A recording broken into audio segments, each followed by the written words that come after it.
problems with her sound while you were chatting then, so I'm glad you talked a little longer because it gave her a chance to sort the things out. And we'll go on to Ray, who's got his hand up. Yeah, thanks, and thanks for all the information, both David and Rebecca, and I see some parallels in how things played out in China. I think it's useful to share that here, because I think moving ahead, China would be part of the issue, and they are right now, and will be moving ahead. I think with Deng Xiaoping going with the opening up, which was basically the translation of perestroika and glasnost, and they called it reform and opening, and there was a great deal of hope at that time, simply because with the with all of a sudden a realization that that planned economy and the communist system was really not going to work, and it was holding them back. That there were these reforms, and then people started coming out and asking for exactly the kind of rights that that all of Eastern Europe was asking for. We're reminded in 1986, and before 1989, there were sort of pro-democracy movements in China, and unfortunately, with the Tiananmen incident, basically, that was too much for the government at the time, and even the architect of opening up decided that was moving too quickly, and it was crushed. And as economists and historians in Hong Kong were to later recount, at that point, the implicit rule was that, okay, as long as you don't challenge the government, you're allowed to do almost anything, and that led to a great deal of entrepreneurial developments, and business thrive. But then there again, corruption, because there was really no rule of law for certain of those things. And along with the U.S. Globalization, the push for sort of everybody being able to do business with everybody else, some people in China thrived, but it was at the expense of following any rules, because as long as you don't challenge the government, you could cheat, you could bribe people, and that has led to, I think, most of the problems we have right now with China. That they didn't actually follow the rules of the WTO, yet they were admitted into it. They tried very hard to continue protectionism, to encourage dominance of their industries, and so we have the situation we have now of a very rich and powerful China that has devoted a lot of its resources into building up the military, and then continuing to suppress freedom of expression. That was all happening, right at the same time as what Rebecca was and David were describing about what was happening in Russia. I think it was more deliberate. It was more planned. They did try to do something like putting in term limits, so that you wouldn't have dictators. But I think this was overturned at this recent 20th Party Congress, and yeah, so we have a slightly different path, but pretty much the same result: authoritarianism continuing with moving back to a more state-controlled direction of the economy, and doing crazy authoritarian and aggressive things, pretty much against the international rule-based society. And if you look at what happened in Hong Kong and Taiwan, I think the most important thing that happened was like what Anda said. In Hong Kong, there was an independent commission against corruption. There was an attempt to deal with corruption, and a similar thing happened in Taiwan. So first, rule of law. Without that, you will have the oligarchs, and you would have the situation in China. So very interesting parallel that I thought I'd share with everybody.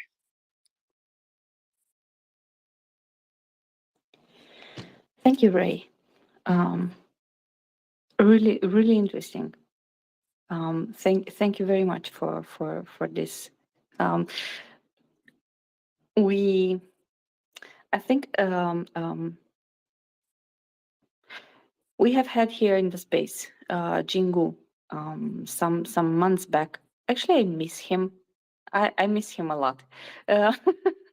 One of the persons I used to enjoy very much listening to here in the space. So he was. We had some really interesting discussions with him about the parallels on how China and Russia evolved, and he explained to us why the differences and the similarities between the two, right? He was able to explain at some point some of the things that happened in Russia and how their philosophy influenced their lives. Making a parallel with what happened in China and how corruption took over China, not only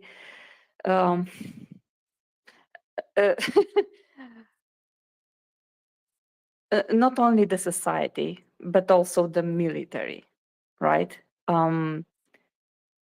Both militaries, which are really big apparatus with a lot of members in them, both in China and in Russia, have an advanced degree of corruption in them, in slightly different ways, but also but still corruption. So thank you for reminding reminding me of this and bringing this topic back to our attention, because sometimes we get lost in details and forget the bigger picture, right? Yeah. I'm one of the first to be blamed on that. David, you have your hand up. Just before you go to David, let me Sorry. just say this. Yes. Yehuda, I can see you're requesting, but unfortunately, Twitter will never allow me to approve your requests. It's not personal, it's just my phone. Go and check your DMs. I can't even see him, and usually I see his requests, so I don't know what's happening. Maybe maybe It's you. okay. I've sent him an invite. It's just it's one of those things that I just can never do, and I think it's quite funny that he's the only person I can never ever accept. So I have to send him a separate invite, which I have done. And poor Anda has also dropped off. So here I am. David, go ahead. Yeah, so we came a little bit to the China v Russia dynamic. And I think that one of the reasons that we're fighting and so vocal, and why Ukraine is so vocal, is that basically what we saw happening to Russia is now happening to China.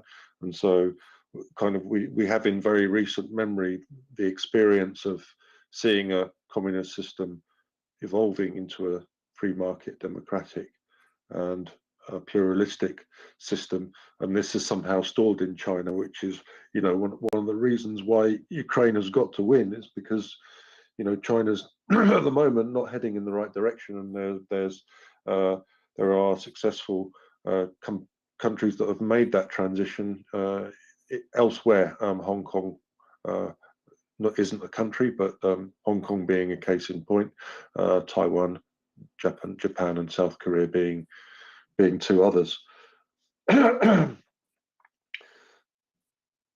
Yeah, let me stop for that for now. If there's some other hands. Okay, thanks, David. Yehuda, did you have something to say? Well, good morning, first of all. Welcome to Ray. That's a good one. Yeah, good morning. Ray's spoken with Jingu on the same space. I didn't hear all of what you're saying, but yeah, Jingu's dropped off. We haven't seen him in a while. Sometimes we used to say CCP, and he would just appear, just rubbing the lamp, and the genie would come out. And you had conversations with him, Ray, as well. I think Jingu might be quite outspoken, even in his views that you probably agree with. So Yeah, he has been here recently. Actually, he did pop in about a week ago. Made some very good points. But as we're going on, I shall pop on to Chris. But before you do, I just wanted to mention the Iran thing real quick again. So we're hearing, we're going to see a big day today in Iran, which very much, could go either way. I suspect Iran might continue denying anything ever happened and try to bide its time and do something in Iraq in a week or two to destabilize Iraq as a lashing out. But very important day. Multiple targets were hit in Iraq, and on the border with Syria and Iran. Sorry, correction, in Iran, and on the border with Syria and Iraq, there was a large convoy of munitions struck. So very interesting to note. The Iranian government has already noted that, stated rather, that there was one drone made it to Iran and it was destroyed, and there's nothing to see here. So all of those big fiery fire pits of buildings burning to the ground with silos, it's all CGI or it's something else. Pretty bizarre stuff. But Iran's got way too much to lose in reputation, and admitting that hundreds of drones entered its airspace and did something. But I just wanted to give that update. So it could be something, I doubt it will be something escalatory. Iran's not in a position to escalate, to what end in Lebanon or Syria or with the Houthis. But Russia did, in retaliation, fire rockets at Kharkiv into residential buildings. Of course, that's what Russians are good at, hitting civilians. So I just want to give that update, and Marcus, back to you. Yeah, no problem, and thank you for that. Yeah, it was something I was going to actually mention when someone who might have a bit more information came on. But I did see some satellite images this morning which show, absolutely nothing happened. Buildings just disappeared overnight, and yeah. Could have been the earthquake. Magic, as far as I'm concerned. It just, so somebody came along, held up a big sheet. And when the sheet got taken away, building's gone. Yeah, and it wasn't just munitions facilities, manufacturing facilities, and storage facilities. Also, command and control centers for the Islamic Revolutionary Guard Corps of Iran. That might have been a little awkward. And cities I've never even heard of in Iran were hit. So possibly the places they were storing munitions, and then a couple of known locations for IRGC headquarters. Very, very interesting situation. Definitely something not done in haste. It's something that's been planned for possibly months, and this. If the reports are true, then you're looking at the next shipment of missiles and drones to Russia have gone up in flames. Their hopes to kill Ukrainian civilians with these drones are gone. They're dashed. So that's a very, very interesting situation. Again, means that if it is the Israelis, which people are accusing of, they're not saying anything. No word out of Jerusalem at all, actually. Not even a denial. They can't be bothered. They had nothing to do with it. So, you know, if it's true, then these movements of these missiles and drones have been tracked for months. The Iranians probably thought they were quite clever and they could move them to small towns, into warehouses, and they're no more. They're gone, along with Iranian credibility and their ability and their reputation for, you know, whatever, the air defense system. But anyway, it's great points. I just wanted to jump in and say that, and I'll probably pop off in a bit. But over to you, Marcus. Yeah, lovely. All I was going to say was it seems to have indeed been something that's been planned for some period of time. And, well, whoever the mystery attackers are, I'm not going to argue with them. I think they're doing a good thing right now. And let's go to Chris. Go ahead, Chris. Good morning, Marcus, Yehuda, everybody else, Andrew, if she gets back on, and everybody else. That is actually, I think that's great news, Yehuda, and I like it that it's a mystery as well. You know, we don't need to explain to everybody who's doing what. But actually, it's sort of like on my theme, Mockers, which is that if we choose to, we can crush these people. And particularly anybody who wants to help the Russians at the minute. And so I was just reminded, actually, of when you were talking about Russia and China, of Peter Zayan, who we've had on the space. I don't know if you were listening to him when he was on, but you know, he is the guy that basically says or said like Russia and China were going to collapse even before Russia foolishly invaded Ukraine.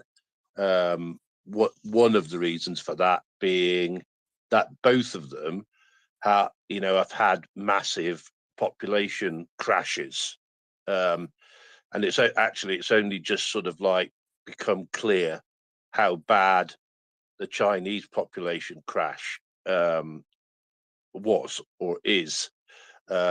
But both of them have had massive population crashes, and that meaning that they don't have the young people that they need to either, you know, work or fight in wars and stuff like that. And also the thing that he's very clear about, and I'm not on commission from him or anything like that. So, and I don't believe 100% of what he says, but one of the things he's very clear about is that if we chose to, we can choke China as much as we want to, really, because they're dependent on exports and imports, and it's really just when and if we decide to do it that we can control them.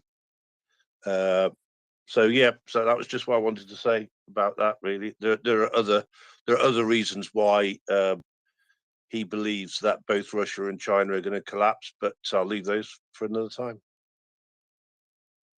Yeah, I mean, these are, you know, Jingu's always spoken about China being on the brink.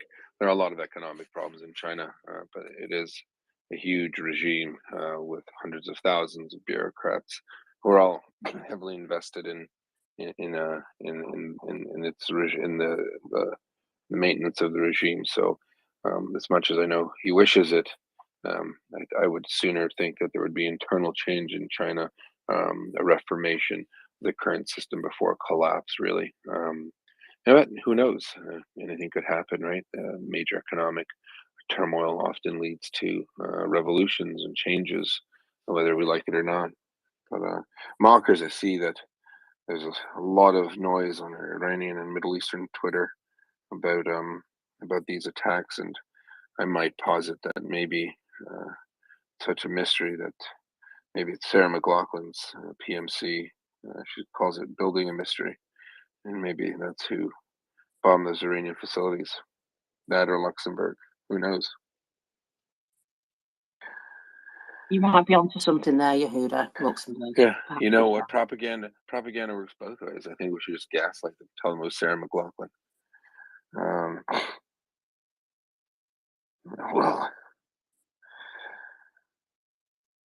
now I've got 2 hands up. I'm not quite sure which one was first. Amda, did you check? No, actually, they were both with the hand up when I came back up. So. Ray was first. All right, Ray. There we go. Very, very gracious. Thank you. And I wanted to ask Yehuda. I hadn't followed the Iranian thing as closely as I probably should. I saw that there were 5 sites that were hit, and I think I don't know whether the various videos that were shown alongside the maps were showing all those sites. I was very surprised. Isfahan was supposed to be one of the tactical fighter bases, and if anybody should have decent air defense, they probably should have had it. But is it more than 5 sites? yeah. Can you expand on that? Sure. Yeah. There are 5 sites that 5, 6 sites that people are taking videos of, but there are other installations that are more remote, and those places aren't going to be readily filmed. But I mean, there's a good amount of information that shows that an enormous wave of drones and possibly aircraft did a lot of damage. But it's all precision too, right? So these are all so very highly sophisticated drones, because there are no reports actually of anything residential or civilian hit. Now the Iranians are saying nothing is hit. We obviously know that's not true, but a large convoy was hit as well on the move. 25 trucks. It's a big deal. It's quite a big deal. So we'll see more of it in the next few days filtering out. The Iranians really don't have air defense to speak of. I mean, they have, they're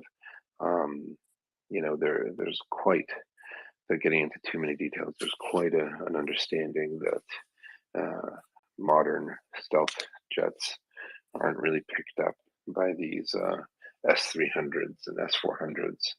And there are ways to circumvent them that people know of. It's the same technology that the Ukrainians were in receipt of in September, end of August, when they began to conduct air missions in and around Kherson. So there obviously is a secret. We had an Israeli Air Force colonel, retired, come in, also talk about the bit of a myth that the Israelis asked the Russians permission to operate in Syria. But the truth is, the Russians still fire off at the Israelis. And in fact, their F-35s have never been touched. An F-16 got lit up by about 10 batteries, and it made it back to base with some minor damage. So the Iranians are running with the same kind of technology. They're not equipped to fight drones. Their air force is, really negligible.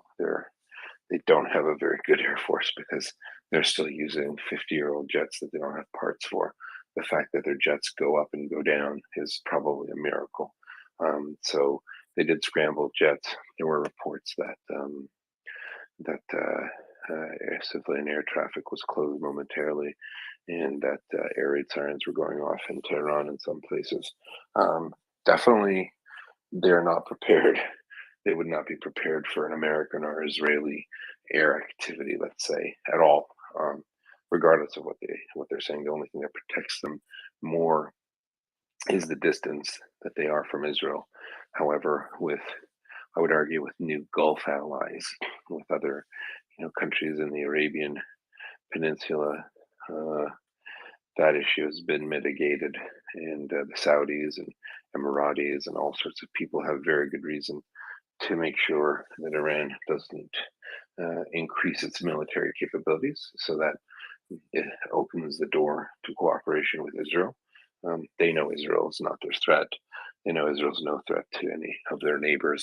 The Palestinian issue has been moved to a different sphere in many of the Arab countries' mind as it's a different issue, but they're not gonna allow Iran to continue to menace.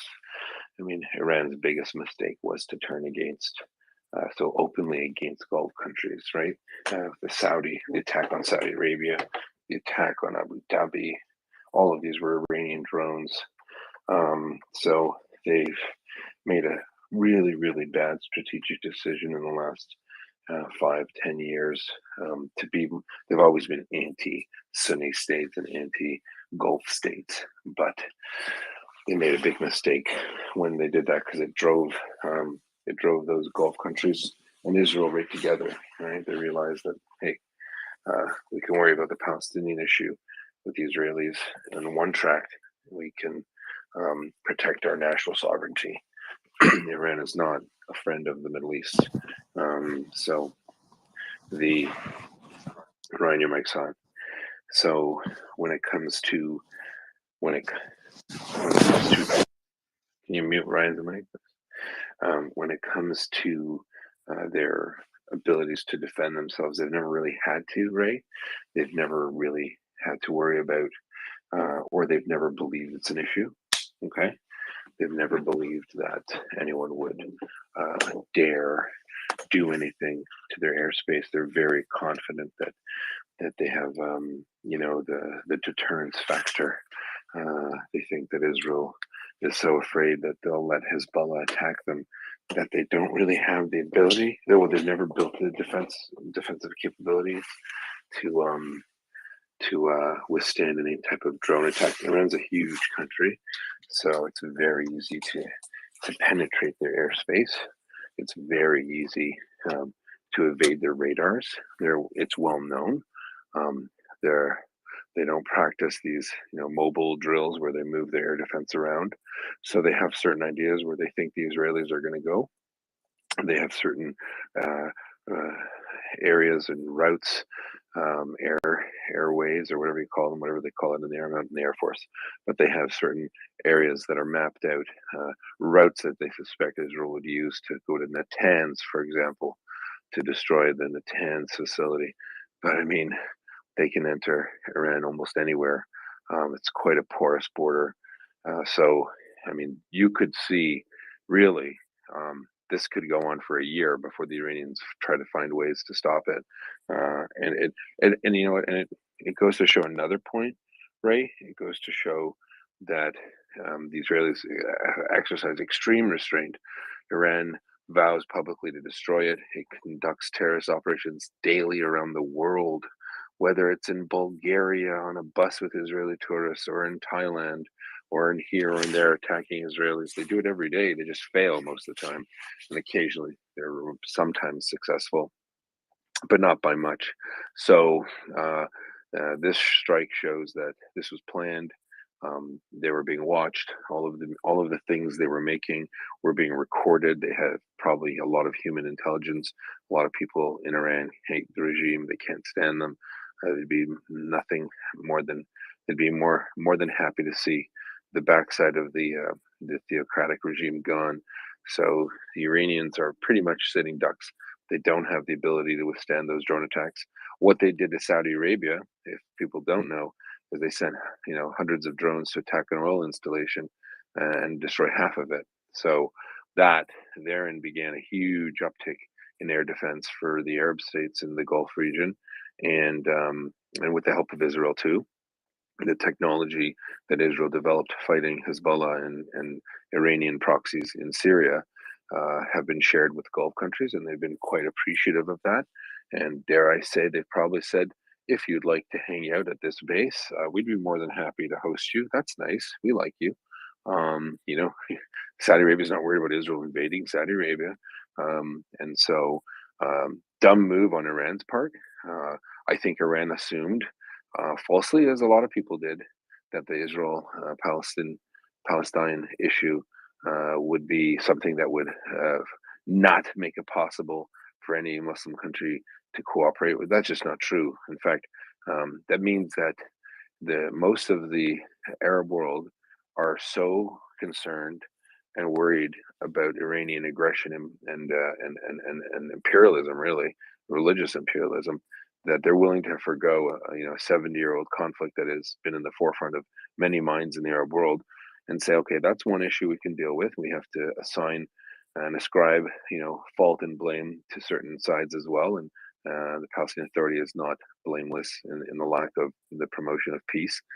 So therefore, we are going to look at that in one vein, and in the other vein, the Israelis have the same enemy as we do, which is Iran. And Israel's not invading Lebanon. Doesn't have claims in Syria. It's not invading Egypt. It's not invading Jordan.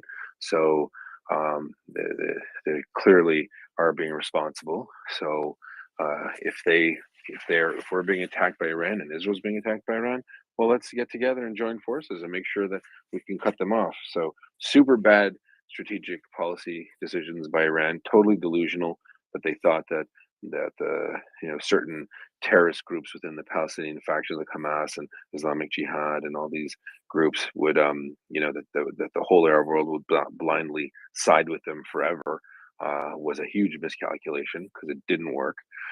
And Iran has its own claims to the Gulf, right? They don't like Sunni Muslims. The theocratic regime in Iran is vehemently opposed to the Sunni world, and they've taken over Lebanon and made it a proxy state. They've taken over Syria, destabilized it, made it a proxy state. They're doing it to Yemen with the Houthis, and the rest of the Arab world is like, we're done. We're done. So Israel, yeah, you know what? Let's bygones be bygones. Let's help you make peace with the Palestinians if we can, and if not, let's make sure Iran doesn't try to destroy the whole Middle East. And it makes perfect sense, right? But as for your initial question about air defense, it's a huge border. They look how hard it is for Ukraine to defend every installation in Ukraine. And right now, they've got quite a ton of air defense that's been given in the last 6 months. And there's still going to be one or two that get by. But Iran doesn't have that kind of equipment. They don't have those IRIS-Ts and all that stuff that the Ukrainians are now using. They have old, antiquated Russian junk. We've seen what Russian junk does, right? We've seen Ukrainian drones go 500 kilometers into Russia and blow something up. What makes Iran any better? Very, very, very, very vulnerable, and delusional, because they think that they can get away with it, and they can't.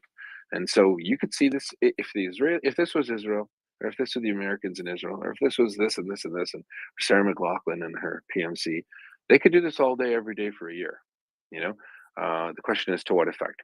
So my speculation, Ray, and just to drone on a bit more here, see what I did there, just to drone on a little longer. I suspect the reason why this attack wasn't done a month ago or 2 months ago, when people were saying, "Whoa, where's Israel?" Rah, rah, rah. So concerned with a tiny little state is doing. Where's Israel? They're probably waiting for all the drones to be built. All right, but go build a bunch of them, 3,000 around, and then we'll bomb it. And that's what they did. So over to you, whoever's next. Oh, I'd like to just quickly respond. It seems like that old Middle Eastern adage of my cousin and I against my brother, and my brother and I against my cousin. Yeah. Ultimate expression of that. But speaking of air defense, we do know quite a bit about the Iranian air defense system, because it was provided by the West many years ago, and they managed to use it quite effectively during the Iran-Iraq War. But that's how many years ago now? So as the last I knew about it was that they're using basically the same system. They've included some Russian radars. Originally, they were all American radars, and Hughes was, well, Hughes doesn't even exist anymore. They helped build that whole system, and it was very good at during its day. But if you don't cover the gaps, as you say, with the mobile radars and have enough of the airborne warning radars, which the Russians hadn't really updated it to be able to deal with really small radar reflecting targets like the drones, then, as you say, they're going to be very porous. But I would not go so far as saying that they are, completely helpless, because they did introduce a bunch of the latest Russian systems, like Tor and I think also Panzer. Uh, they have the capability of intercepting the drones, provided they have the early enough warning, which I guess they clearly don't have. Uh, and yeah, But right, just to address that one issue and then go on, but just so they can have Panzers and Taurs, it's all they want. They would need about 1,000 more than they have. Number one. Number two, what were they defending against in the 80s, from 80 to 88? They were defending against Russian aircraft flown by the Iraqi Air Force, trained by the Russian Air Force at the end of the Soviet Empire. Um, I want to. I would dare I suggest that we're talking about third graders fighting with each other. Okay, so was the equipment good to take down whatever MiGs the Iraqis were using in 1985? Sure, it was. Did they have a pretty narrow border where the Iraqis only flew in from one direction? Absolutely. So all of those areas were covered. And the American equipment was significantly better than the Russian equipment, and there's your answer as to why. And Americans very much were, heavily involved in initially training Iranians. Obviously, after the Shah was deposed and the Ayatollah Khomeini came into power, they still had that knowledge, and they still had parts, and they still had that corporate knowledge. That technology is far outdated, and now not only is it not facing MiGs, it's facing fifth generation fighters. Uh, I would argue that you're wrong about, are they completely vulnerable and helpless? We've seen F-35s fly missions every other day for years in Syria and not get touched. The Syrians don't even know they're there. The Israeli pilots are back in Tel Aviv having a hot dog on the beach before the Syrians figure out what happened. Right. So I would argue that, maybe it's a big trade secret. Maybe I shouldn't be saying anything. I think it's pretty obvious, though, if you can you collect a bunch of data points and put it together. And I think that's the Israelis probably don't want anyone to know either. They're not looking to advertise that they have, quite a potent capability to do things. Israelis launching airstrikes at North Korean-built nuclear reactors in Syria. They literally flew special forces back and forth from the reactor. They lased it up. They tested the water. They tested the soil. They confirmed what it was. They made it back to Israel, had a hot dog on the beach, went back another time just to make sure, and then they went a third time to guide in the jets that were bombing the crap out of it. And forget it, casualties. They weren't even noticed. All right, so that just shows you the level. Russian equipment, as Thomas Tyner will so often say, is junk.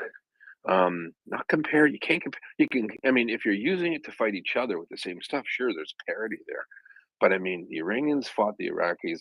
Do we think the Iraqi army was as strong, as amazing as it was? Do you think the Air Force was any better?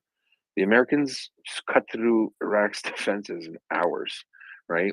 Now, the Israelis are using the most sophisticated equipment on the planet. They buy sophisticated equipment from the Americans. They have their own industries that augment it for their own operational needs. I would argue that the only thing that limits Israeli reach in Iran is simply distance. And guess what? With bases in the Gulf states, that issue is gone, right? So they're not going to brag about it. They're not trying to destroy Iran. They'd like Iran to just go away. Stop bothering us. Go bug Afghanistan. Go fight the Taliban or something. Go do something else. But if they have to, they'll do it. Now, the Iranian nuclear program, yeah, it's buried on the side of mountains, just like Stargate. Remember Stargate with Teal and that MacGyver guy? Um, like all of their stuff now is so so the Israelis are concerned that they, those are very heavy munitions and very big things and got to be done at the right spot. But there's an entrance to that cave somewhere, right? They can hit those. And yeah, no, the Iranians are outclassed, outmatched, outgunned, outsmarted. They can't. There's no way they can stop hundreds of really, really high-end drones, not lawnmowers in the air, right? The drones that are coming for them are seriously legit drones that they can travel, meters above the ground and go up when they need to, avoid trees, go here, go there. People could look at them as hobbycraft. They don't even know, and they go in at night. No one sees them. Yeah, no, it's a different. It's literally like, I'm not trying to pump their tires too much, but this is proof positive. I guarantee. I have a good feeling that in 5 years when we read about this, you find that probably zero drones were touched. No one saw them. Boom, they hit. The Iranians had no idea. They scrambled their A4s, antiques in the Air Force world, and their air defense. They have all the fancy stuff they got from the Russians is sat around Tehran. It's sat around the tents. It's sat around nuclear facilities. What about the rest of the country? It's exposed, completely exposed. So the only thing that they can brag about is that to fly from Tel Shomer, to fly from bases in Israel is too far. They have to drop payloads, increase fuel, refuel over different countries. Or they can just go from Saudi Arabia. How's that? How do you like them apples, Iran? Problem solved, right? So yes, they do have them. Yes, they're going to protect big nuclear facilities. They hit Isfahan. Isfahan's got a huge air defense ring network. What happened to that? Oh, it was made in Russia. There's your answer. Sorry to argue with you, Ray. I'm not arguing with you. I mean, if it's you don't need to pump Israel up very much if it's a JSF. I mean, FA-35. Oh yeah, no match. It's funny. People talk about the F-35 and it's kind of like it's been a hidden secret. I have friends in Israel, and people are like giggling. Oh yeah, we let the Russians. And why would the Israelis tell the Russians who support these terrorist groups that they're coming? Hey, we're going to be kind of in the vicinity of this grid, and we're going to do something, but don't tell the bad guys, okay? Sure, that didn't happen, right? that never happened. The truth is, the Israelis go in, they jam the radars, they mess around, they do all sorts of countermeasures, they go and do their business, and they leave, and the Russians just fire off friggin' air defense, and they don't hit anything. The F-35 is remarkable. As I said, there was an F-16 that got caught. I think every battery in half of Syria attacked it, and it made it back. Even the F-16, it was damaged, but it made it back. And so, the whole issue there is the Russians don't like being publicly humiliated. If they're privately humiliated, it's okay. So if the Israelis make it look like they're not, and why? Because sorry to backtrack again. The Syria is it's like the used car lot for Russia.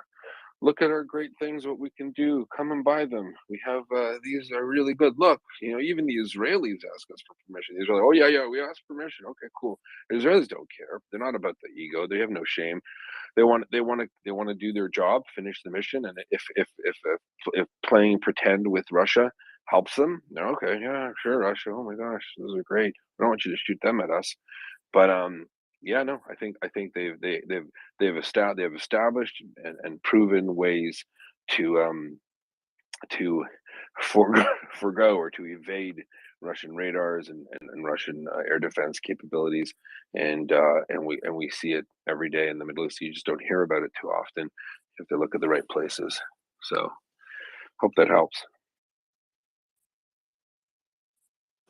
Thank you very much, Yehuda. And David is patiently waiting, so I think he wants to come in on this as well. Yeah, just a couple of things as quickly as possible. So, of course, we don't. What Ukraine's kind of illustrated to everybody, I think, is that we don't have a problem militarily, and we didn't really have a problem militarily before that either. but there are a couple of things playing into it that we didn't. There wasn't any opportunity or need to really display this superiority. Destroying Iraq, Iraq's military was a pretty straightforward task, as you point out. Iran would be a pushover if there was some kind of military intervention, as we're seeing now.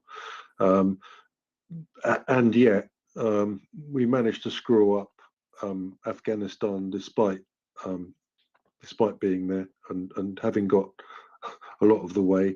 And we didn't exactly do brilliantly in Iraq and Syria in the post-war reconstruction phase. So the problem we have isn't so much militarily; it's more kind of what do you call it? Regaining the joy of nation building. And the second point was that I was talking earlier about our principles kind of saying, guys, we don't know all the answers. We're working it out as we go along. But the nearest we get to a law is basically the principle that delegate power as much as possible to as many people as possible, as slowly and reasonably as possible as well. So basically, if you imagine a fuel gauge, red and full is maximum power delegated to maximum number of people, and the red gauge on the opposite side, empty, is power invested in one man. And if we see the needle moving from the right to the left in any kind of country, this is a bad sign. And this is kind of universally, it should be universally understood and taught in schools that basically concentrating the power in fewer people's hands is bad, and it should be resisted at all opportunities. And if that resistance has to be people on the streets or setting fire to cars, then that's what has to happen, and that's okay because it's wrong. And so we're not thorough enough in promoting this idea that our system is good, and it's good for these reasons.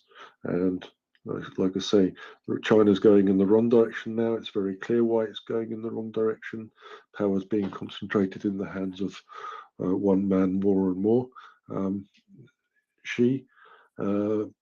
India's also got issues at the moment. Turkey's got issues at the moment for precisely the same reason. Viktor Orban in Hungary, precisely the same story. The difficult question here is, how we behave. What do we do? It's not, end of statement.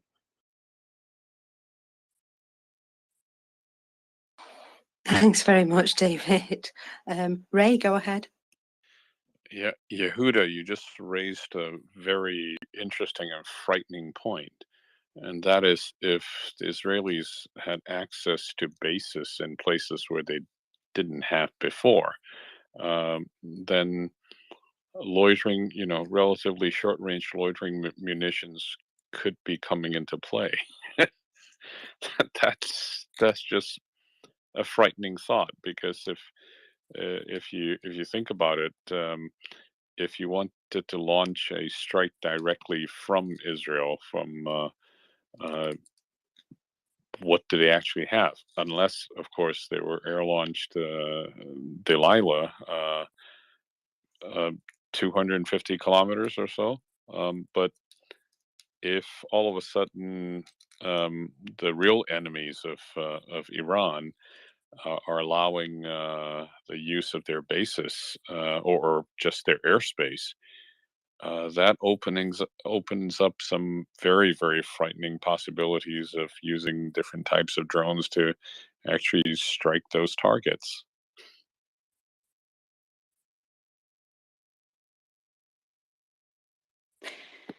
Indeed. Sorry. Do you want to add something else, Ray? I'm sorry, I don't know if Yehuda is actually offline. I was Uh, hoping that he would respond. Not he is a bit caught in something else. He will come back. So he heard the question, and he will come back to this. David? Ray, could you explain the question a little bit more? So I didn't really understand. What's so scary? Oh no, it's not. It's a rhetorical, being frightening in that you didn't anticipate Arab countries actually taking this so far as to allow the Israelis to perhaps attack Iran from their airspace and from maybe even land bases.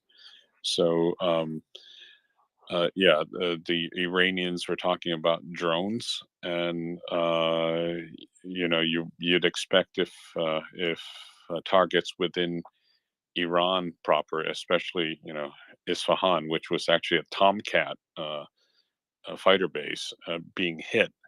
That would either imply, using long-range cruise missiles, which I believe Israelis do have, but that would mean overflying Arab countries. And if they were really smaller loitering munitions like drones, the Israelis actually have a couple of those, which are very interesting, very small, very stealthy, but they can't fly very far. So to figure out, how they managed to do this, since Yehuda had brought up that that possibility that, the Gulf states and Saudi Arabia has settled the differences with Israel, and maybe allowing Israel to use their airspace or even land bases to launch these attacks. That opens up a lot of options for very relatively short-ranged drones to be able to fly to Iran and actually hit those 5 targets. Frightening in the sense that, wow, the world has changed so much. Yeah, okay, understood. Mockers, until Yehuda comes back, I know you have some Ukrainian news for us, so we will have a short intermezzo on that. Yeah, I was just going to add that if the Israelis have drones that are highly effective but relatively short range, and the Ukrainians have developed a drone which is not quite so technologically exciting but very long range, I just wonder if they've been having a chat, maybe comparing notes. I'm sure at some point in the future that might happen.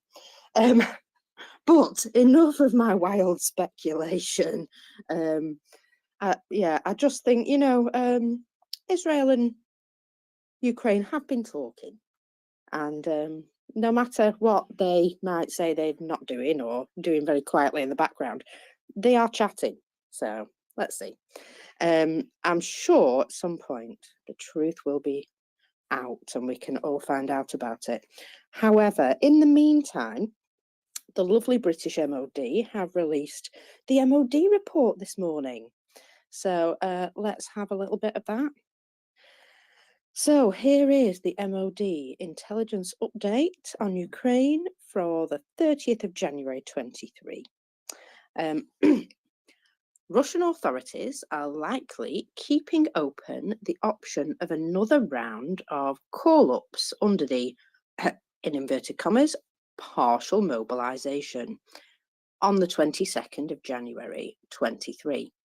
Media reported that Russian border guards were preventing dual passport holding Kyrgyz migrant workers.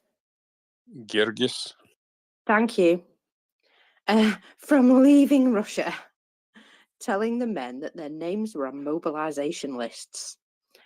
Separately, on the 23rd of January, Russian presidential spokesman Dmitry Peskov said that the decree on partial mobilization continues to remain in force, claiming the decree remained necessary for supporting the work of the armed forces. Observers had questioned why the measure had not been formally rescinded. The Russian leadership highly likely continues to search for ways to meet the high number of personnel required to resource any future major offensive in Ukraine, while of course trying to minimize domestic dissent. Now, having the men is one thing. You know, it's great. You've got loads of guys, but they seem to have forgotten, and they did this with the last lot of guys. They seem to have forgotten that they need to clothe them and feed them and put them in a place where they can be, you know, ready. Train them. That's always a good one. Yeah, if they've only shot a gun once in their life or a couple of times down, you know, here you go, have 2 bullets. You're only allowed to shoot these. That it seems to be very much the case that these are hapless individuals who either enjoy drinking more than they do soldiering, or they're just absolutely clueless, thrown in and told to get on with it. And no matter how I might feel sorry for them, I'm sure at some point, if enough of them got together, they could say no thanks. But we'll see. We'll see what happens. I'm always hopeful that humanity will win through in the end. Maybe I'm naive. What do you think, Amber? I don't think you're naive. I think you're hopeful and you have faith in humankind. And basically, I don't think anything wrong in that. There is evil in the world. We all know that. But it's our duty to fight against that. So I don't think naive is the word, but hopeful and have faith in humankind that there is good in it, and good will prevail. So yeah. Sorry. Jumping in. As a child, I read Pandora's Box, and it had a really strong sense of emotion that it gave me. It really stuck with me, and I thought, what a horrible thing to put in a children's book at the time. I thought, oh, that's not a nice thing. But the hope, the last item out of the box, the hope that came, that no matter all the bad things that go on in this world, no matter how terrible people can be, as long as you have hope, you have something. And that's kind of what stuck with me that whole time, and it still does now. I see the world coming together in a way that I've not seen in my entire life. We don't agree on stuff, none of us.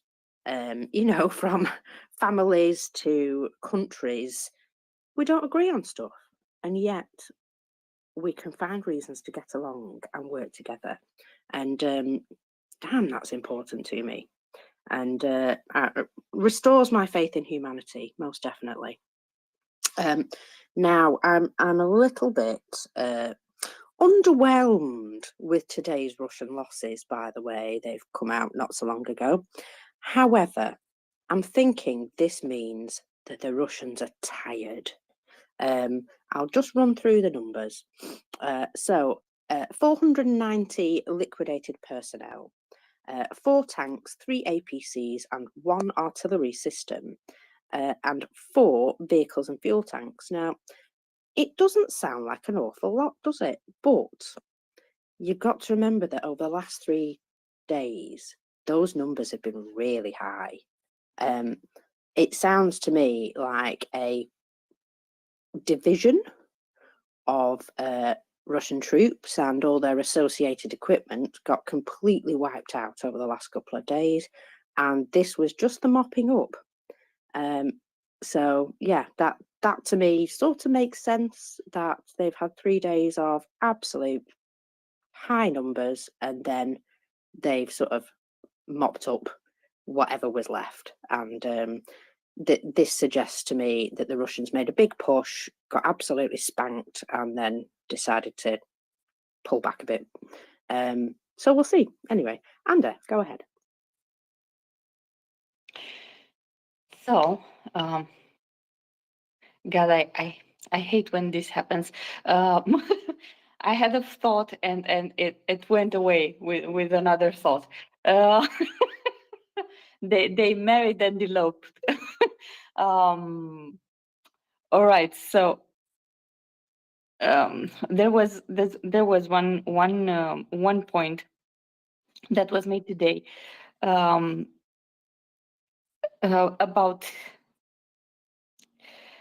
the fact. So it was also, if I remember correctly, on the MOD UK MOD website.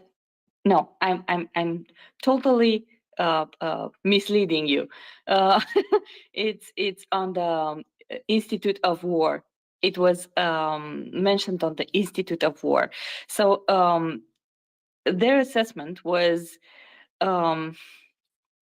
if all the equipment that could have been sent to Ukraine would have been already in Ukraine at this moment in time, Ukraine would have had an opportunity to push back, to have a proper counteroffensive, and take advantage of the weather, take advantage of the fact that the Russian soldiers are tired and under-equipped, and the new mobilization is not going well, and so on and so forth. So I cannot agree more. This is why we pushed so hard for equipment. We are really happy to see that stuff is changing, and a lot of equipments will arrive in Ukraine. Some of them before March, some of them by the end of the year. But of course, we want to see this done, right? We want to see this finished. And I know what you mean about the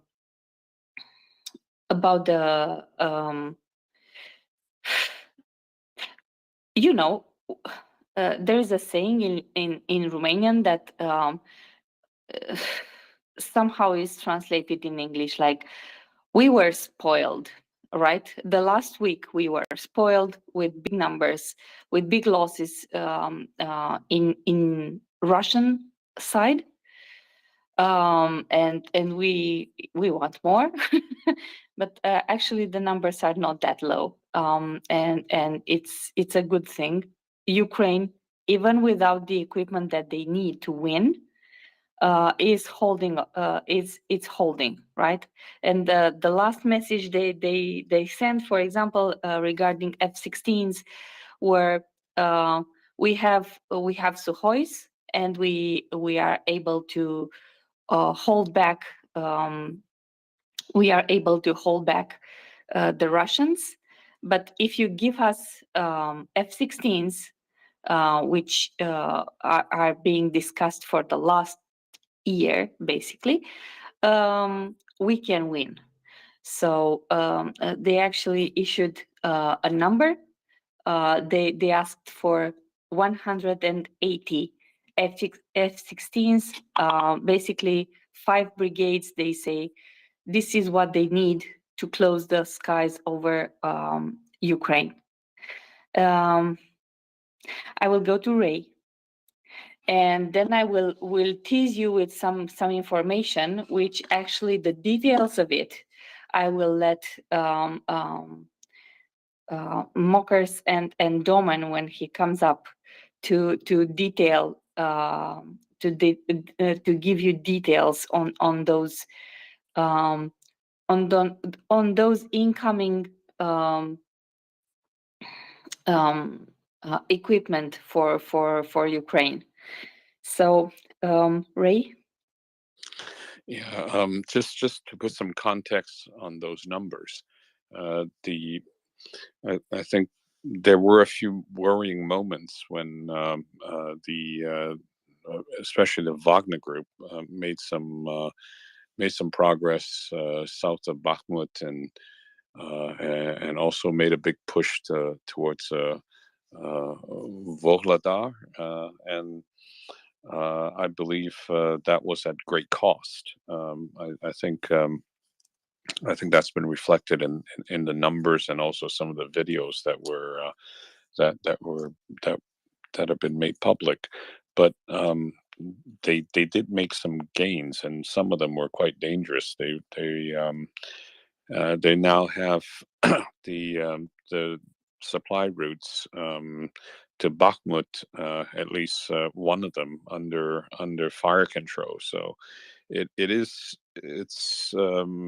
yeah, the big losses were incurred in trying to make some of these gains. But one piece of good news is that the previous day, the Ukrainians over in at Volodar had been able to push the Russians back from the two areas of the two dachas next to the both east and south of the town. This I believe is also another mining town, and some of the owners have dachas. Uh, uh, those were occupied briefly, or at least a day or so by the Russians. But then they were pushed back with quite a bit of casualties. So yeah, we may complain about being spoiled and had big numbers before, and now the numbers are smaller. It's actually maybe a little bit of good news that the lines have been stabilized and the threat may be contained, and even some pushback in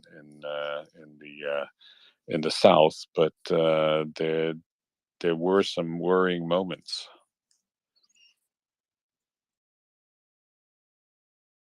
Indeed, we have heard about Soledar. We have heard about Bakhmut. So there are places. What's the name of the town from the south with a V? Vuhledar. Volodar, yeah. Vuhledar, which is now contested. So we have heard a lot of losses, right? A lot of attrition, and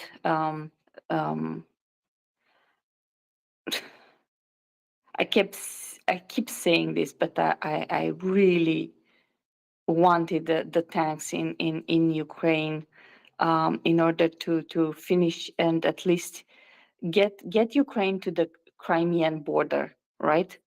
This is one of my one of the stages. It's like when you look at the child and he's growing up, and you have some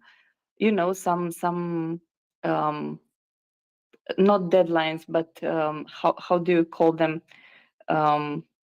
Intermediary checkpoints, right? He finished grades. He finished elementary school. He finishes college. These are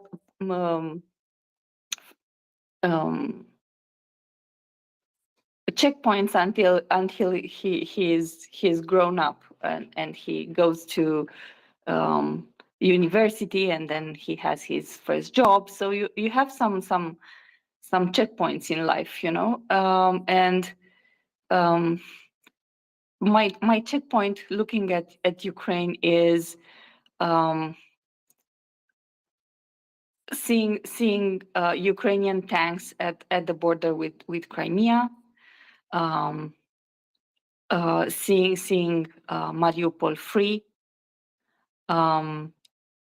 seeing Luhansk and Donbass free. Actually, I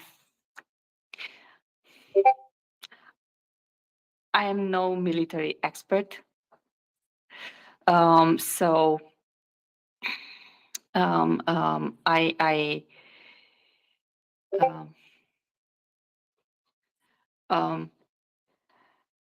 I have to believe General Ben Hodges when he says that the final battleground will be Crimea. So this is his opinion. Read a bit about it today. He's a general, right? And up until now, he kind of pinpointed pretty well. So yeah, it's 9:30. My boss is DMing me. I actually have to go. I'm so sorry. I will let you in the capable hands of our lovely mockers. And thank you very much, Ray, and David, and Ryan, and Chris, and Yehuda for this morning, and for the discussion and very interesting talk we had. And Chris, please play with your Malamutes for me. I really love big fluffy dogs. So yeah. Morning, Okay. Andy. I will do that. I will do that. I just quickly before you go away, I was just going to say that you were talking about checkpoints, and I think you're talking about visualizing what will happen. So we visualize to materialize, right? I think that's what you're doing. Is there that I recommend that everybody visualizes. You know, I've just got this like feeling that if we all visualize the end, what we want to happen, it will happen. Here, here. Power of positivity. Yeah, that's one way of really pushing yourself forward, right? Yeah, and now go to work, Andy. I get to say it again. That's my second time. Oh, thank you, Chris. I can't let you go without telling you something that might be quite useful.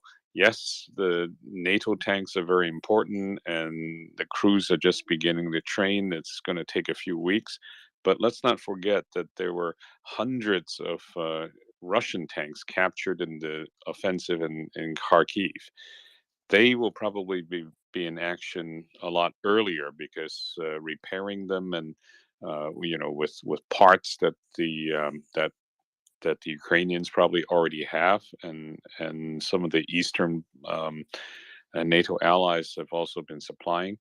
You can probably see some of these captured equipment getting into action a lot earlier than even the Leopards. So be patient. Good things will be happening pretty soon. Thank you for sharing that. Go on, Amanda. Get out of here. Okay. Before I start telling you off as well. Chris, go ahead.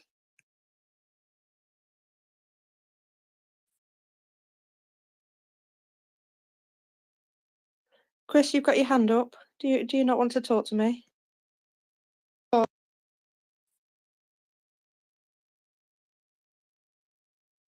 That sounds like a. Not because I'm here. Sorry, the thing wouldn't press. I am here though. I'm mid malamuting. Can you hear me? Yeah. Yes, just fine. Yeah. No. Okay. Cool. Yeah. Yeah. Sorry. I was mid-Malamuting and the thing wouldn't press. What I was going to say, Mockers, was I'm not like, I don't massively follow Telegram. I'm on it. Then I've got a few channels operating and stuff like that. So I haven't like verified this, but just talking about the numbers today, I did notice quite a lot of videos of Ukrainians like going and clearing out Russian trenches. I don't know if you've seen the same thing. So I wondered whether that like aligned with your mopping up theory, that actually they had, you know, the Ukrainians had broken through trenches somewhere, and you know, obviously that going through the trenches in detail, and you could see this on the videos, and that, you know, was like a long and careful job, you know. So it was just an observation. Yeah, I certainly think that there has been a big push by the Russians. Excuse me. Bless you. Thank you. But yeah, I think there's been a big rush forward by the Russians in certain places, like they've been doing in Bakhmut, that they've been throwing in sort of unsupported men. Well, this time they've actually got together some tanks and equipment to go with those men, and it looks as though they threw it all into a very bad place and came a cropper. And then, of course, you know, once that major push is over and they're not throwing more men into it, because I think there comes a point where they have to admit to themselves that actually, if we chuck more men into this, we're not going to have anybody left here to support us. So maybe we'll stop for the moment. And I think at this point now, the Ukrainians are taking the fight back to them, and you know, like you say, going and clearing out those places. We've seen towns, villages, and even cities change hands over and over. The Russians will come in and they will capture a part of a town or a city, and then they will be pushed out again the next day, and so on and so on. And we do see at the moment the Russians creeping forward a little bit, taking a bit of extra places. However, what they're taking is wasteland. They've created a wasteland, and I see no issue with Ukrainians trading what they call space for time. So, I mean, there's no point defending a piece of land which is of no value, I suppose. And if you can pull back to a more defensible position and let them have that piece of land which is completely destroyed, I don't see any big issues with that. I see them taking bits of land, and I know it can be disheartening. But if we remember, they fought quite the delay in Solidar, Lysychansk. Solidar? No, that's not the right one. Anyway, Severodonetsk. that's the one. Thank you. I knew it began with an S, but my brain just wasn't fetching it. And so, yeah, these delays that they fought in those areas gave them the opportunity to shape and plan for the future. And of course, we know that all these additional vehicles and tanks are coming in. And in the meantime, if they take a couple of steps back and let the Russians have some sort of miniature win, it's not really any skin off their nose, because they know those places, you know, as long as there's no civilians trapped in there, and they've been trying their best to make sure all the civilians in these areas are at least in a place where they can be safer, even if they don't want to move completely. So, you know, I think it's not a big deal to trade a half a town for the time that they need. And we might see this, we might see them taking some steps back in little areas, but you've got to remember that these are meters. These are not, you know, big swathes of land. These are literally streets, couple of streets, and I don't see that as a big deal. So basically, I can see what the overall plan is. I think right now they are just buying for time until they're ready to give them the big hammer. What do you think, Ray? Oh, I totally agree. I think what some of the videos might be in the Kremina area. The Russians managed to retake Debrova, which is a town that the Ukrainians had taken a little bit earlier. It's like exactly as you said, that some of these places you just get pushed backwards and forwards because some of these places are not so easily defensible, and the Ukrainians had always tried to avoid casualties by pulling back when when there's heavy bombardment and going back to more defensible positions and then going back in and pushing them out. We saw that in a number of places, especially around Svatova. These are the places where it would make a difference if the Ukrainians actually take Svatova and Kremina. Then the Russians may have to pull back quite some distance to more defensible lines. So I think, yeah, like you said, and I totally agree. They have to be patient because a lot of troops are actually being trained actually in the infantry school in the UK, and now their tank crews are being trained on Challenger 2. Give it a few weeks, and after the thaw and in the spring, that's I think when you're going to see the really big moves. I was told that the Kharkiv counteroffensive, even though it was very successful, very spectacular, that it was limited by the lack of armor to be able to follow up and drive deep to really, take the Russians while they're off balance. And had they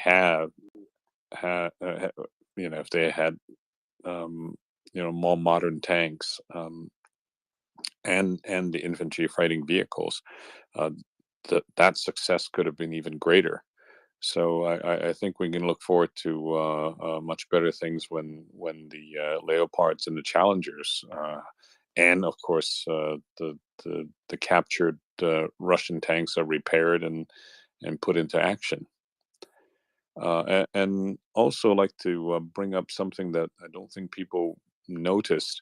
The Russians were also pushing during the middle of the month, and the videos always come out a little bit late, and a series of videos came out a few days ago where during the middle of the month, I think on the 15th, the Russians, actually the Donetsk People Republic, they have a mechanized infantry brigade, and they sent a number of battalion tactical groups attacking out of Donetsk and Pisky, actually attacking a not very well defended area, and I believe the place was called Vodian,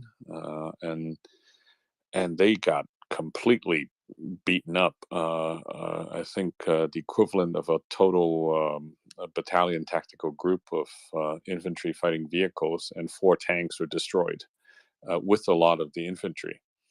And this was even confirmed by interview of one of the survivors by one of the Russian uh, online news agencies. So this may actually present a big opportunity in the future because the DPR troops, these are the sort of Russian supporting members of the Donetsk People's Republic. These guys could become the weak link because they don't have as many people as the Russian mobilized army. So if they're weakened and they lose equipment, which may not be so easily replaced, they could present a weak spot when the Ukrainians decide to counterattack. So there are some interesting, hopeful signs. And the interesting thing to note on those ones, right, of course, is that they're the original forcibly mobilized ones, right? In these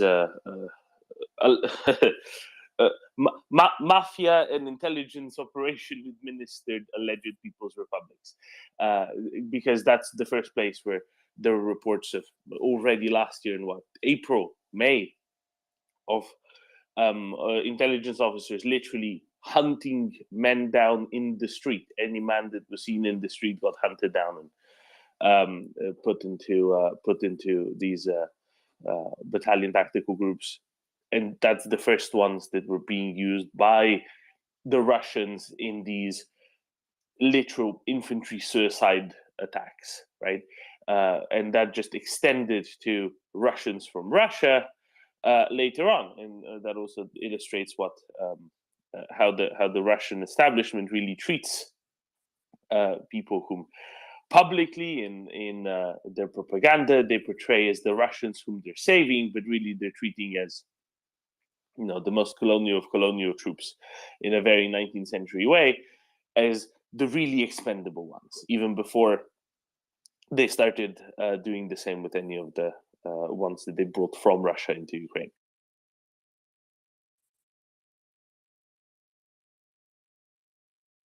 And so much so, even the suicide attacks at Vodiane that you mentioned, they flew under the radar, like you said, because everyone was like, yeah, this is what they do. This is what they've been doing for like 9 months now. Oh yeah, and that, and I think Vodiane is particularly frightening in that these were BMPs, and a dozen BMPs out of I suppose 15 or so were knocked out. And the frightening videos that we saw was the drones were actually bombarding the infantrymen who had gotten out of the BMPs and were trying to hide, and they were being individually bombed with mortar, those improvised mortar bombs and grenades, and a lot of infantry became casualties, and that was what that the survivor who was interviewed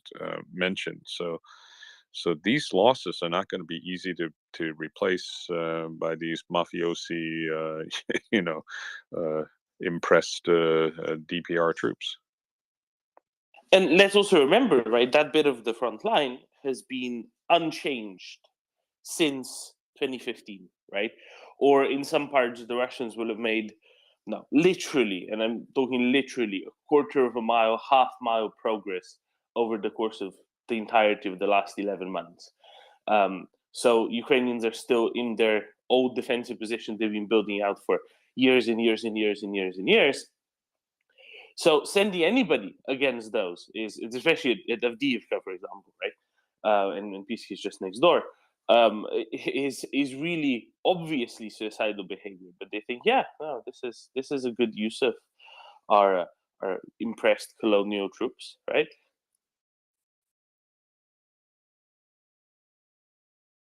Someone has their hands up. I think I should take first. Let's go to JD. Go ahead, JD. Hi, I have a question about the weather conditions and how it relates to this. Is it likely to get cold enough, considering there's a mild winter going on, for either side to launch a winter offensive, or is it likely that the lines are going to be like this until they truly get a thaw and the ground dries up enough for truly mobile warfare to happen? Weren't we seeing that there was snow still on the ground in some places, but in other places it seemed because of the higher temperature that it's very different. So there seems to be a huge variety of conditions.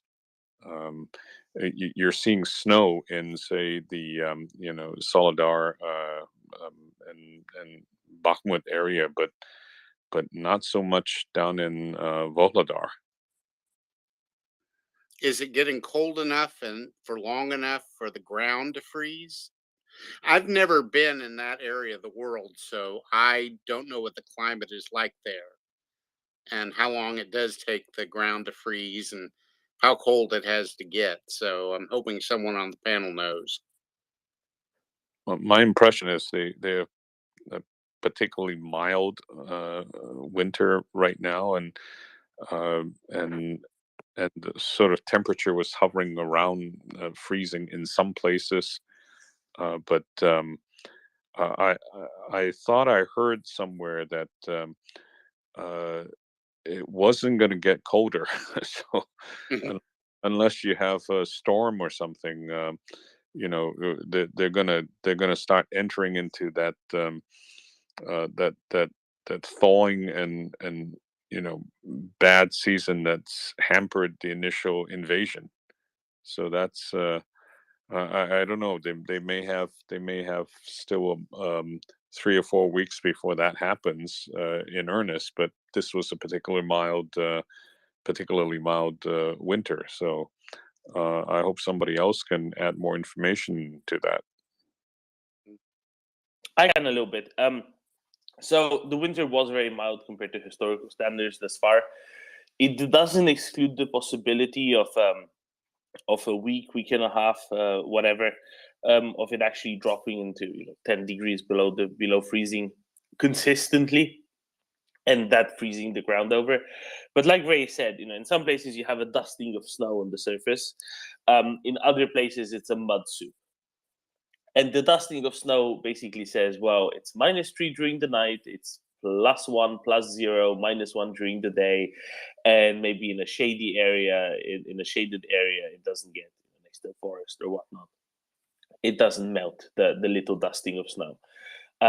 What you don't get are, 15 centimeters, 6 inches of snow, kind of snow. What you don't get is solid, rock solid ground that you can drive a tank on, that you can drive a wheeled APC on. That you're not seeing anywhere yet. So it says a lot when the Russians are trying to nevertheless push in places like Vuhledar with armored equipment, because it very much impedes their progress, and it makes it easier for the Ukrainians to defend against attempts like that, right? Because everything's just slower. You can do a lot with artillery. Now, if something happens in the next, there's still sort of 6 to 10 weeks in which there could be a deep freeze that happens. We'll see then. But if none is on the horizon in a month's time, then you can probably say, well, there just wasn't the conditions, the ground conditions for a big winter push, which happens, I don't know, 1 winter out of 6, 1 winter out of 7. I was expecting, statistically, you would be expecting at least at some point there to be a nice 2 weeks of frozen solid ground in the east of Ukraine, but apparently it just didn't happen. So it is how it is. And you need a lot, right? You need the proper freeze to get to have mud freeze 2 feet deep. Just because there's a surface crust. Now you drive a 60 ton. You drive a 60 ton. You drive a 60-ton tank over it, and it's not going to be a frozen crust anymore, is it? They're very good at breaking through that. Anyway, War Doggo might have a little bit more info on this. War Doggo, very good morning. Доброго ранку. Привіт. Слава Україні. Morning, dear friends, or evening, depending on which part of the beautiful globe you are. Hugs and love from Ukraine. Look, I just give you kind of the folk perspective on the weather usual conditions coming from the months names. Okay, so if in the Western culture we call January, February, March, April, and it's more like Roman names. yes, let's call it like Latin heritage.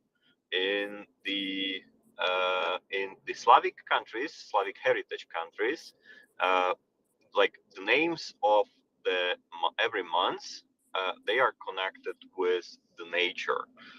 So if you say January, it means in Ukrainian and in Polish for some extent, and Czech, if my memory doesn't fail me, it calls siecień. Siecień, it means like when it cuts with the snow flying fast, like that it cuts the snow flying fast, cuts you when you are like walking. So it's like about the snow. It didn't happen. Let's go like this. The winter is mild. February in our lands is called luty. Luty means like rage. Rage meaning that the winter is raging. So it's like one of the severe, or how to call it, rages months of the winter that is usually most cold and there is most snow and so far and so on. March, we call it Berezeń, which is connected to the birch tree, I believe. And then April, it means kwiecień, which is like related to flowers. So it's like really highly connected to the nature. So like, and that was the reason behind why people observing the nature, they were calling calling months like that, because that is actually how nature was behaving in that lands. And we like naturally assume that the February is the month with the coldest weather, with the um, with the more snow than usual, or like this winter is overall mild, and is we can forecast, but mainly is like depending on which air flows going to arrive and which kind of the temperatures we're going to have. It can be freezingly cold. Several, like there were the winters where we were having in February minus 29 in Ukraine. Canadian friends like pretty well recall that temperatures. They start wearing the not only the underwear, but they start wearing some t-shirts on top of usual home shorts during the temperatures. It's like it starts being noticeable in some areas. So that's my point on the temperatures and the local view on the months names coming from the local heritage. Thank you so much. Hugs and love. Thank you, War Dog. And just to contextualize this, right? This year was definitely a warmer year than normally would be, right? A warmer winter. Yeah, that's probably the luck or the God blessing we have, that the enemy who is targeting the heating and electrical production infrastructure, let's say materializing their promise to kill us with the frost, as they were telling. And like imagine the uh, barbarian approach of the enemy. They remember the massacre. They remember the famine that they have created on those lands in 32, 33. We call it Holodomor. And you know how they call what they're trying to produce with their attacks on the energy and heating infrastructure? They call it Holodomor. Holod, it means like the freezing famine, let's call like this. So like another element that it will serve its purpose, let's call like this, one day when somebody will need to prove. So that is the genocidal war against Ukraine.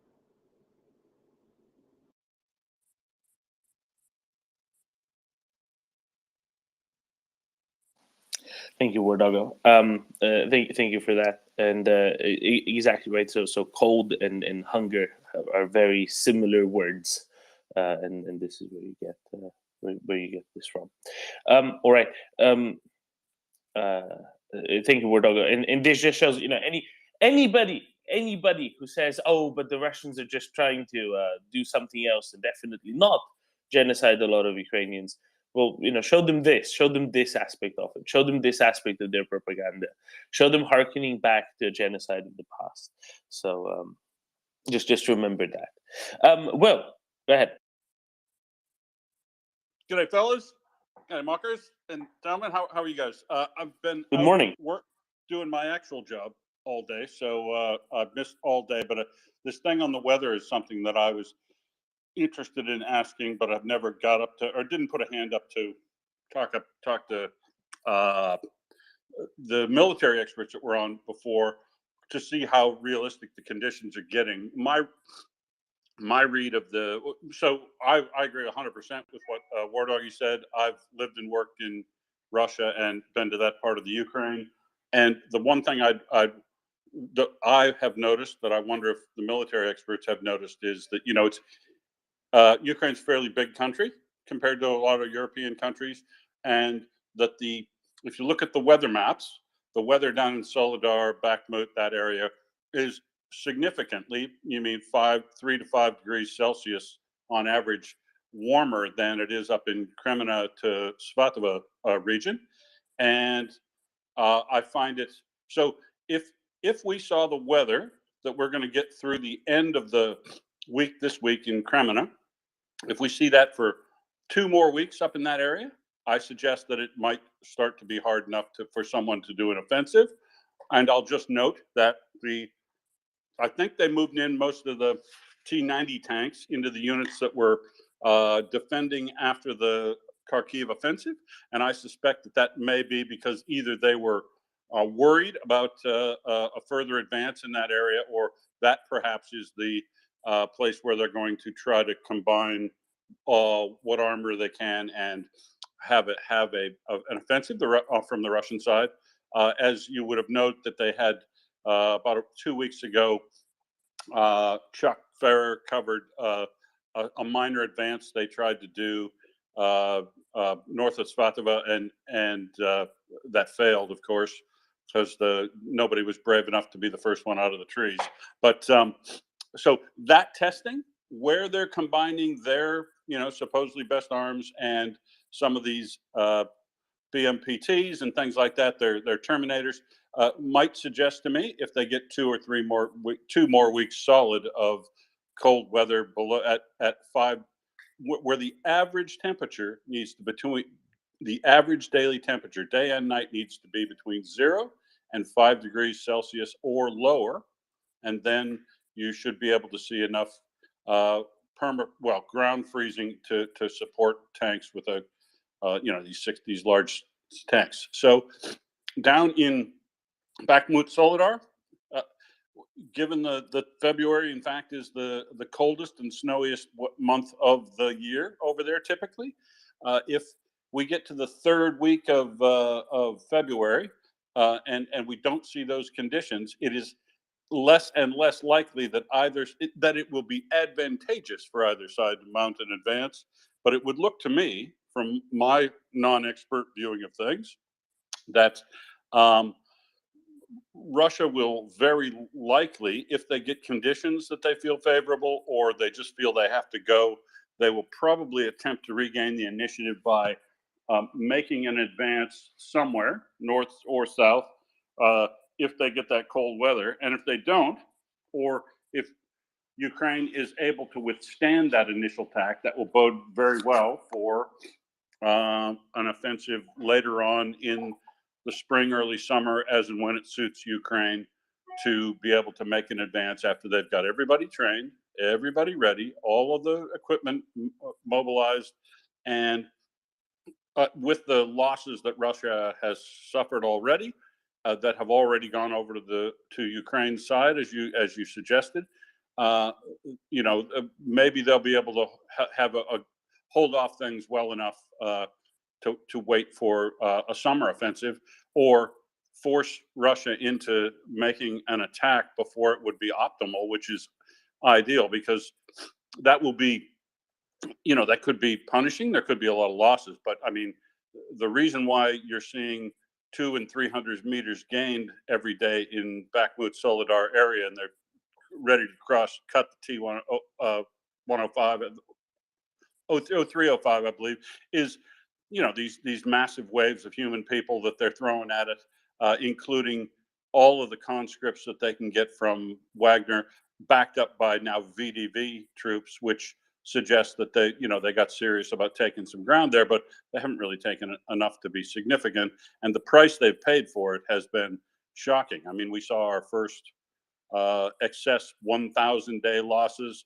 They've ran 650 to 950 day by day.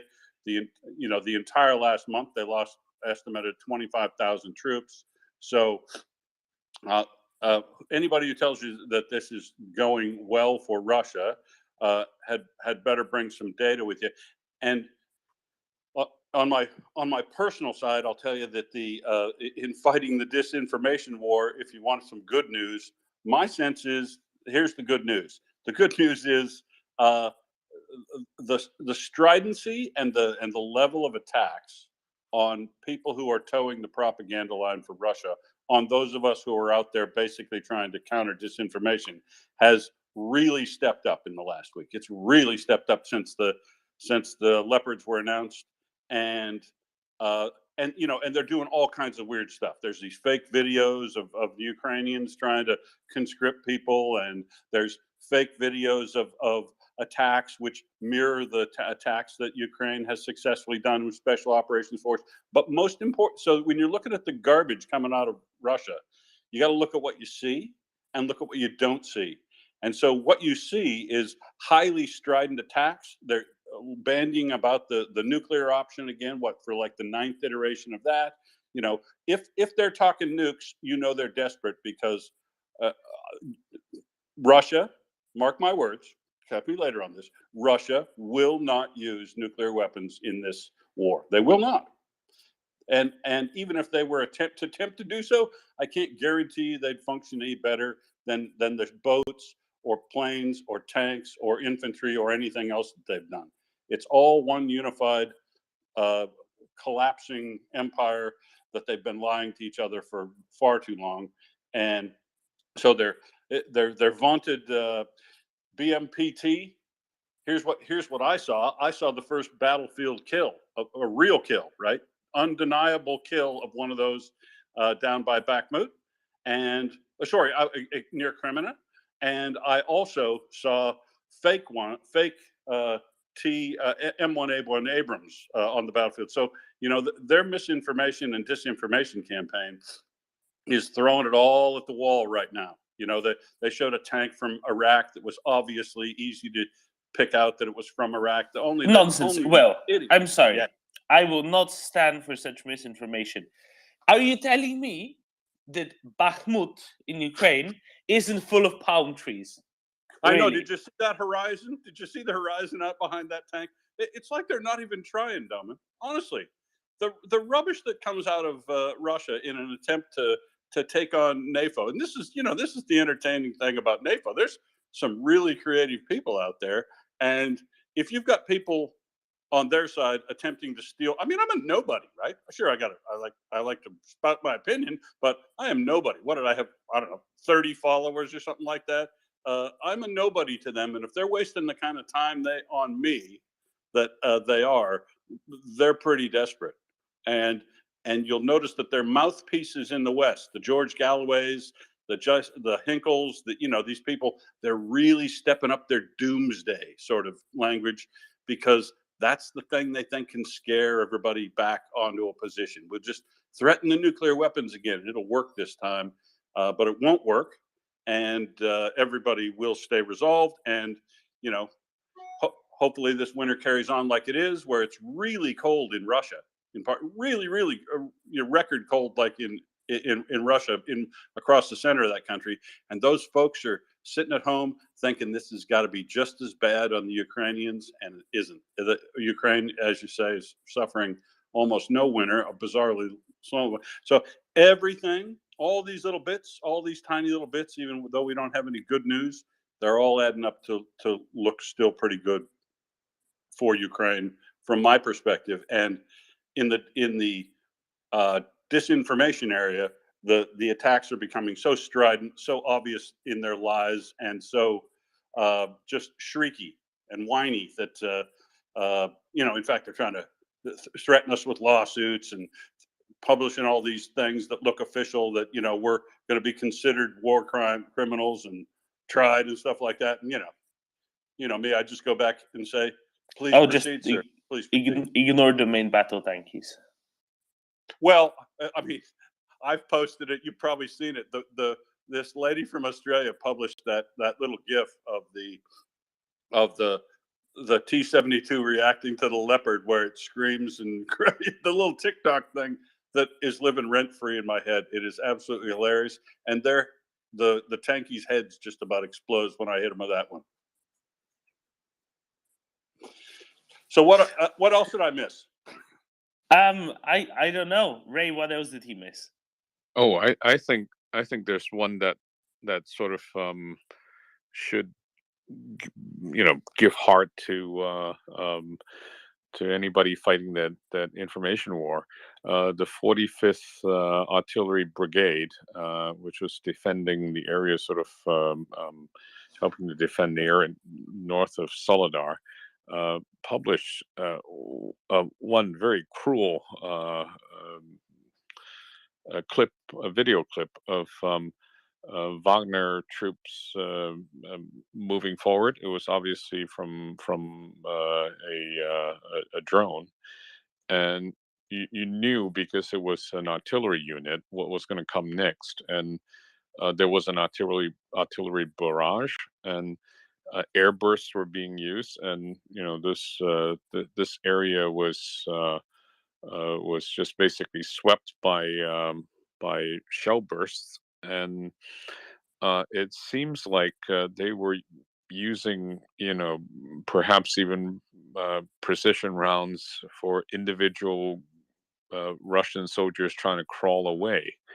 And it was frightening. You'd see some of these guys trying to roll or crawl away, and then it burst right on top of them.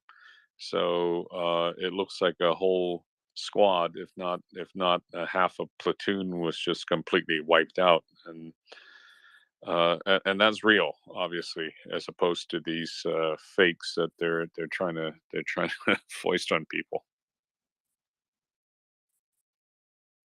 Oh, this was near Yakovlivka. Yeah. So it cheered me up.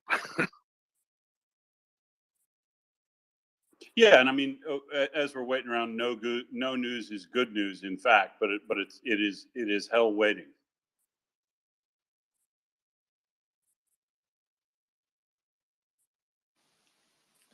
War Doggo.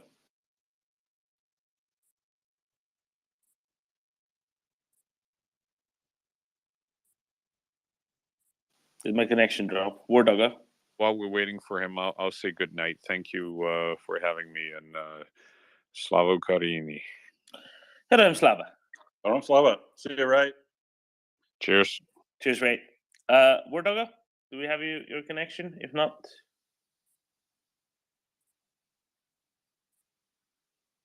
well, you can hear me, right? Yes, sir. Hang on. Can you call him War Doggo? Maybe he just can't hear me, but can hear everybody else. Hey, War Dog, are you able to speak? Can you turn your Yeah, mic yeah, on? yeah. I mean, Off you I go just then. don't hear Dom, and to me, it appears to be like Yeah, Dom unmuting I and hear him muting fine. himself, but Just have War Doggo I go don't ahead. hear a word.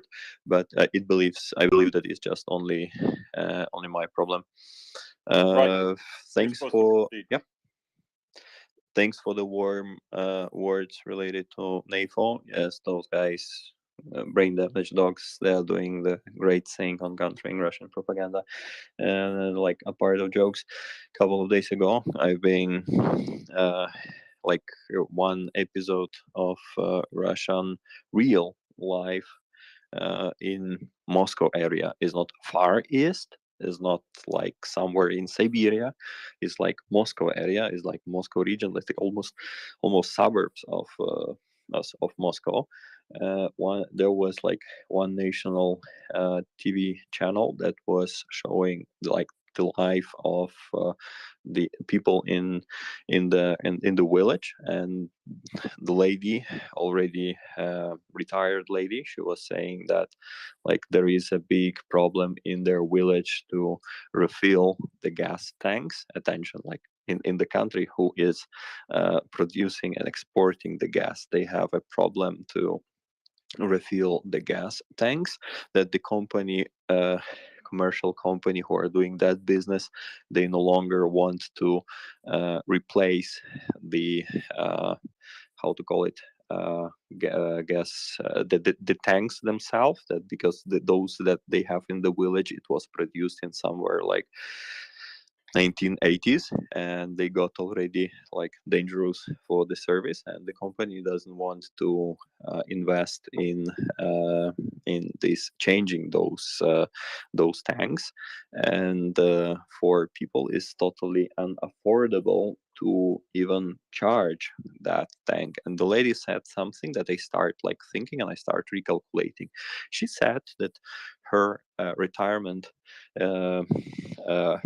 earning is like 1,200 rubles. If my memory doesn't fail me, is something like $40 a month. And she says that to fill in the gas tank costs 89 bucks, like is like 5,000 rubles, if I'm just like trying to and if I'm not mix up anything in the exchange rates. So she's saying that 90 bucks for the average citizen of their village is like an affordable amount to go and to charge the gas tank. And like, first think that in the country that produces and exports and gains the benefits on exporting the natural gas country, why they use the gas tanks in the village, right? Because they don't have the gas infrastructure delivering gas to the homes. So they use the tanks, like they fill the tank, they get into the home, and they use it via the tubes to have probably not heating, but they are cooking using it on the in the kitchen.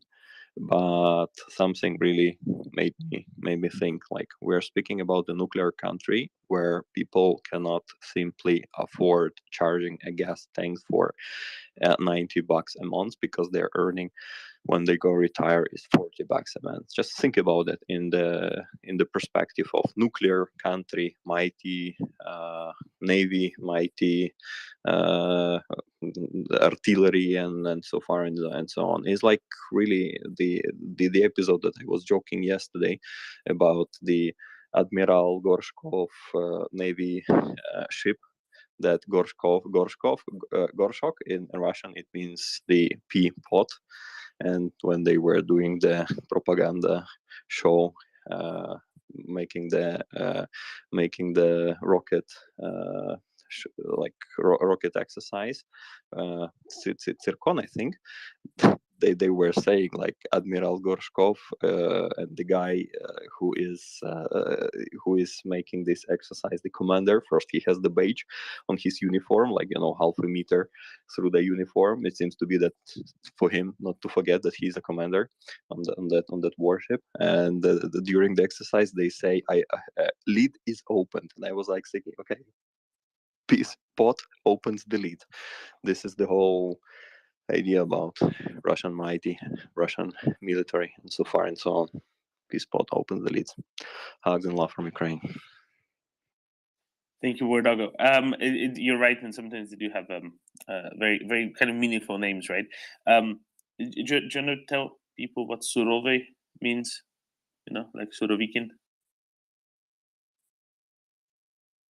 Oh God, he can't hear me still. Never mind. This doesn't work as well if he can't hear me. That's fine. We'll go.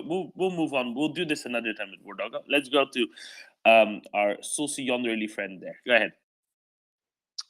Hello, thank you. I was just wondering if there are any military guys on here.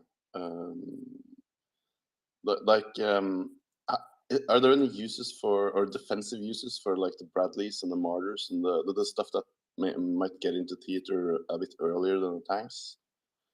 And I also seen like rumors, the rumors about F-16 pilots being trained in, I think, Poland or the US, and they don't seem to be denied by yeah, the generals, the classic US generals, retired generals that are commenting on these things. Yeah, well, so firstly, are there any like defensive uses for the stuff that we're sending that is going into theater early? And secondly, F-16 pilots, how plausible is it that they're being trained right now? Thank you.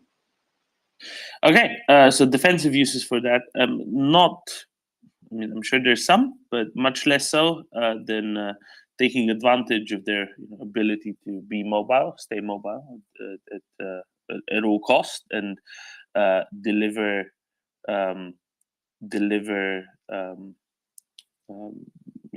fire on enemy positions despite that. So that's Like kind of threats in behind, counterattacks, that sort of thing. Yeah, exactly. That's more of the context there. Also, they don't seem to be scheduled for delivery ahead of the tanks. The first batch of Leopards and the Challengers are expected to come at the end of March. So are the Bradleys. So I don't think that they're actually mismatched time-wise, like you're saying. I don't know why it's going to take so long, but I think it's because they wanted to keep them longer for combined arms training, to have both at the same time, if that makes sense. So that's kind of why they're not putting the IAVs up ahead. And you called for a military guy, and here we have Mundre Shugotwa. Please. Good morning, everyone. Yeah, so you were talking about if it's a defensive weapon. It's both a defensive weapon and an offensive weapon in one. It has the big capability to fill both roles. And it's mainly due to the fact that when you have a mechanized infantry unit, you can put these at a position. For example, you have a front line, and you say you have 4 villages spread out over that front line. Then you can put like a quick reaction force in the middle, where it's like equal distance to all 4 villages, or somewhat similar. So you can have some units stationed in these villages to defend them, but when the Russians attack in one spot, this QRF, for example, Bradleys and Mortars, can quickly deploy to the area which is attacked and reinforce that area, which allows you to have a smaller force defending, but a smaller force doesn't mean less force, so to speak. So that's how they are great for, being a defensive weapon. They allow you to put lesser forces in one place, but still have a powerful firepower available. But Domin is right, they're supposed to mainly be used as the offensive role, supporting the push, allowing the infantry to move up. And I also think, as Domin said, I don't think they will be delivered without the tanks. This is going as a package. They're going to stick together, and they're going to deal whatever damage they're going to do together. If I may have a short follow-up, but like the reason I'm asking is that like you can see these appendixes forming. The Russians are trying to threaten supply routes and stuff, and like how plausible is it to kind of try to cut them off and stuff like that with some punch, some armor? Sorry, I did. You're kind of low to me, so I didn't hear. I heard something about Russians doing something. You were really muffled, Sosion, lille fella. Sorry, is this better? Much. Go ahead. Okay, I was wondering about the it seems like the Russians are trying to supply or threaten supply routes in, for example, Bakhmut and stuff like that. So they're forming these appendixes, like trying to kind of crawl inside the Ukrainian positions. And to me, like it looks like they should be vulnerable to some kind of armored push. I'm obviously no professional, so that's why I was wondering about this. If the Bradleys could do that sort of work. Shh! Don't tell anyone, especially not the Russians. No, you're completely right. If they had them there at this given time or moment, we might have seen different types of strategies being deployed or used. The thing is with, for example, with Bakhmut, when you invest a lot of resources and power, like in taking a city area like that, if the infantry goes in and you're not protecting the flanks, and the enemy has a mechanized unit that can counterattack, flank the town, they will basically cut off the infantry inside the town if they manage to take out the armor and everything protecting them from the flanks. So that will basically put them in a kill box or trapped without resources. But not saying too much, but I don't think that's the case that Bakhmut is. Bakhmut is a fixing action, delaying action, treating the Russians as much as possible. I do not believe it's where the sort of pivotal moment is going to be. But that's just me looking at it. I have no clue what's going to happen, and I just try to trust in Salishny so far, or his staff, because so far they've made some pretty solid calls on what to do. Have every call been great? No, but most of them have been. So we have to try to keep that in mind. As the mockers were talking about earlier, which I really enjoyed. There you go. Thank you. Thank you for the Can I info. speak? Melody, very good morning. What do you have a question or comment? Wait, what? Come again? I have a couple of questions. Number one, how can we help the children? Is Okay. there a link? Is there a link? Yeah. If there's various ways to help the children. Depends on which children specifically. But if you consider Ukraine. allowing them, yes, I understand. But there's you're talking about a group, literally about 8 million people. So it's going to require a little bit more precision. If you consider helping all The of them, most making sure that needed. yeah, and understood. If you consider allowing them to get back home, then expelling the Russian invasion force out of Ukraine seems like a good start. And there's a number of ways to help that way. If you wish to help children who have had to have left their homes, either reaching out and helping through various Ukrainian government websites, including United 24, might be a good idea, because they also run a lot of programs and help for those who are internally displaced within I'm a Ukraine. certified foster parent in the United States. So I want to ask and spread the word. Like, how can we help two ways? How can we help the children there to remain in their country? And number two, how can we help orphan children? Like, you know what I mean? Like, come here.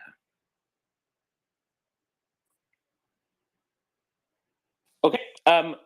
Getting unaccompanied minors out of a war zone is going to be much more difficult. There are programs set up. I forget what the name of it is, but there's a specific one for Ukrainian refugees to the US, even though it's a little bit more limited than the ones, for example, north of the border. Okay. But that does exist. I'm very sorry to have forgotten the name of it. If you asked this last year in April, I would have been able to help you, but alas. You just would screenshot my name or whatever. Yeah, Melody, drop me a DM. You can message me, and I'll help you. I'll help you that way, which will be easier than me trying to remember names off the top of my head. How about that? Perfect. Excellent. Thank you, Melody. And the other question I have is how can we as Americans, without our government, help you? So right now, The easiest way is to call your congressperson and your 2 senators, which you definitely have all 3 of those, and ask specifically for ATACMS. Frankly, is going to be the most helpful thing now, because the Ukrainians can use them. All of that. I've Yeah, done that. excellent. Keep the pressure on, because frankly, you know how politicians are. If they don't hear about something every day, it kind of slips their mind. And that's why doing this on like a fortnightly basis or a weekly basis tends to apparently be a really good idea. My American friends tell me, and this way you can really keep it front of mind, fore of mind, and actually get some action going on that. How else can I help? How can I help? To get the government to move on with more weaponry, it's very difficult to do it any other way. If you wish to help monetarily, there's a number of excellent charities, including, for example, MriyaReport. There's a link up in the title of the space, which deliver non-lethal aid to Ukrainian defenders. You can also look at things like United 24, for example, which is run by the Ukrainian government. But what is the best way to help you right now? That depends. Like number one. Yeah. Number one is do what you can to get your Congress and Senate to really push hard for heavy weapons, more heavy weapons. That's number one, frankly, because that's the one thing that's going to expel Russians out of Ukraine, out of the occupied territories, and really help Ukrainians in the short, medium, and long term. The quicker, the better. Okay. All right. Thank you very much, Melody. And Thank you. We can ask, for example, here, 122, the former tank commander. How much use are these tanks and IVs coming in going to be, 122? How much of a difference maker are they going to be? If used correctly in the sufficient way, they're going to be a huge deal in the area they're going to be deployed to. They're going to allow the Ukrainians to more favorably take a offensive action against a fortified position. That maybe with their old equipment might have caused them to suffer a great deal of losses or have a lower chance of probability of succeeding. So it's going to be a huge deal if they choose to deploy it in a manner to go on the offensive. I can't really give a 100% versus a 50% success rate, but it's really important to keep in mind that these tanks can engage targets much further than the Russian versions can. At least most of the Russian versions. They also have better armor and everything, so they'll be able to make a breach, hopefully, much easier, and also take out the enemy armor that's in the region where they're attacking. So they're going to make a big role when they enter the battlefield, and I would assume that we will know when they're going to be deployed, because I don't think they're going to be deployed in small batches here and there and battle tested. I think it's going to be sort of like unveiled by force. But I don't know, but that would be me if I was putting this kind of capability into Ukraine. I would keep them back until I know what I was going to do with them, and then deploy them where they were needed. I mean, the public timeline 122 right now is basically looking at 3 or 4 the public timeline is looking at 4 armored companies and 10 mechanized infantry companies being deployed simultaneously, more or less. So 3 companies of Leopard 2A6s, probably, judging by Bundestag statements at the end of March, joined by a company of Challengers, and then goodness knows how many companies worth of Bradleys at that time already. So even just with the Leopards, you're looking at an armored battalion with mech infantry support and a mechanized infantry battalion with 1 armored company included, right? That's not insignificant then, as a tip of the spear kind of force. Want to do? Just an example, it would be probably somewhat enough to, if they want to drive a wedge from, let's say, Zaporizhzhia down to Melitopol, and maybe even to the coast. I don't think they might not want to go all the way to the coast, but that's just me. That will be make this company or this force big enough to be able to do this and secure the flanks enough, and then to from that point on, disperse in other directions. And once they open that hole, they can bring in other units that are not so well equipped to either maintain defensive lines or even combine into offensive actions from there, or they can target somewhere else to drive deep. But that's just one way of how they can be deployed and maintain a gap, because as you continue to widen the gap and go further down, you need to keep some troops along the way to stay and hold the line so you don't get flanked. But it's sufficient enough to, or should be sufficient enough to break through in that region and push that far down. So let's hope they'll manage. Want to do a lot of these Soviet era equipment bits, right? That Ukraine either has from God knows when, or from capture from the Russians, or getting it from former Warsaw Pact states, including now also getting them from Morocco. Now they're probably perfectly fine as these follow-on forces, right? As the ones making sure that they don't get outflanked later on.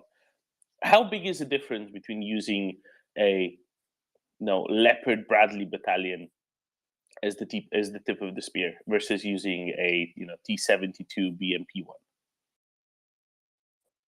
Oh, it's much better because there are more optics, there's more anti-tank capabilities, there's more infantry fighting capabilities, the armor is better. I mean, it's just better all around. It's going to be a unfair match, at least on what we have seen so far, when the Bradleys were operating in Desert Storm, compared in what we've seen the Russians perform so far in Ukraine. It's going to be an unfair match. And we have to keep in mind this always revolves around Ukraine somewhat denying Russia the airspace around these units when they're advancing as well, but they have been given kind of capabilities to do this as well, so hopefully that will happen. And yeah, it's going to be, as the kids say, Gucci if they can manage to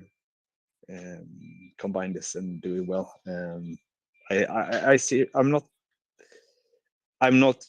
worried. I think this is it shows they're preparing. It shows there's rush. Sure, people are rushing to get this armor into Ukraine for some reasons and etc. But it's also being methodically done. They're getting training. You're getting training in the UK, just infantry. I mean, they're actually putting in training, unlike maybe the Russians have done to their mobilized.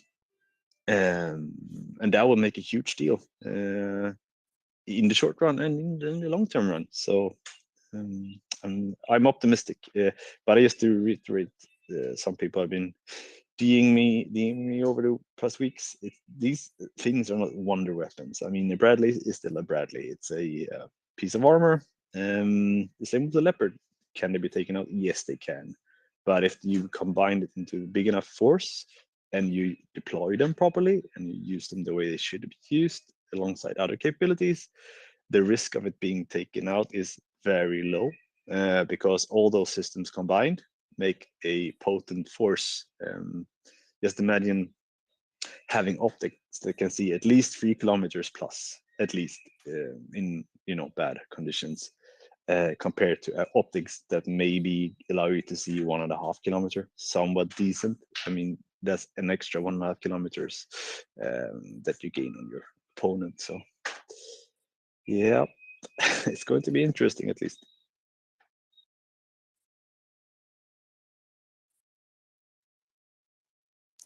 between the optics, between that better better guns, right? More accurate guns. Has this been something that has been able to be quantified well? How much more accurate are Western guns compared to Soviet guns on tanks? I don't know the specifics, but there are indications that the Soviet guns are not as accurate overall as the Western guns. We've invested a lot more into the fire control systems, in which you can obviously see if you look at partially how the tanks looks inside, but also how the gun when they fire it, how it operates. So it's not true, of course, overall kit. If you look at it at a broad perspective, but in general, the Western standard is much higher because that's where the route we went. We went for precision over somewhat power sometimes. Let's just I see if you didn't the video of the Terminator that came out. There was a close up where they it was firing. Well, a lot of people commented on how that barrel shakes. I don't know if you know which one I'm talking about, but I know exactly what you're talking about. I don't know if anybody else does, but I was watching that and thinking, no, that looks kind of like it's doing its job, right? Because it does seem to return to the same position every time before the next shot, so that's fine. Yeah, but it doesn't really though, because here's the thing. Use the golf analogy again. In golf, if you use the driver and you're gonna hit out on the course, if your angle is at only a few degrees wrong, let's say 5 degrees, that doesn't sound like much. But if you shoot at a distance of 300, 400, 500 meters, each 100 meter you go out, that is gonna multiply a lot. So it's going to spread hugely, and it's not the same as trajectories for projectiles, such as a bullet with another power, but it's still somewhat the same principle as well. So as long as you don't get into close enough fights with the Russian systems, you should have a major advantage in the accuracy department as well, which, for example, if the Russians aim at you dead center and they fire at you at, like, say 1.5 kilometers with a tank, and they're aiming for your weak spot, there is a slight chance they're gonna go hit off that weak spot with a 30 centimeters, and they might not penetrate, even though they aim for your tank's weakest spot, compared to a Leopard, which is going to hit very accurately at what it's aiming at. So that's going to be a huge factor as well, the accuracy.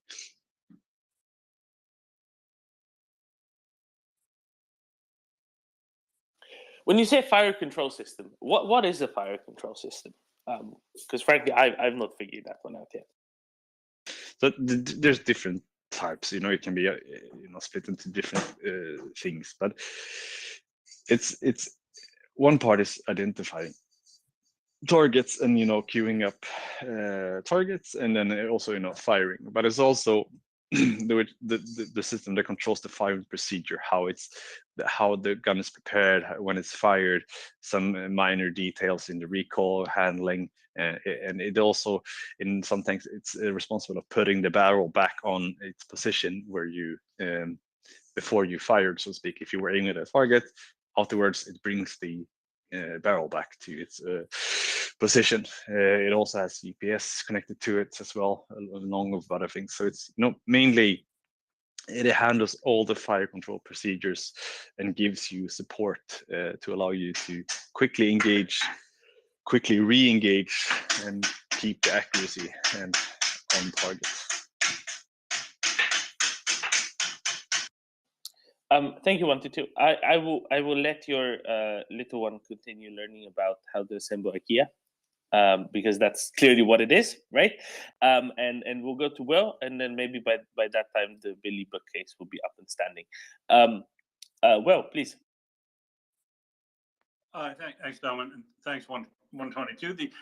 So the fire control systems, in addition to what 122 had said, is the main battle tanks and the Bradleys use a fire control system that has laser target finders. They can have compensators for wind and other environmental conditions. You know, they're geosynchronous, gyroscopically stabilized, so they can shoot on the move accurately, not as accurately as if they're stuck in one place. But back to your main question, the key is, if you've got a main battle tank like one of the Leopards, the Challenger, or the M1A1, those things have a reliable, accurate range that's nearly a kilometer farther than the T90. So the best of their tanks, the T90 or the T72, is likely to be able to not take a shot until you're almost a kilometer closer than the MBTs of the West. So now, what that means when you're moving in combined arms is you do a thing called bounding overwatch. So you'll get out there with some of the infantry fighting vehicles and the armored personnel carriers, and you'll start to screen out into the area in front of you and watching the flanks with your infantry, and you pull the Bradleys up. Now, about the time the Bradleys pull up into the maximum range, or if they're using BMPs, the maximum range of the Russian tanks, those Russian tanks are expected to basically start trying to knock those things off at their maximum available range. Now, the T90s and the T72s are tanks which have, like a lot of things in Soviet doctrine, right? A lot of things, more is better, right? They produced tens of thousands of T-34s in the Second World War. They produced artillery and artillery shells that far outweigh in numbers the West.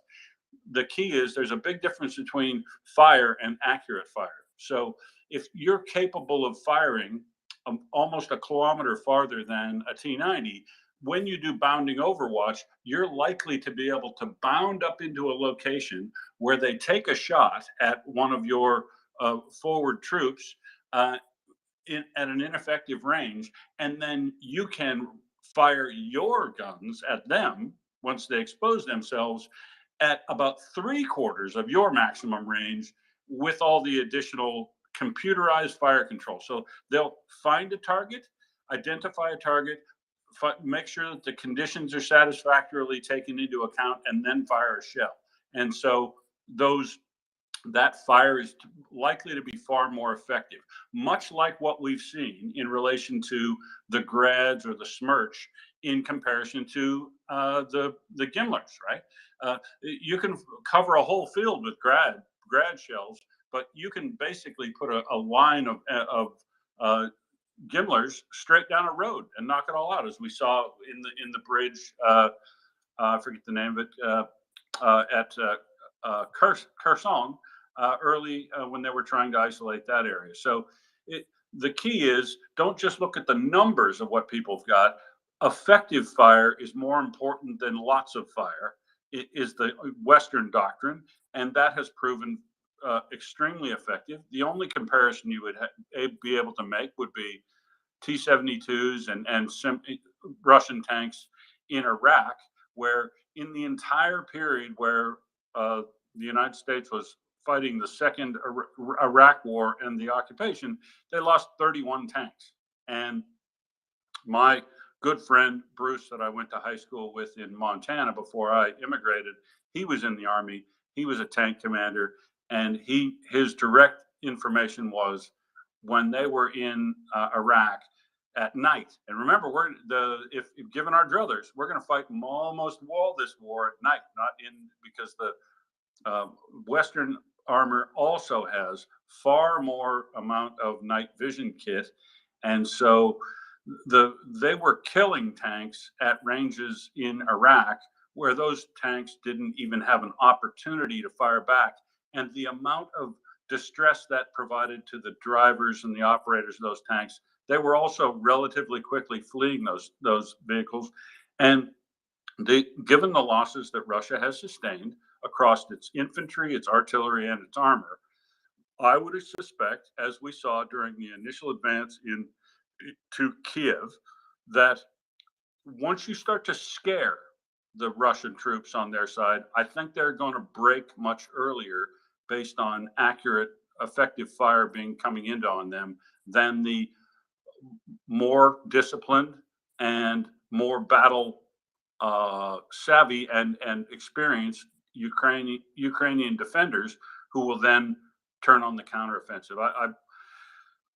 Basically, I'm just hoping myself that Ukraine is got everything it's need and keeps it secret. We don't need to talk about it at all, but I hope they're capable of withstanding whatever initial next counteroffensive or offensive that the Russians will mount, because then I suspect that will be the last forward movement at all of Russia in this war. And after that, it'll be counterattack and then planned offensive to drive them back to the borders of Russia and out of Crimea.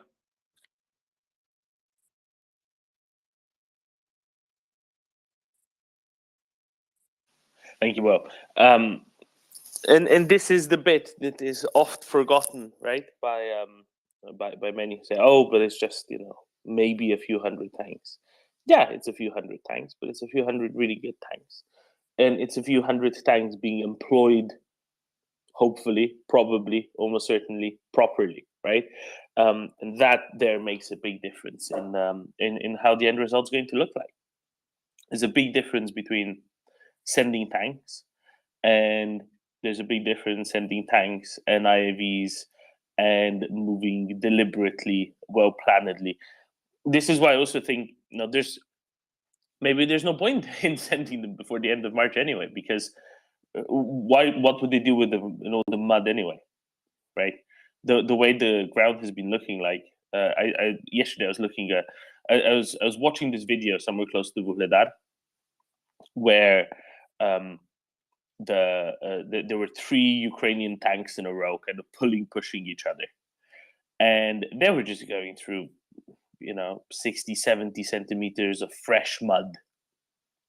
They were barely crawling along, barely, a little bit softer, and they'd just be staying put. And that really made me think, hey, there'd be no point to Leopards right now anyway. What there is a point in doing now is keep the Russians where they are, keep the lines where they are, and prepare for next time round. Prepare for when the ground is movable on.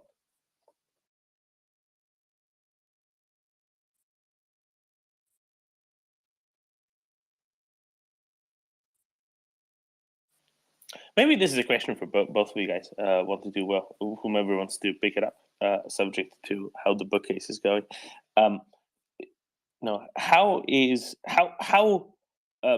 How much mud can you really deal with and still be effective? How soft can the ground be and you can still move over it with armor and still be effective? At what point do you say it's just no point? Because you're crawling along at 2 kilometers an hour, and what's the cutoff? Maybe there's a speed cutoff at which you say, well, this doesn't really make sense anymore. Whatever the conditions is, whether it's too rugged, whether it's too muddy, whether it's too steep, whether it's too whatever. Yeah, Damon, I don't know exactly what the cutoff is. Having been to Iowa would be the only comparison I've got to the ground in Ukraine, in that area, with like 2 meters of topsoil. It's like a wet dream for farmers. Most farmers around the world would love to have that much topsoil. And the problem is, it isn't just one tank driving over it. They drive over, 3, 4 IFVs, then a tank, then, it liquefies the ground pretty quickly. You might have seen some of the pictures last spring in Raspuznitsa, where the MTLB, which is the armored personnel carrier with the lowest ground pressure of all of those Soviet era weapons, it was essentially swimming. It's like amphibious in mud.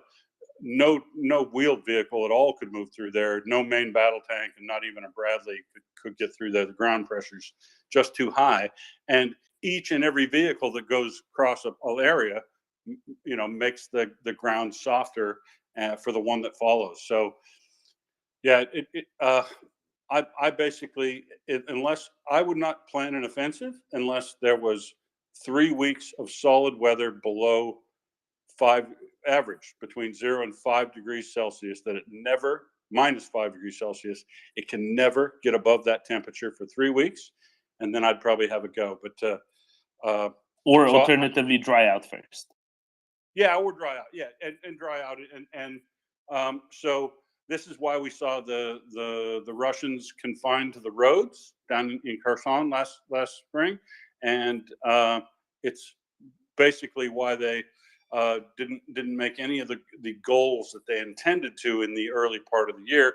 And the Canadians were on yesterday and also noted that as they expand toward Ukraine out of Belarus, in the initial offensive, Ukraine blew a few dams to make the wetlands up there impassable, and they haven't been back in there to do that this winter, but the beavers have. So the beavers have generated a huge natural obstacle for anything new that wants to come out of the north, out of Belarus, down toward Kiev. So thank you, beavers.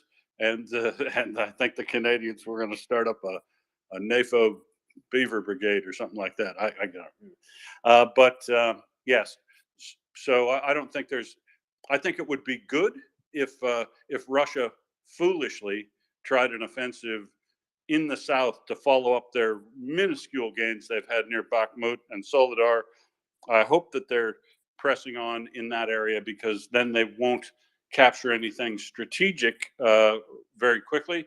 And if they try to move during, unless it's been cold long enough, they're going to get butchered. And great. You mentioned the MTOB specifically. Not the Finns have a bunch of MTOBs knocking about, and we had Antti on at some point who was saying that when he was a conscript, he was in an MTOB, in a I don't know, unit that had MTOBs.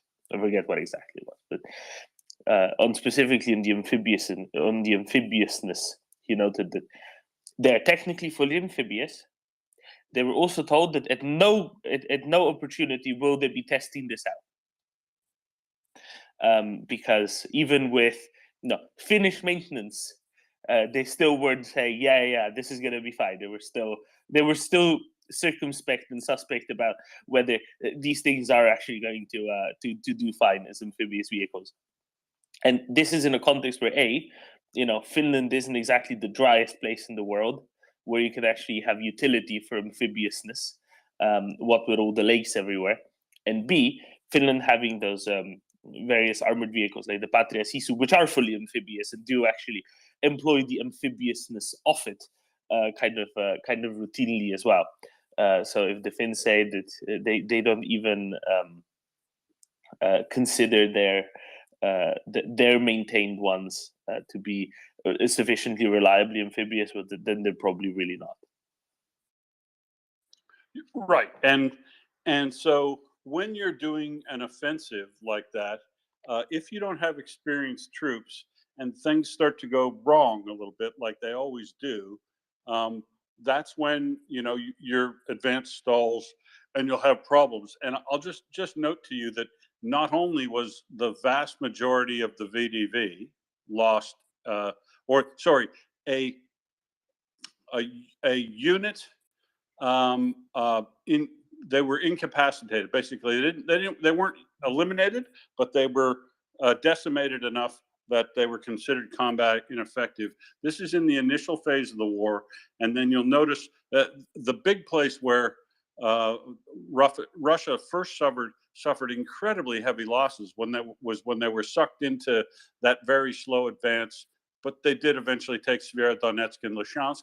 But in doing so, they lost so much of their armor, and most importantly, some of their crews. So they've lost so much of their experienced troops that Ukraine has a vast advantage in troops who are experienced, who are still at the front or have been rotated off and back on. So I think they hold the advantage there too.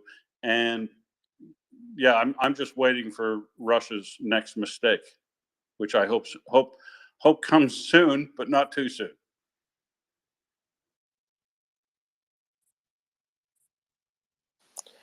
Thanks, Will. And I agree, of course. There's a big difference in a quality drop off of the Russian troops, which were somewhat trained, somewhat capable back at the start, and comparing them with the ones now, which are much less so. There's been talk of Third Army Corps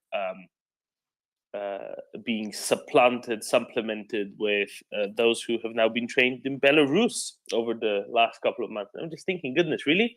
They're trying this again? No, they trained the Third Army Corps for a couple of months in Russia over the summer.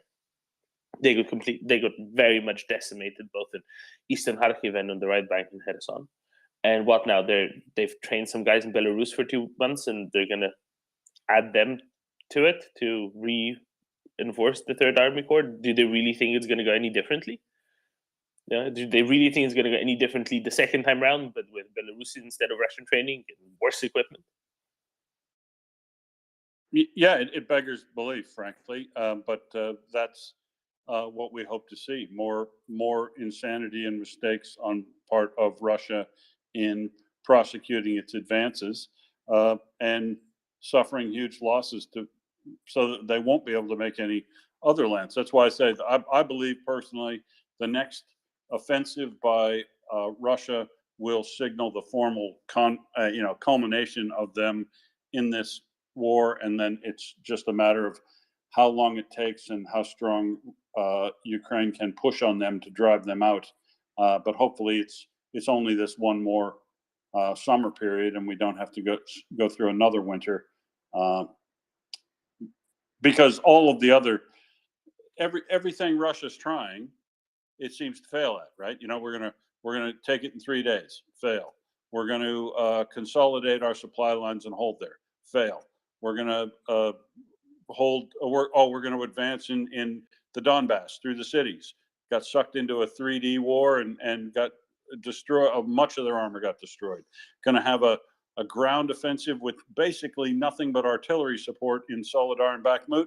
You're losing 25,000 in the last month, and basically 650 to 800 to 900 a day. Everything's failing. So, let's try terror attacks on the population centers because that'll break them. It's just everything they're trying is wrong. Everything they're trying is misguided. And, even in the missile side, they're wasting some of their best precision long-range munitions doing terror attacks on Dnipro and Kiev and places like that, rather than use those for their intended purpose, which is to take out, air defense and armor, congregation areas for armor and artillery behind the lines, so that your advance doesn't get stalled by the counter armor and counter artillery attacks. I don't know anybody who is now looking at this.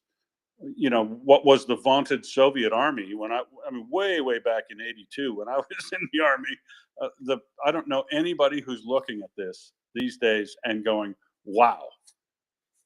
I realize it's a good idea never to underestimate your enemy, but the level at which the difference we see between Ukraine and their operations and Russia and their operations is just, it's almost unfathomable each time you look at it, how bad it can get for Russia.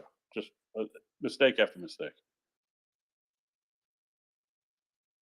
And this is the other thing, right? There's a combination of hubris on the side of the Russians, but also at the same time there was a level of overestimation by various Western armies, saying, "Look, they must have learned something. They were doing all of these CFE inspections, right? The Conventional Forces Europe Treaty inspections through the OSCE of Western bases. Right? They saw the difference. They saw how it's done. Did they really not learn anything from that? Even if the Soviet ways were the way they were, was that not enough? Were all of the exercises they observed not enough to learn something from and to change something meaningful? Maybe this is going to be one of the big lessons, in 10, 15 years' time, of just how set in one's ways someone can be and how much that can impede, change. And by change, I don't mean necessarily really change. Really, what I mean is how much that can impede changing behavior, changing some really deep-rooted practices.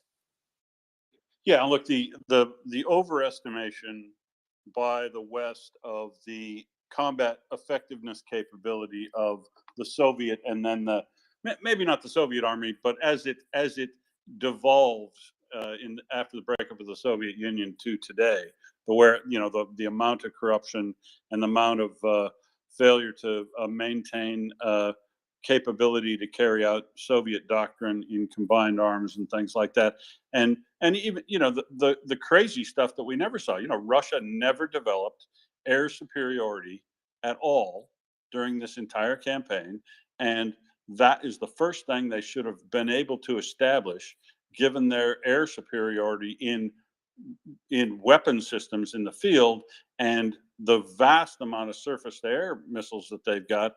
They should have been able to ground or kill virtually the entire Ukraine Air Force within a couple of weeks, and they didn't. And now you see as many close air assault and harm missile attacks for suppression of air defense from Ukraine side. You basically see parity there, and we're seeing near parity in the amount of artillery shells fired many days. And as I say, if it's 5,000 shells a day coming from Russia and 3,500 shells a day coming from Ukraine, those 3,500 shells are a lot more accurate. They're coming from Caesars, they're coming from 777s, they're coming from better systems with better munitions that are more accurate and provide effective fire on target. And we literally see the results every day. They had Turkish cluster munitions in Bakhmut and Soledar. Those offensive, the mass body wave offenses that they've tried and actually did get some ground, those would have failed utterly. But the air burst did, 25,000 troops in a month is an incredible number to lose. You wouldn't think, well, no Western nation would stomach that. So, yeah, I continue to be heartened by the performance of Ukraine across the sphere of these things. And while it's a slow grinding thing, and we wish it would move on, I have yet to see anything that causes me to despair, other than the fact that it took us far too long in the West to provide support to Ukraine in everything it needs all at once. And that means that there have been a lot of lives lost on Ukraine's side that need not be lost. But other than that, I think they've done fantastically, and will continue to do so by all measures that I've seen.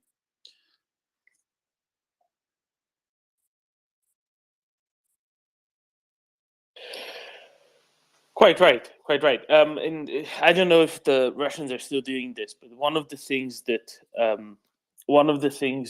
CJ has pointed out over time was saying, look, the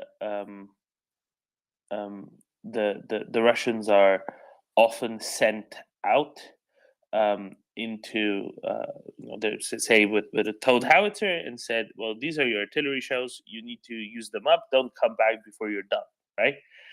And this is where the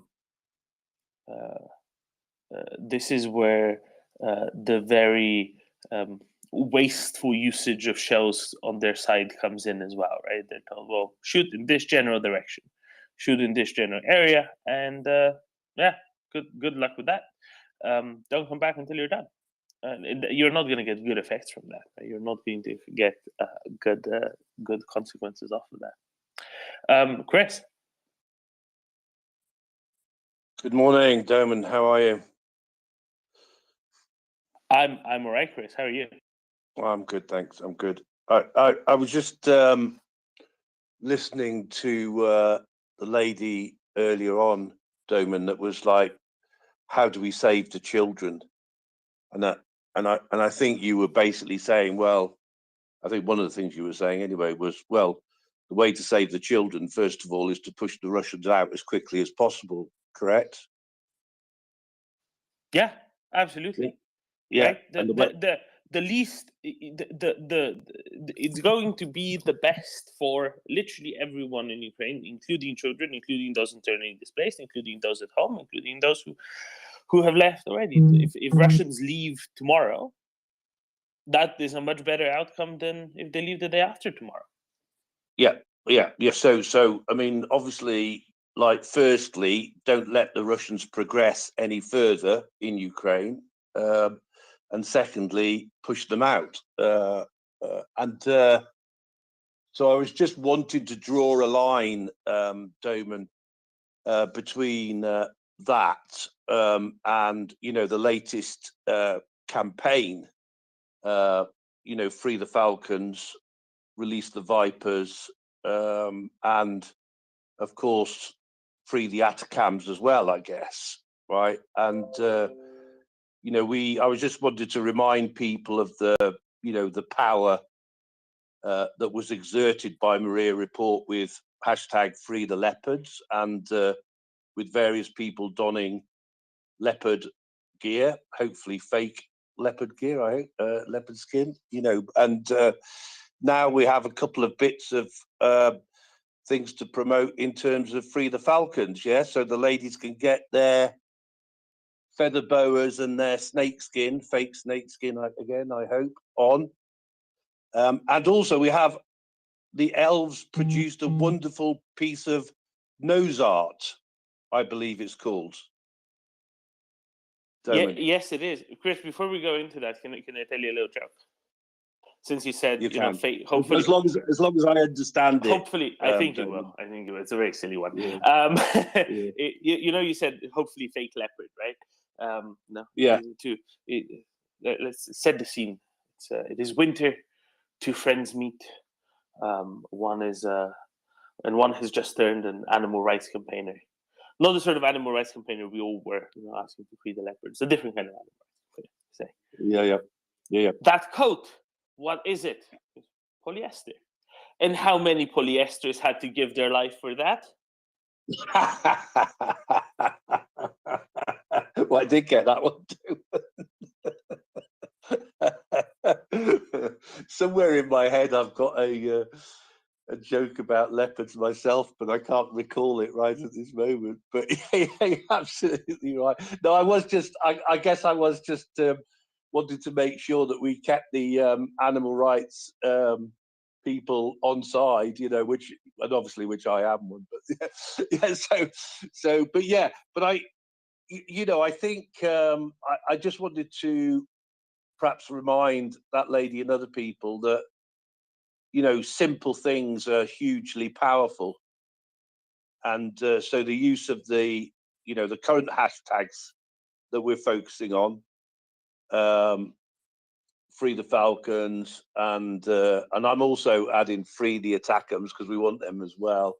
But those and the wearing of the snakeskin and the boas and the use of the nose art, which I don't know which elf produced that, but it's very wonderful, I must say. And I really think, Chris, that the feather boas are the ways to go, right? Because it's both snake and feathery, both at the same time. So it covers both falcons and vipers.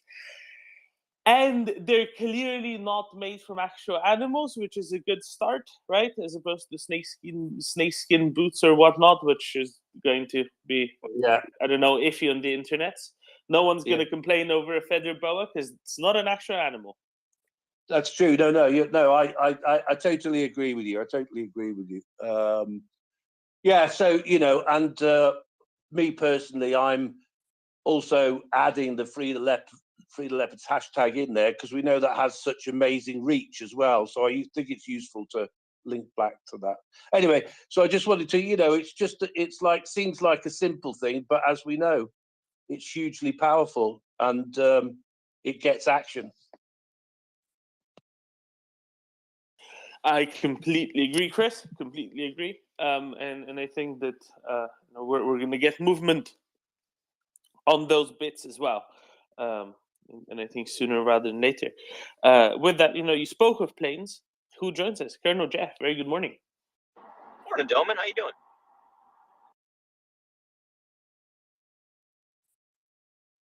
I'm doing just fine. We were talking about some ground warfare a little bit ago. Now Chris brought up the F-16s and whatnot, and I have the perfect question, locked and loaded, both for you, Colonel, and for our ground warriors here as well, which came from a list about half an hour ago, and this is absolutely perfect. In an armored push south from Zaporizhia with Western tanks and IAVs, does Ukraine need fighter jet support, or are ground anti-air defenses like Gepards, like missile systems, like movable missile systems good enough and sufficient for that? What do you think? I think that more is better always in warfare, right? You never. It's hard. My ambassador used to always say it's hard to win a football game when you leave half your team on the bench.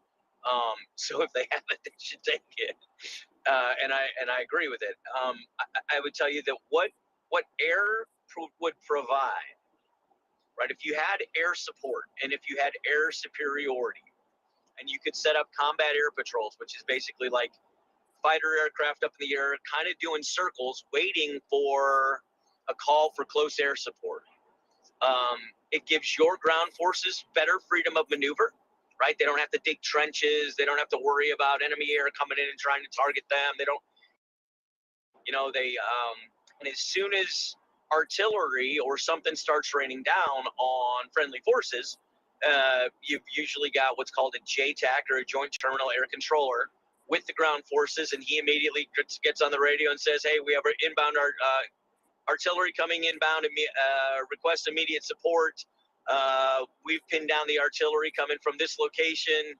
See if you can put eyes on it." And then you've got immediately you've got anywhere from 2 to 4 aircraft flying over the top of that enemy artillery position, which is very troublesome if you're in that artillery position, because you're about ready to get a bunch of 1,000-pound bombs dropped on you fairly quick.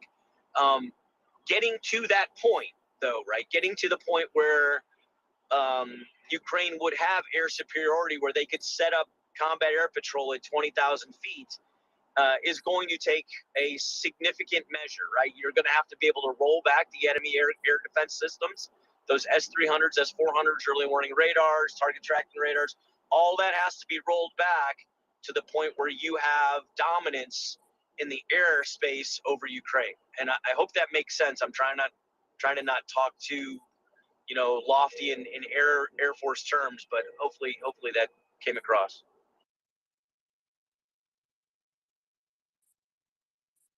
What prerequisites are there for Ukraine that need to be fulfilled for Ukraine to be able to fly combat air patrols like that? Yeah, so there's a couple, right? The first one's they've got to get airplanes. And I think we all know that. We know that's the first step, so let's get them some airplanes. And once they have aircraft and they have them trained, and these are actually, combat capable. This is a combat capable unit. At that point, there's going to have to be some political decisions made, right? Because right now, Russia is able to control airspace over Ukraine from air defense systems that are positioned in the breakaway regions, or even as far back as Russia, right? So if you want to take those away and strike them and kill them, you are going to have to fly potentially in parts of Russia that I'm not so sure the West is going to be too excited about. But then again, this is Ukraine's war, and it's not the West's war, and I think we all have to be akin to that, right? We have to understand that it's their war. I would, if I was the West and I'd given them a bunch of stuff and they were flying into Russia and taking out air defense, get that. If they were flying all, not the intent, knock that shit off. So.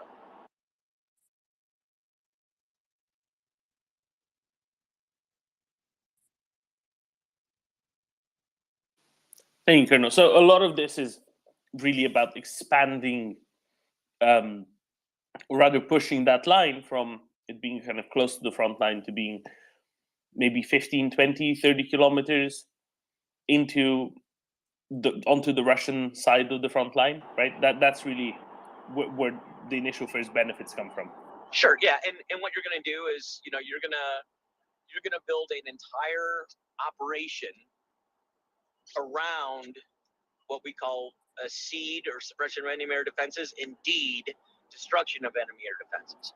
So, for example, you might launch a couple drones into that area and put them up nice and high, right? So you ensure that the Russians can see them. And then once you know that the Russians can see them, the Russians are gonna shoot at them, and you're going to try and have intelligence assets already pre-positioned to figure out where these missiles were launched from, get as much targeting information as quick as possible so that they don't have time to move. And then you're gonna have that seed/deed mission on alert, 3-hour alert or something like that. These guys are gonna get that intelligence targeting packet. They're gonna jump in their jets, and you're gonna have some guys who are gonna shoot HARMs, high-speed anti-radiation missiles, right? So they're gonna suppress that radar, and who knows, maybe they kill it, right? Maybe the HARM drives all the way in because the Russians don't want to turn off the radars, and that's fine. But if the radars are off and you know where they are, now you're going to start dropping 1,000-pound, 2,000-pound bombs on them, and it's no longer just kind of taking out the radar like a HARM missile would be. It would be totally destroying these assets. And once that happens, right, now you know for at least a given amount of days, you have air superiority. There will be an intelligence assessment made at a very senior level to figure out how long it will take Russia to actually move new air defense systems in. And based on that intelligence and based on what risk the leadership wants to take, they will own the air, and they'll be able to get up to 20,000, and they'll be able to fly, and they'll be able to fight, and they'll be able to do close air support, and they'll be able to do these combat air patrols. But eventually, you have to realize that they're not just going to give up, right? They're probably going to bring in another air defense system, and everyone has to be cognizant of that and prepared for that to happen.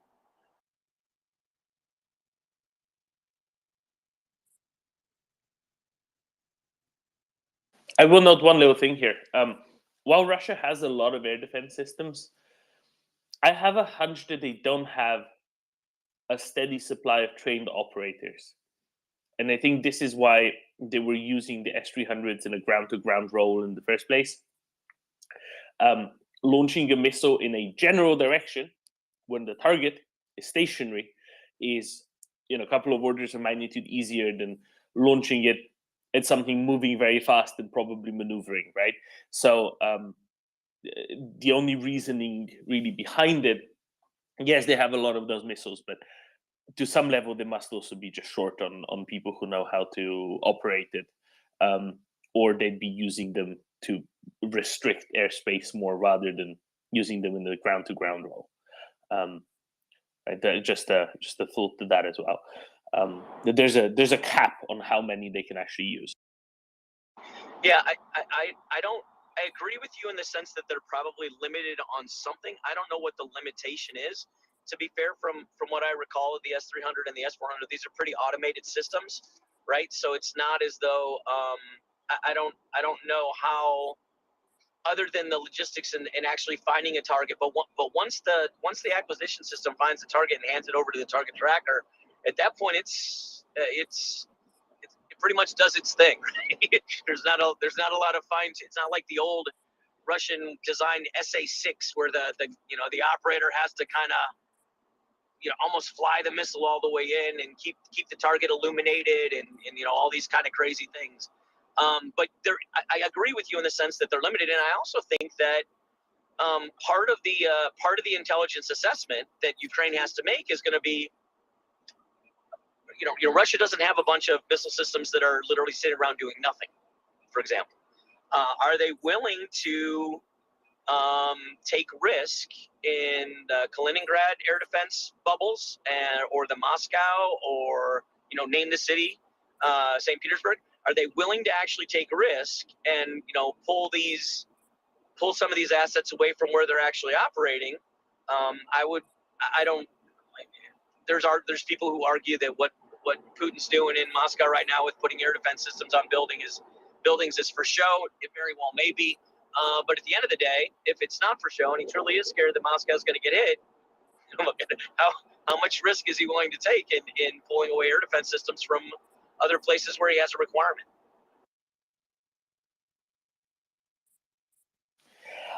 I will want to ask you more about these older air defense systems in a little bit. I don't want to leave ATV and Chris waiting too long, but let's go to them and then let's revert to more of this. I think there's a lot to explore there, actually. ATV, morning. Good morning. I'll message you later about the substation stuff that we chatted about Excellent. last week. Yeah. I have like kind of backward-looking air defense questions about, I guess, Missile Thursday, but maybe looking forward. Two questions. One, which you probably covered and I missed. MriyaReport had a very exciting announcement about basically a remote control fighter jet for laymen like me. I'm just curious of your thoughts, time to production, availability Ukraine, that kind of thing. If you have any views on that. And I have another question about drone supplies, but maybe we can cover MriyaReport and then I'll ask my follow on. It's a brief question. Thank you.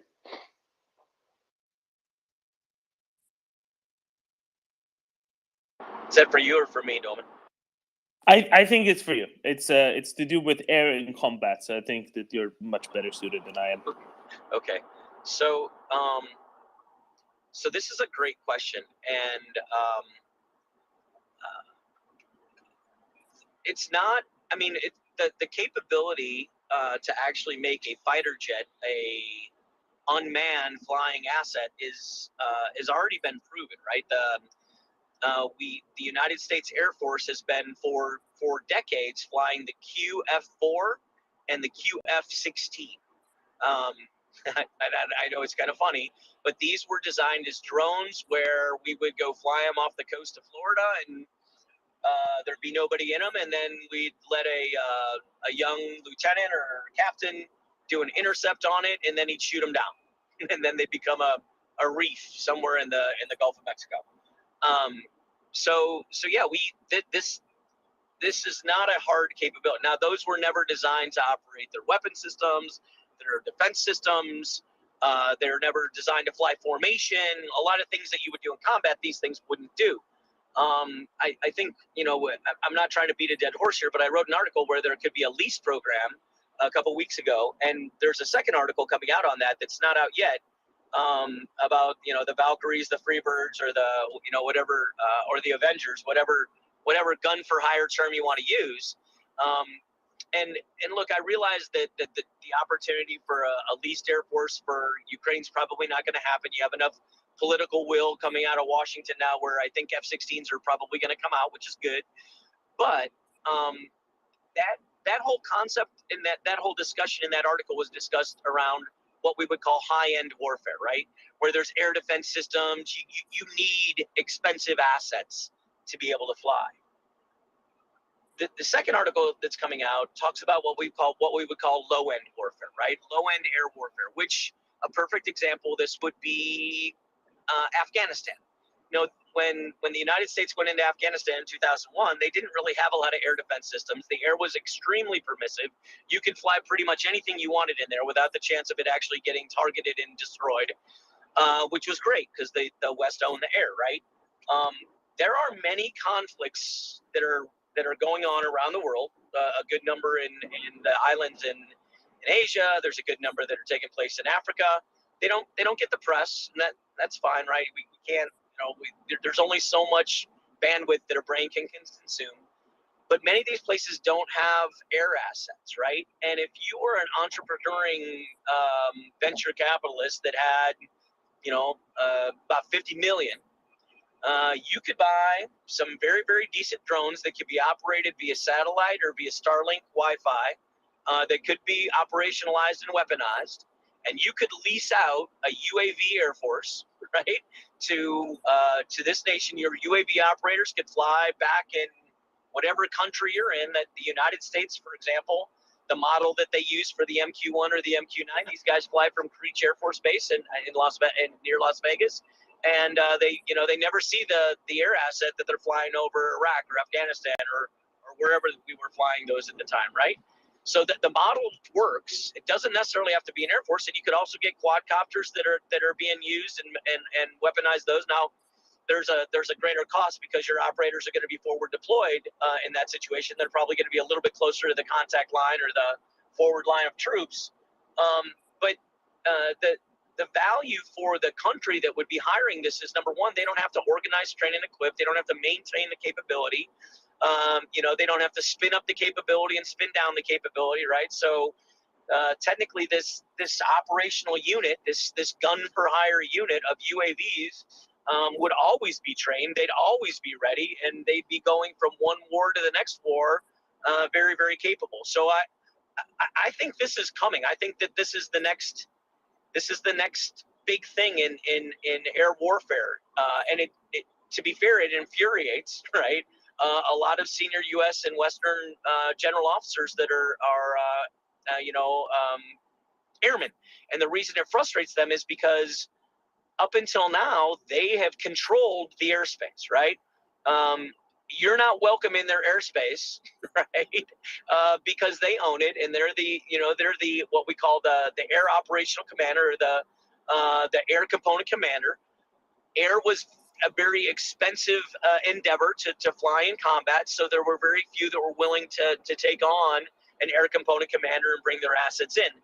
I think now you're seeing civilian UAV guys who are screwing around near airports and having near misses with commercial airlines. This is almost anyone's ball game now, and once that ability gets professionalized, if you will, right, and you get a large enough company, you can make a lot of money, and you can help other countries start controlling the air domain in their area, which is a very Now it's a lofty idea, and it's pie in the sky and the 30,000 foot view, and all those academia terms that we like to use. But I think eventually it's going to happen, and when it does, it's fundamentally going to change the way air warfare is fought. With respect to the Bayraktar remote jets, though, you think that's some ways off. That's not really a timeline that's relevant to the one we're looking at this for.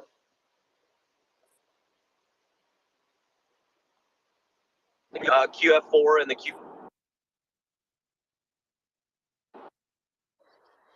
I don't think so. Sorry, I don't know the. Colonel, Baykar, the Bayraktar manufacturer, just tested a jet drone.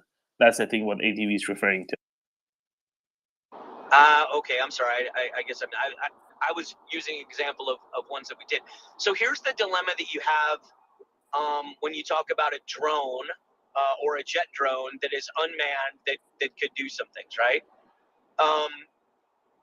A person in the cockpit not only flies the airplane for a fighter jet, but they monitor the air environment, they engage the self-defensive systems, they employ the weapon system. So it's not only the communication, the wireless communication link does not only have to, send signals back and forth or information back and forth that controls the air asset, but they also have to have something that sends back, something into almost like a mock-up cockpit that the guy who's flying it thousands of miles away or, 10, 50 miles away on the ground gets some kind of indication and sensors for when he's being locked up by a missile, when he's being shot at, how he's going to employ his self-defensive systems.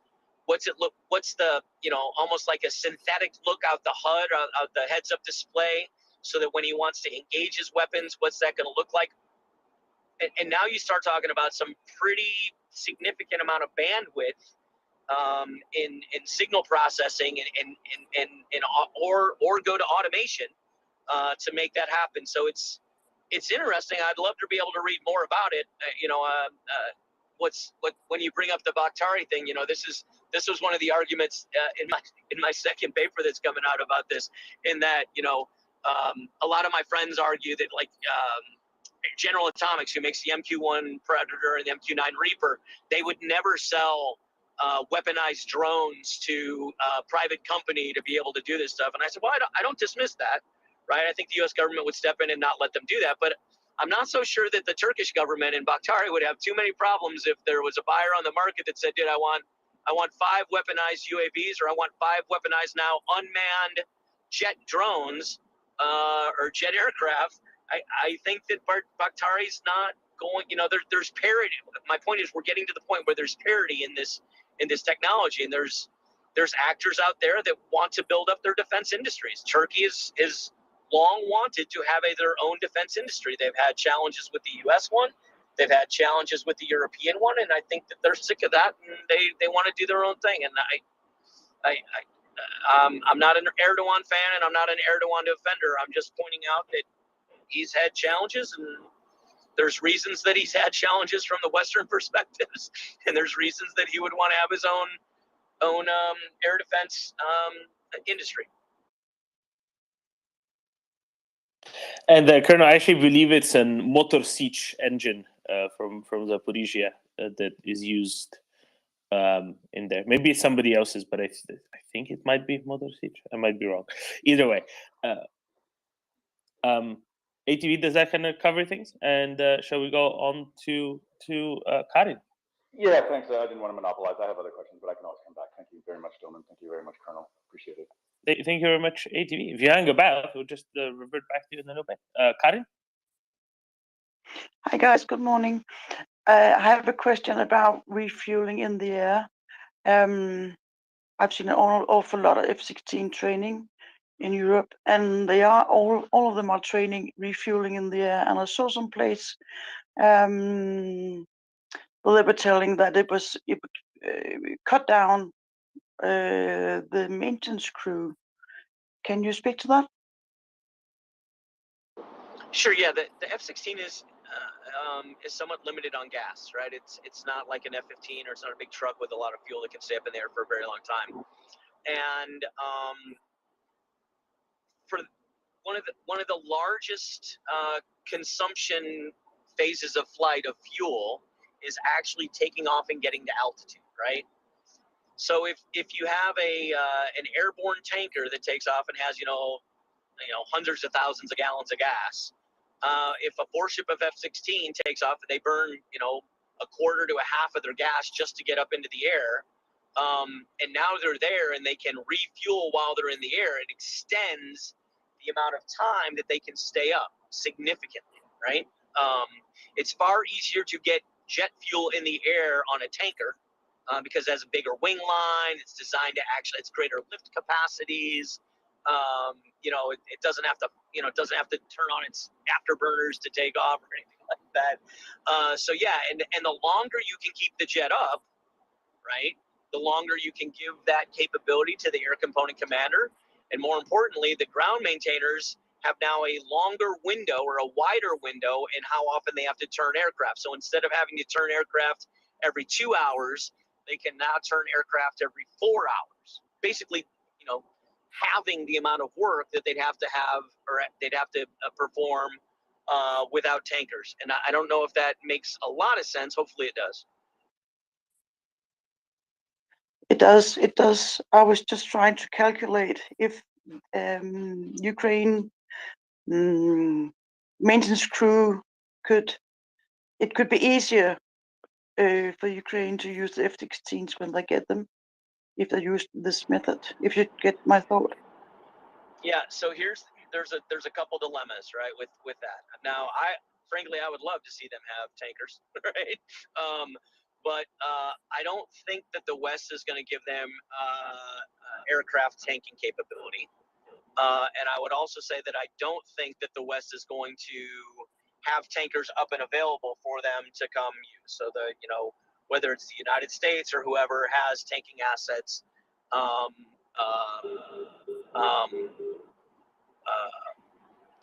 don't see that, and that's unfortunate. But it is what it is. That if you were to give Ukraine tankers, now you've got a whole different platform. It's going to be like a KC-135 or something similar. We're not going to give them the new ones. And then on top of that, now you've got a whole new maintenance requirement. You've got other flying requirements. It's unfortunate. The good news, though, however, for Ukraine is it's going to take a long time to clean up this airspace and get to the point where they have air superiority, where you're going to be flying F-16s or at least have the desire or operational necessity to fly them for 4 hours, 5 hours in the air all at one time. It's going to be quite a while. And the F-16s for Ukraine, when they take off, you know, it's not like the United States or the West when we were in Operation Allied Force. You would take off from Aviano Air Base and you have to fly all the way down over to Serbia to be able to operate, requiring some level of tanking. As soon as the Ukrainian guys take off, they're in the fight, right? So there's no loiter time just to try and get to the mission. You don't have to drive too far to be in the middle of the thick of things, which has its positives and negatives. Don't get me wrong. It doesn't give you a lot of time to get your head in the game. As soon as you take up and the wheels are up and the flaps are up and you're in the game, there is a benefit of getting all that stuff done and then taking a few deep breaths and then entering the fight or entering the arena, if you will. And also, Colonel, how permissive would the airspace have to be for Ukraine to be able to operate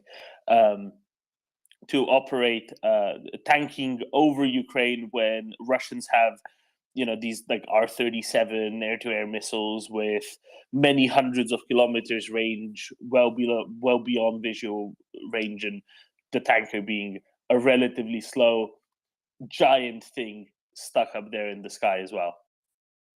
Well, yeah. So this is a really. I've already started talking to some friends about this, and I'll tell you the answer is not an easy one, right?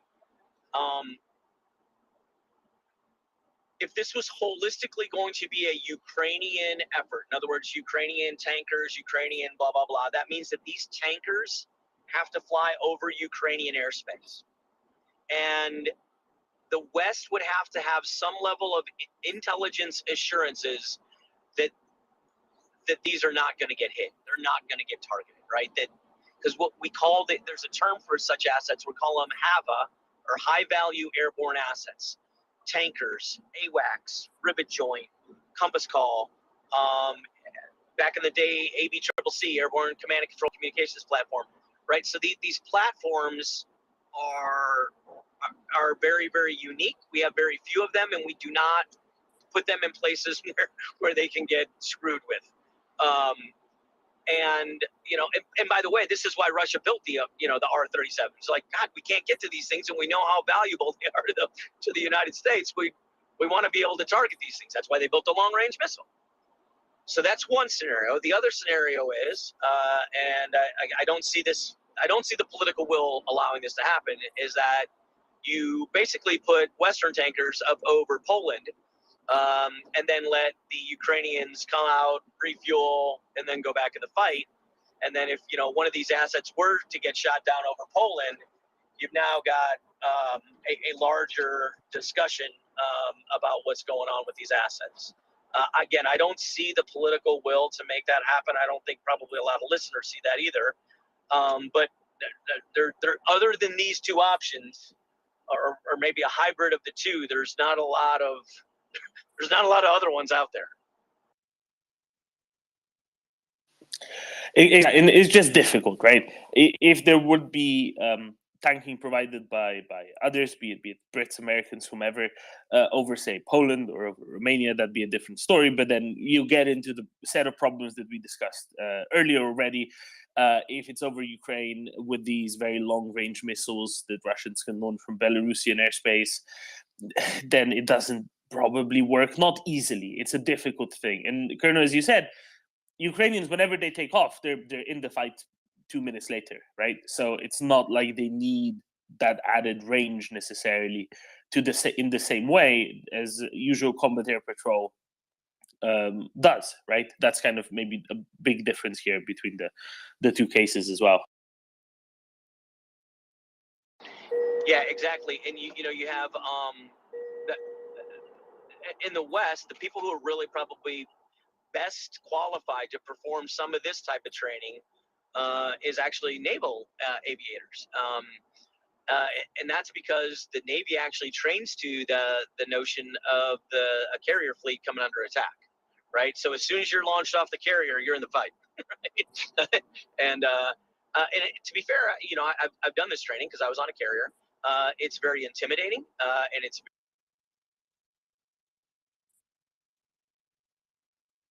Your whole job out there is to defend the carrier, right? And you matter very little in your airplane. If you're going to be a missile sucker for the carrier, they're saddened by that, but they're far happier with you accepting a missile than the carrier itself.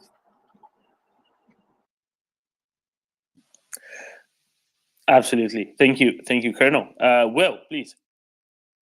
Hey, Colonel, I've got a couple of questions and clarifications for you based on the discussion you've just had, and that is, I agree. I don't think the KC-135 and air refueling is probably going to be feasible because the S-400, the surface-to-air missiles, not the R-27s or whatever the jets carry, but more importantly, the long-range air defense of that Russia will have fielded or has fielded, and the suppression of air defense hasn't been sufficiently there yet to warrant putting a high-value air asset in there that could get shot down. Plus, all the additional training that would be required that's a tricky operation, flying up close and refueling in the air. But what about something like drop tanks, like the P-51 and the P-30, the P-38 Lightning used in World War II after they took off? They had tanks that they could take off with, suck those dry, and then drop them when they were going to be needed to do dogfighting in World War II. Is that something that's feasible with the F-16? And the other question I've got for you is, I mean, isn't the real difference in the F-16 versus the MiG-29 and the other platforms they've got there the fact that the platform allows you to use the more advanced missiles? And I posted a Thiner's summary of this up to MriyaAid because specifically the AIM-120 has active radar after it, so you can fire and forget, and it'll keep its eye on the target. You don't have to keep the plane pointed toward the target and painted so that the missile can find it. After you shoot it, you can totally break off and go away. And isn't that the real difference? The weapons you can attach to the platform, and is it feasible to use drop tanks or take off or are you going to have to do them in sorties such that the first wave of F-16s would be the ground attack ones, and the second wave after them would cover the first ones in either a single sortie or in multiple sorties? Yeah, so these are both really good questions. If you look at a lot of pictures of F-16s, right? If you look at a picture of an F-16 that's flying, I think I think it's probably one of the most overused picture of an F-16. You're basically looking down on the cockpit, most likely from right before air refueling, and you can see his weapons load out. Then you see these two huge monster things sitting one under each wing. Those aren't bombs. Those are actually fuel stores. We call them bags, right? So it's an F-16 with two bags. And yeah, this gives him exceptionally more range. Now it takes up two stores, right? So you've taken away the ability to carry two more missiles. But yeah, these external fuel tanks buy him more time in the air. At some point, there's a diminishing return, right? Because you can only take off with so much gas and so much weight, to the point where, like, I remember in the Prowler, you had 5 stores, right? 2 on each wing and then 1 under the center line. And you would never carry 5 bags of gas because you couldn't take off, right? So you couldn't have 5 2,000 pound drop tanks. So, okay, so I get that. We wouldn't drop them though, right? Because the technology today has come a long way from just dropping fuel tanks and letting them fall into the ocean. These are relatively expensive, right? They link up with 1553 data bus or whatever data bus is in the aircraft. You wouldn't want to be losing those pieces and parts. So you do your best to try and keep them on the airplane. And quite frankly, a lot of reasons that the World War II guys would drop their tanks was because they were often underpowered, right? And it's a propeller driven P-51 Mustang. Don't get me wrong, it was was very powerful for its day. But if you could get rid of that aerodynamic drag of these two tanks, you were going to be a much better fighter. You know, an F-16 can still go supersonic with or without an empty set of drop tanks. So there's really not a lot of reason to punch them off. Other than like, there are emergency situations where we have a thing called the doorbell, right, in the airplane. And if you ring the doorbell, all the stores are supposed to immediately get, you know, explosive cartridge drop, because at this point you've either lost an engine or you lost two engines, and you're doing everything you can to get rid of weight to stay in the air. So that's that answer. And then the other one I forgot. I'm sorry. The platform advantages of using an F-16 for the AIM-120, the AIM-9, you know, the better, more advanced weapon systems that have significantly farther range and active radar? Or do you believe it's possible to retrofit those sorts of things to the MiG-29, much in the way they did the HARM?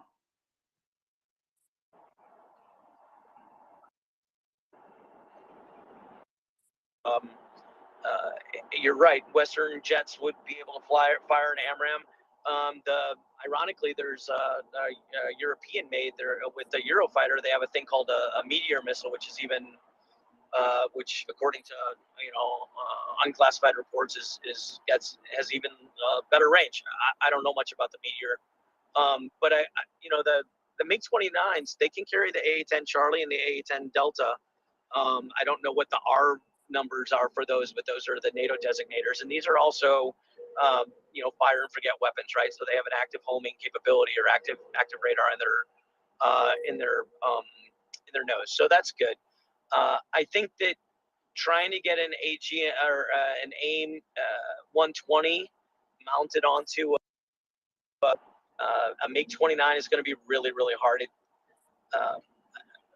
From what I hear of people who, from what I've read about the HARM missile being integrated onto these assets, the HARM's really in one of its most basic capabilities, right? It's not truly integrated in the receiver groups and the ECM systems of the aircraft. They're operating a little bit more autonomous.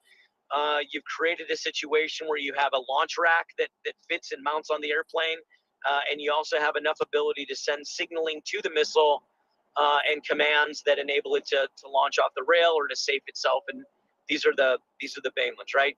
When you're talking about an AIM-120, you've got to try and integrate it to the radar on the airplane,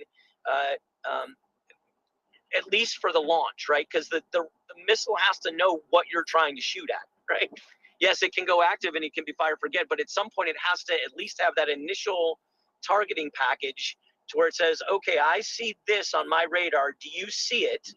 And the missile goes, oh, yeah, I see it. Okay, good. And then they both agree, right? So then there has to be some kind of quality assurance that, yes, you both see the same thing before the missile will come off the rail. And then this is a little bit harder of a programming issue. So, if F-16s come into the fight or F-15s, then the AMRAAM, we don't have to worry about that recoding of MiG-29s. We'll just put them on the Western jets and we'll be okay. Thank you. Thank you, Colonel. Chris.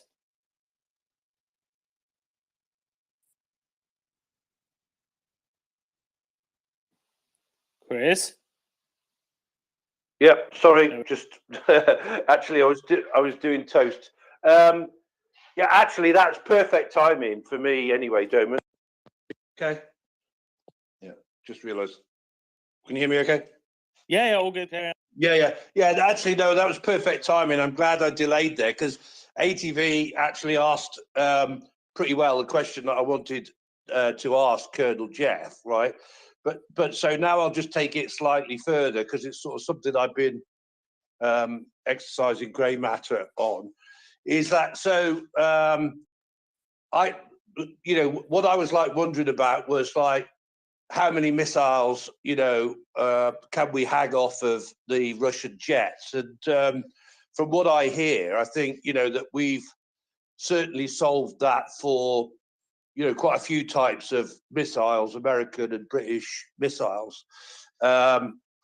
So that then, the bigger question then becomes, okay, so how long do you fly Russian jets for before you have to introduce, or you want to introduce, F-16s? So that's the question that I wanted to just ask Colonel Jeff, where he thinks that balance is at the minute, because what I'm sort of like in my head airing towards, I'm like going, yeah, okay, F-16s are coming, and let's make them come as quickly as possible. But in the meantime, let's get them as many Russian jets as we can, because they can use those. So that's my question. Yeah, and Chris, exercising gray matter is a beautiful thing. Keep doing it because it keeps you young. But I don't know if it's a this or that question, right? I think that I think you want to fly both, right? And there's value to that, right? It might be a little bit harder from a maintenance and logistics and stuff like that, but you present a harder challenge or a greater challenge to the enemy when you have multiple different types of fighter aircraft, right? As they're closing on a threat, they have to be able to prosecute it. They have to try and figure out what it is. If they know that the only thing that's flying up there is F-16s, they already know that answer. And you're going to set up your tactics based on you already know it's an F-16. But if you have both F-16s and MiG-29s, you're going to do everything you can to try and figure out what that asset is. And you can't tip your hand, right? You have to be an honest broker, right, to the point that you're absolutely certain that what you're flying against is what you think it is. Does that make sense? Yes, it does. But you know this. Not to labour this too much, Colonel Jeff. But this. We now have this. Okay, both would be great, right? So obviously, I'm not arguing with that, right? Both would be great, right? But there's a gap between now and when we can get the F-16s in. So what I'm sort of saying is, okay, shouldn't we be pushing for more Russian jets now until we can get the F-16s in, right? And where is that point, if you like, right? How much longer? Well, I suppose what you're saying is, okay, how long do we think we've got to go before we can get the F-16s in, right? And therefore, how long should we be pushing for the Russian jets, if that makes sense? And I'm not labouring it too much. Yeah, I think you should go at least 6 months, because even the Ukrainian press came out and said to train our guys is going to take 6 months. Now, have they already started main training? There's rumors, but there's nothing secure, right? There's nothing formal that came out that said that has happened. So, yeah, I think 6 months is the answer. I know that there's still, the Southcom commander, the 4-star general for the United States out, has been working really hard to see if there's an ability to fly, secure up some old Eastern Bloc fighter aircraft that are down in South America. So I think you just keep working that. I'm fascinated in the sense of this what the West gives, right? I've been looking at it, I guess, from a slightly different tact, and I've heard people say Eurofighter, and I've heard people say Raphael, and now people are saying Mirage 2000s, and it's this is all the people talking, right? This is not necessarily the government, right? Or the defense industries. And I'm starting, I mean, whether you like this or not, right? There's a propensity in the United States that when a new weapon is developed and there's a war going on, whether it's the right asset or not, the United States defense industry and the leaders are going to push this asset combat because they want a combat proven,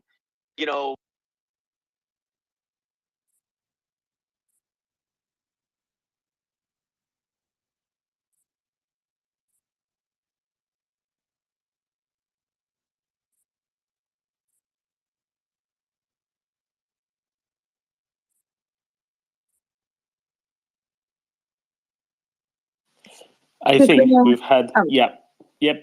This is Austrian Alps playing with Colonel Jeff's connection. It happens time to time. And there's nothing you can do about it because you can't just get rid of the mountains there. There's while we're talking about the Alps, there's a wonderful picture somewhere of just the Alps and the Carpathians in Vienna and Bratislava, kind of mapped out. Nothing else, everything else black. It looks really pretty. It came out over the course of the weekend. Just saying. Trying to see if we'll get Colonel Jeff back at some point soon. But I think that the bigger point here is, the transition is going to be a transition. It's not going to be they fly all Soviet jets one day and then they fly all Western jets the next day anyway. No, it would take months of parallel operations in the least, for as long as things are still functioning, right? For as long as the Soviet type jets are still functional. The other thing to remember is that Ukrainians did a mass import substitution program following 2014. They already manufactured a lot of parts in Ukraine for MiG-29s and the like, and they did a massive complete import substitution program following 2014, which is actually successful. So basically, they knew how to make all the parts in Ukraine. Now, the question is how much of that has survived, and obviously, that is a question that nobody is ever going to answer until well after the war is over. But that's that's kind of important to understand here as well. I then think, Colonel Jeff, do we have you back? I think the Alps took your reception altogether this time. No? Okay. Chris, if you want to make some comments, feel free, and then we'll go on to Karin, and let's see when we get the good Colonel back. Yeah, well, looking forward to Colonel Jeff coming back. But actually, as well, Doman, there was something that he was, a bit heading towards, and I think you were a bit heading towards, the political will.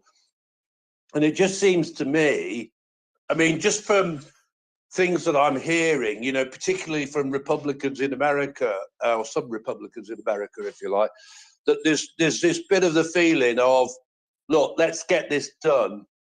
Let's give them everything they want as quickly as possible. Right now, I know there are some, far right,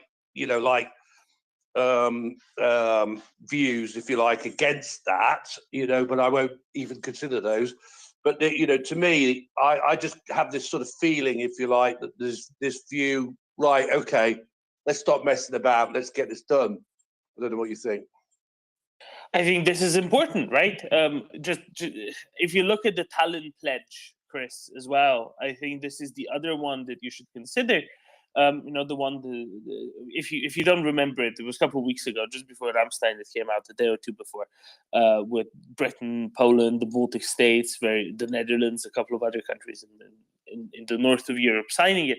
They're basically Czechs as well. They were saying, we want this to be done this year. We don't want this to be dragged out by the Russians. We want the war to be done this year, and we will do everything in our power to make sure that happens. And I think there's a strong push. And a bipartisan push, at least in the U.S. Senate, which is trying to achieve similar or the same. And I think those are the people who A, really care, and B, have the power to move things. So I sincerely hope that this is what's going to transpire in the coming weeks and months, right? Especially for long range precision fires, you don't need announcing it way before. If they start pelting Russian logistics lines with ATACMS and other long-range precision fires about 5 days before the first big armored push, that's fine. That's good timing. That's all you need for that sort of shaping operation, right? So we'll see. Colonel, do we have you back? We left off on combat testedness of various aircraft. Yeah, I'm back. I'm sorry, I don't know what happened.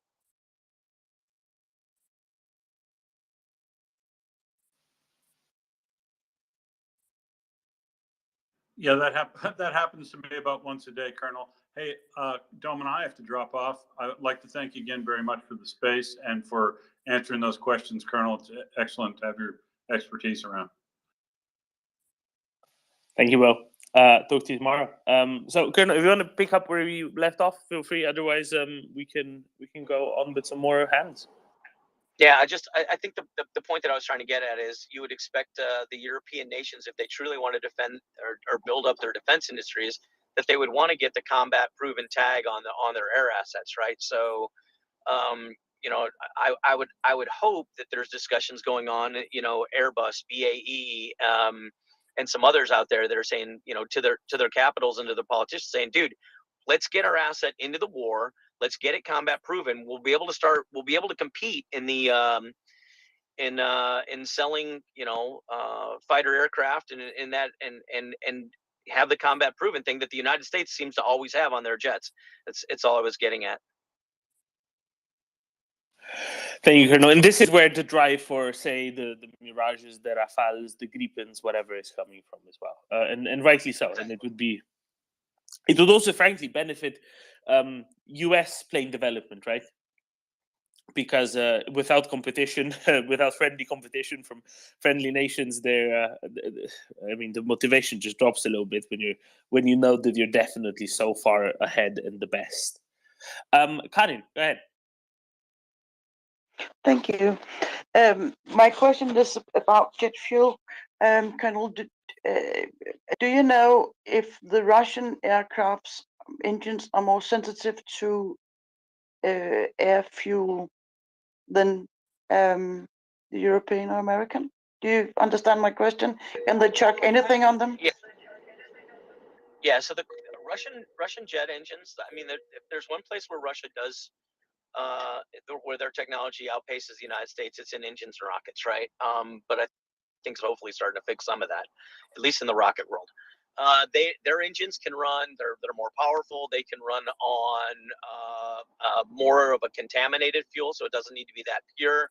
But the problem they have with their engines is they actually have to replace and repair their engines at a lower flight hour number, right? So where the United States might be able to fly an engine. So this is an example. At every 500 hours, an engine has to come out and a new one has to go into the fighter. The Russians would maybe get 350 hours out of their engine. And that in part is because, like you bring up, right, that if you're going to run a little bit dirtier fuel and you're going to run your engine a little bit harder, it's got to come out a little bit sooner. It's not going to last as long. Thanks a lot. That was very informative. Thank you. I'll drop down. Thank you. Let's go to Saucy Underly Fella, and then to ATV and Nalle. Saucy Underly Fella. Thank you. Can you hear me? Yes, we can. Perfect. I saw the tweet you posted about Jens Stoltenberg going to South Korea to ask them to open up for weapons transfers. And besides like artillery ammunitions and stuff like that, are there any plausible like weapon systems that they could send to Ukraine that we know of that would make a difference? Thank you. So I don't know much in terms of details, and obviously the South Koreans are particularly non-public, right? In terms of in terms of what they have in stocks.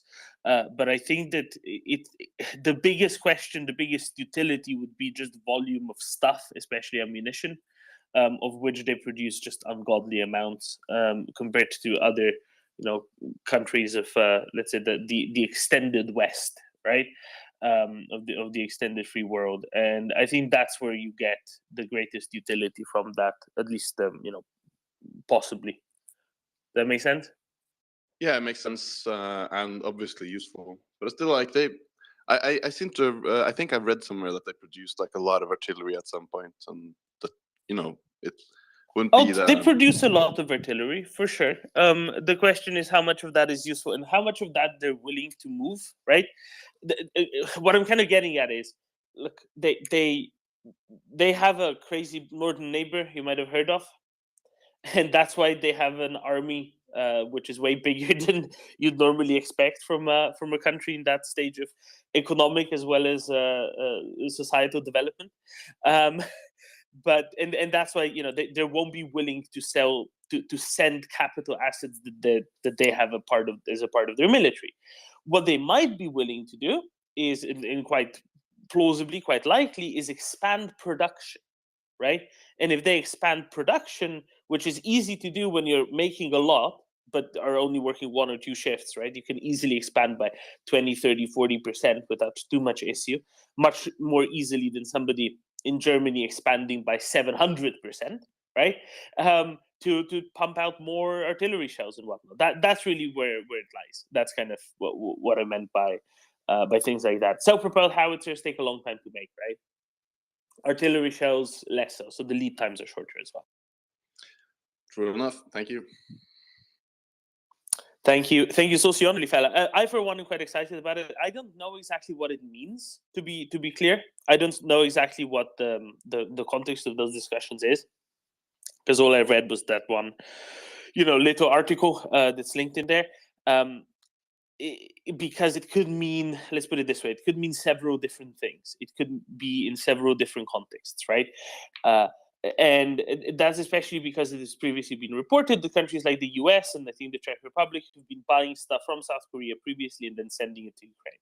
So maybe it's some things that were previously limited. Maybe it's direct sales to Ukraine. Who knows? I would be quite curious to find out more.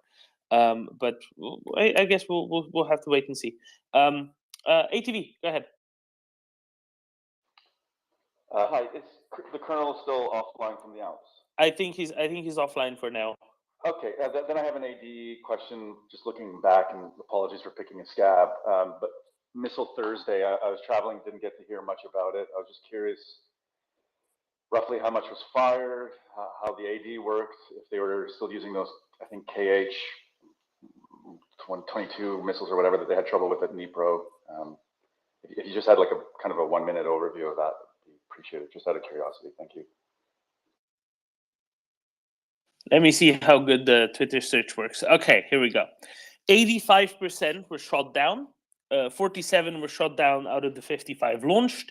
8 made it through. Now, 2 of them were 47s, the Kinjals. 40 were 101s and 555s, 9 calibers, and 4 were 59s, if that tells you anything. So across all of these, 85% got shot down, which is pretty good. I think there was 1 confirmed killed in Kiev, and other than that, I think it was only confirmed wounded and not killed from the 8 missiles that made it all the way of those. So I don't know if that tells you a lot, but I will say this much: 85% efficiency in taking down aerial threats like this is a big deal. That is already very, very high. Ask anyone. 85% interception of aerodynamic targets, fast aerodynamic targets like this is high. It will only be better, and this shows how far Ukrainian air defense has already got. A few months ago, they were happy if they got to 50%.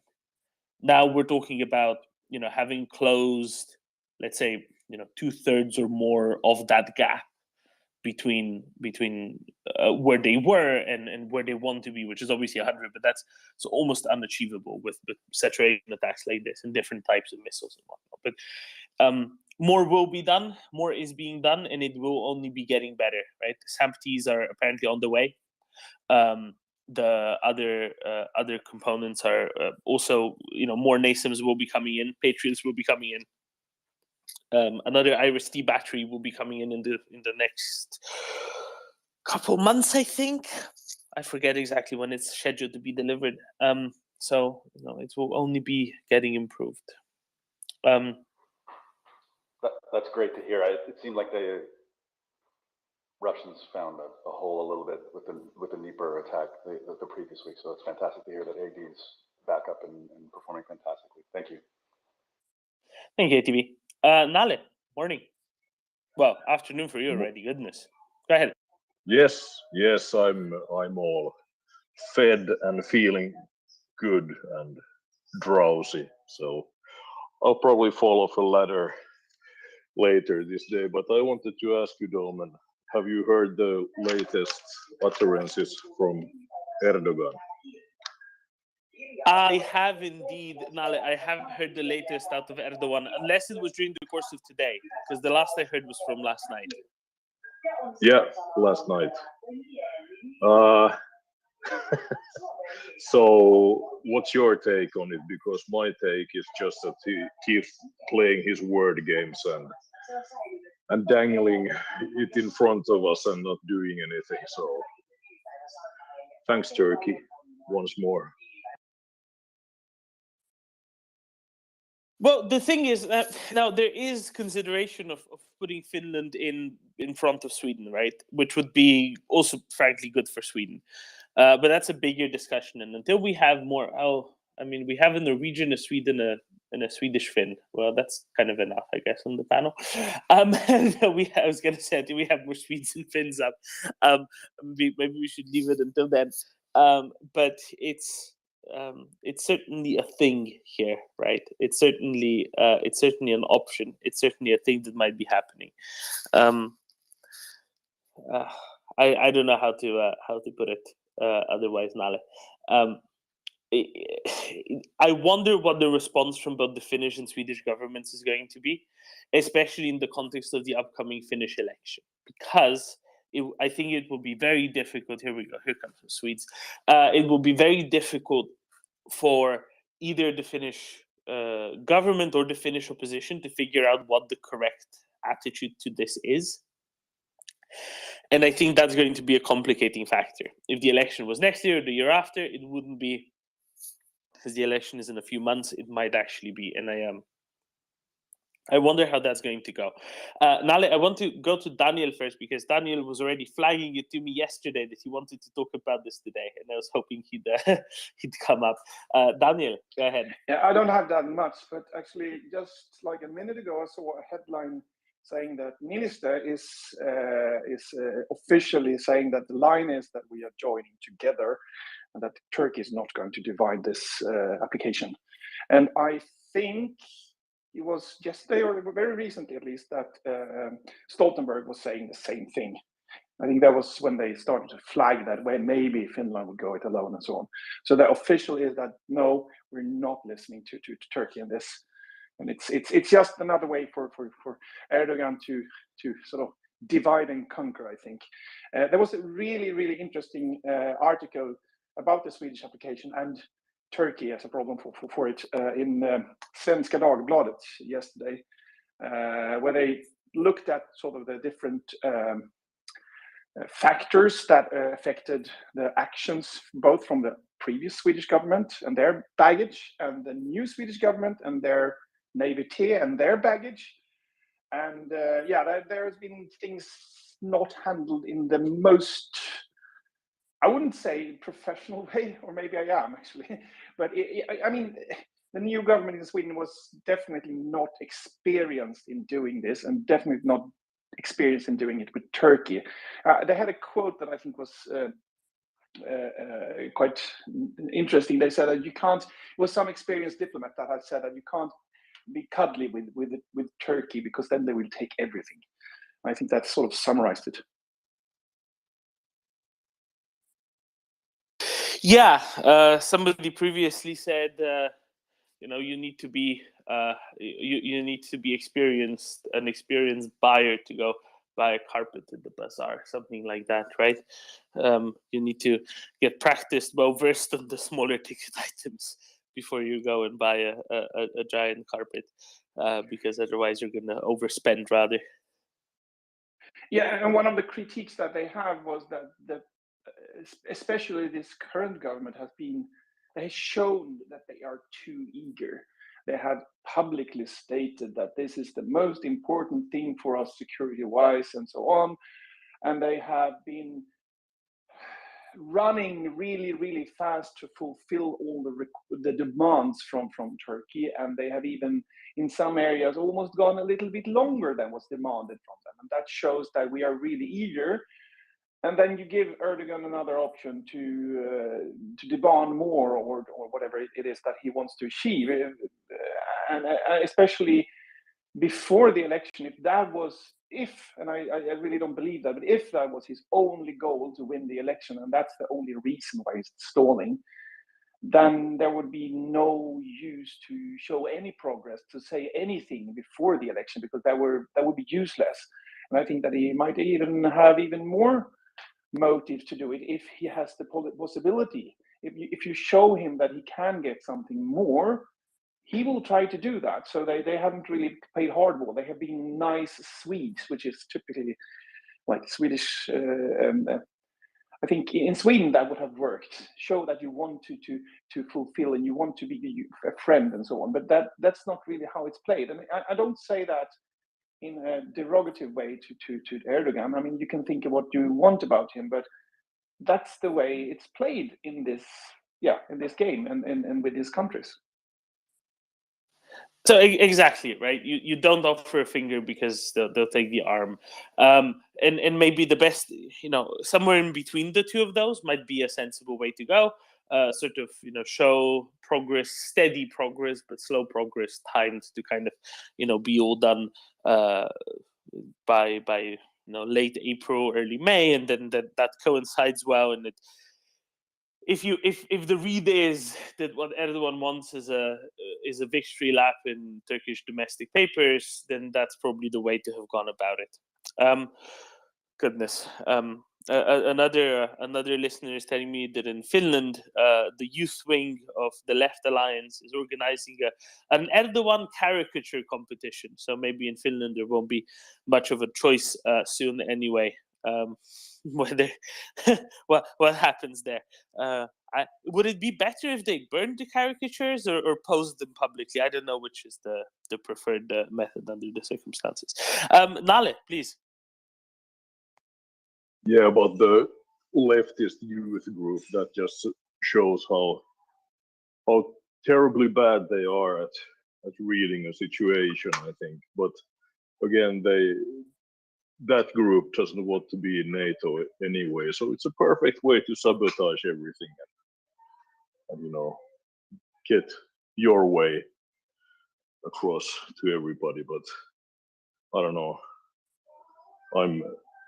I'm really close to not caring anymore if we make it to NATO or not, but I still want to be there as soon as possible. But it's getting hard to think about it too much. So this is kind of it as well, right? The Russian invasion of Ukraine has illustrated two things. One, Russia isn't the big bear that people thought it was, and two, that it's not like Finland and or Sweden would be left alone were anything to actually happen, right? Definitely not. Definitely not. And this also goes beyond just the JEF as well. So because of that, the immediate need isn't there, and maybe the Swedish government especially should have recognized that and maybe taken it more in stride a little bit as well. Daniel? Yeah. I mean, I totally agree with you, because the normal Swedish sort of modus operandi in the corporate world is much more cunning. So that's also sort of surprises me when our politicians are not doing that. I mean, I've seen it several times on high levels in corporations where you have international multi-country corporations, where like the Germans, they put up their arguments. They have sort of collected the best arguments, and they're putting up directly on a meeting and saying that this is how it should be, and they feel that they're confident because they have such good arguments and no one is saying anything against them. And then the Swedes, they are just listening. They are listening and looking and evaluating. And then in the end of the meeting, you basically come up with your best playing cards, because now you know what everyone else is having, and you play it up and you win. And everyone is like, what happened? And I would say that this is the way they should have done in this case. They should have kept their mouths shut. They should have complained about it, said that this is hard and we can't it's we can't change our laws.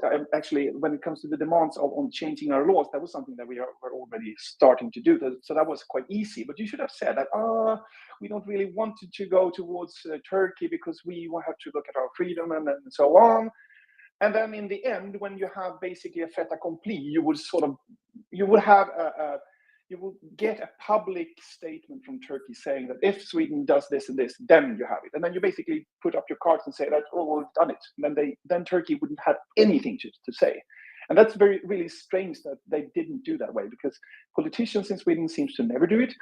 In the corporate world, I always see them doing this. But when it comes to if Finland would be allowed into NATO and Sweden not to begin with, the funny thing is, and this is, I think, something that is not talked that much about, it's like that would still increase the security for Sweden, but it would make it less for NATO, I think. It wouldn't make it less, but if Finland would be in NATO, it's less important for Sweden to be in NATO than it is now, but it's more important for NATO to get Sweden in. If you look at the map, it would be harder to defend Finland. It's not impossible. Of course, NATO would be able to do that, but it would be harder if they could not use Swedish territory to fly over and so on to supply Finland. So if they allow Finland in, they actually make it more like they are building the arguments for NATO to actually get Sweden into NATO. So I don't really get that.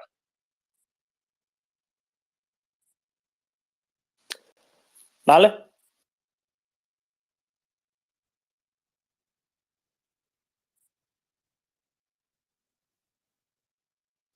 Nalle?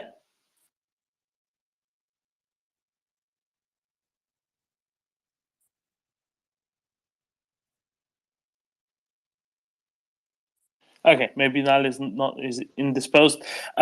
Daniel, do you think that this may be a consequence of career politicians, so to speak?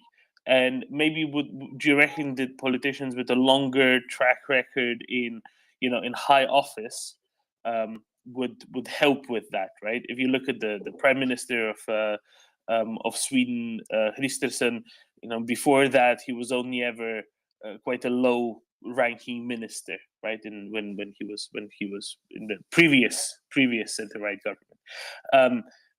If you look at the defense minister, he never served as a minister before, right? He was kind of straight out of policy.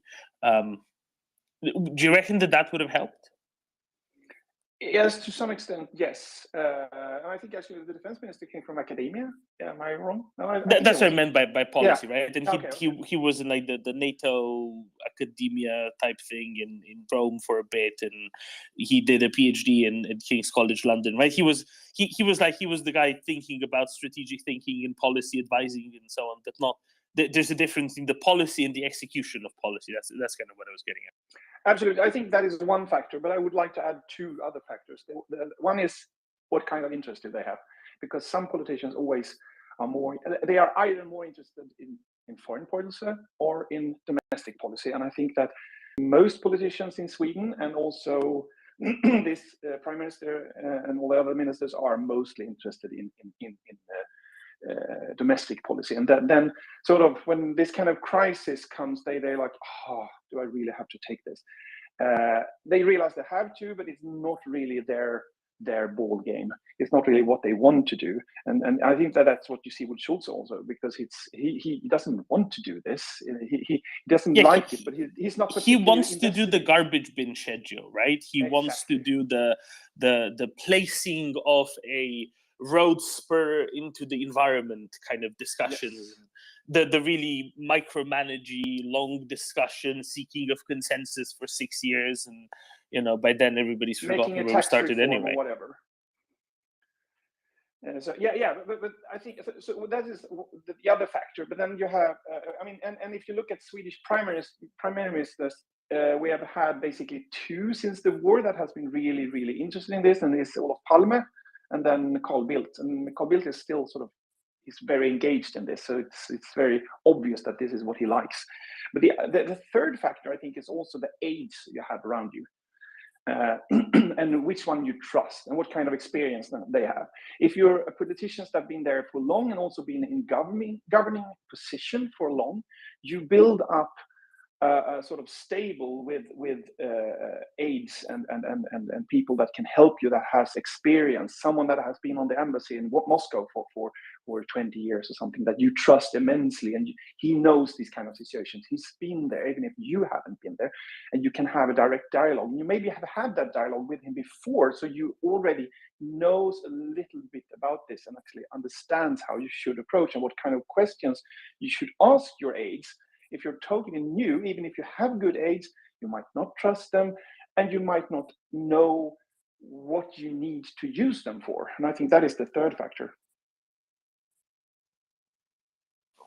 Oh, absolutely. And maybe, you know, the openness was a little bit too much. It was ahead of schedule, right? And it took everyone by surprise on the other side. Let's see if we have Nale back. Nale?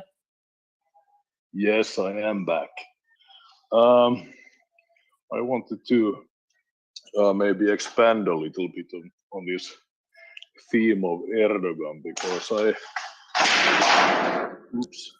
listened to a podcast yesterday, a Finnish one, which is one of the good podcasts actually, and they had a historian on there named Markku Saloma, and he had a theory that this both the Turkish and the Hungarian stalling actually has to do with nuclear power plants that are built in those countries by Rosatom. And then he told me about the deal that Turkey has with Rosatom too.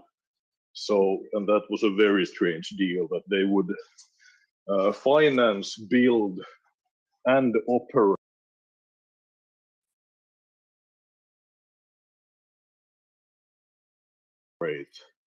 the plant when it's done, and sell the electricity. There would be like no corruption involved in the production of electricity anymore. So could that be a reason for all of this? I don't know. Maybe. What do you think? See, I agree with that. I'm very familiar with the Rosatom Turkey connection. Very familiar with that. I don't think that that's kind of a deal breaker. So to me, it's pretty clear that you have two kinds of things to do with Turkey.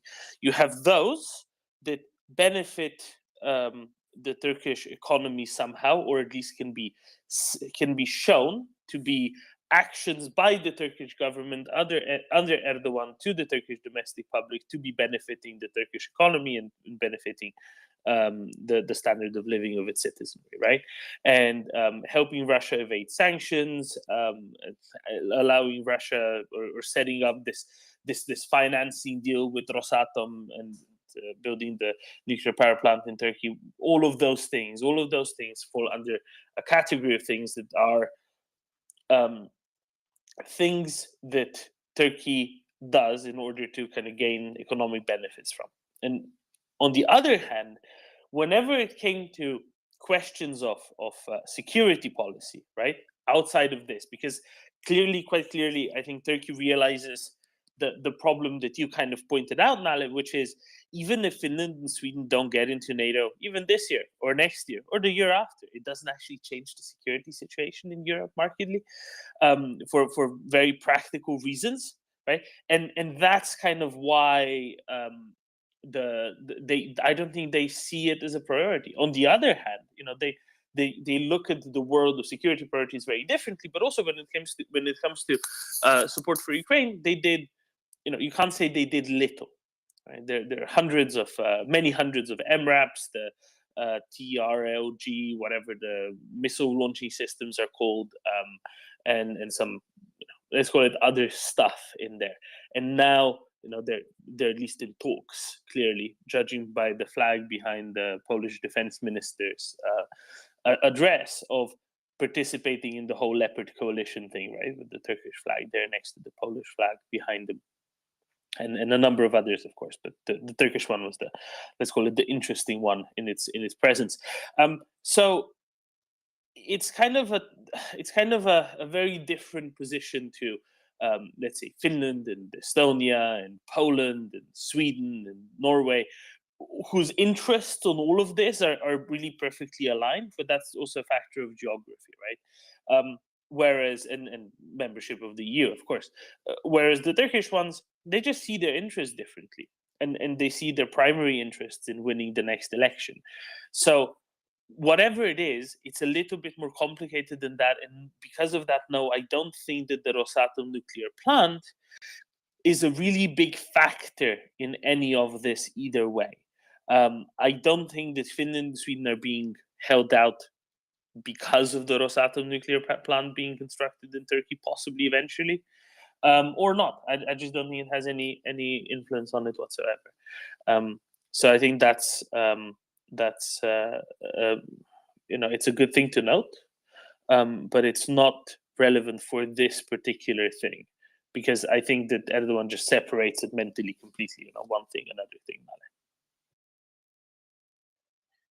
Yeah, that's what I thought too, that it would be a really strange way to kind of paint yourself into a corner because of a nuclear power plant that could be built by, like, what, 15 different companies worldwide. So even if they start the Rosatom project and then kick Rosatom out, they could have like American builders or something there too. So what is the problem?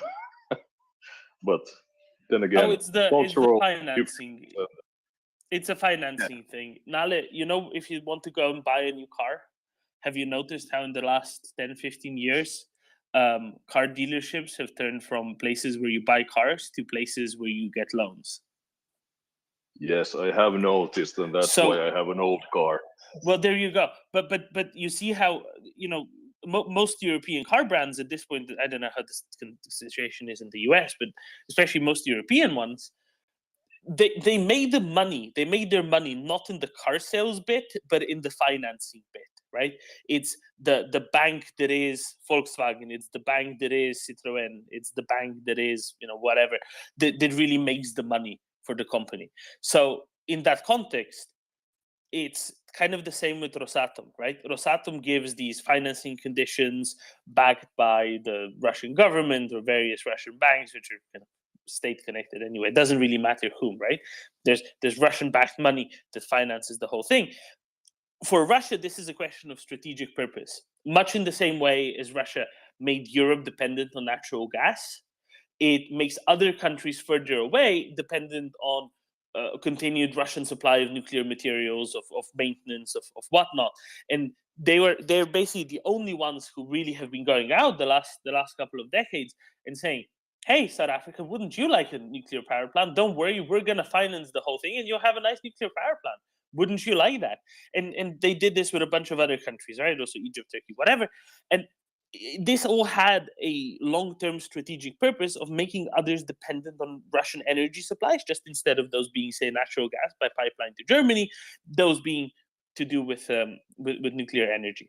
And it's a little bit more difficult because it's A, part of financing, B, you can't really trivially just switch from one company to another like this. So it's frustrating that they're still going forward with it, because basically what Erdogan is saying, I'm going to trade in long-term strategic positioning, because even though I've just seen what happened with Germans and natural gas, somehow it can't happen to me. Or maybe it can happen to me, but what does it matter? Because all of this is 15 years down the line.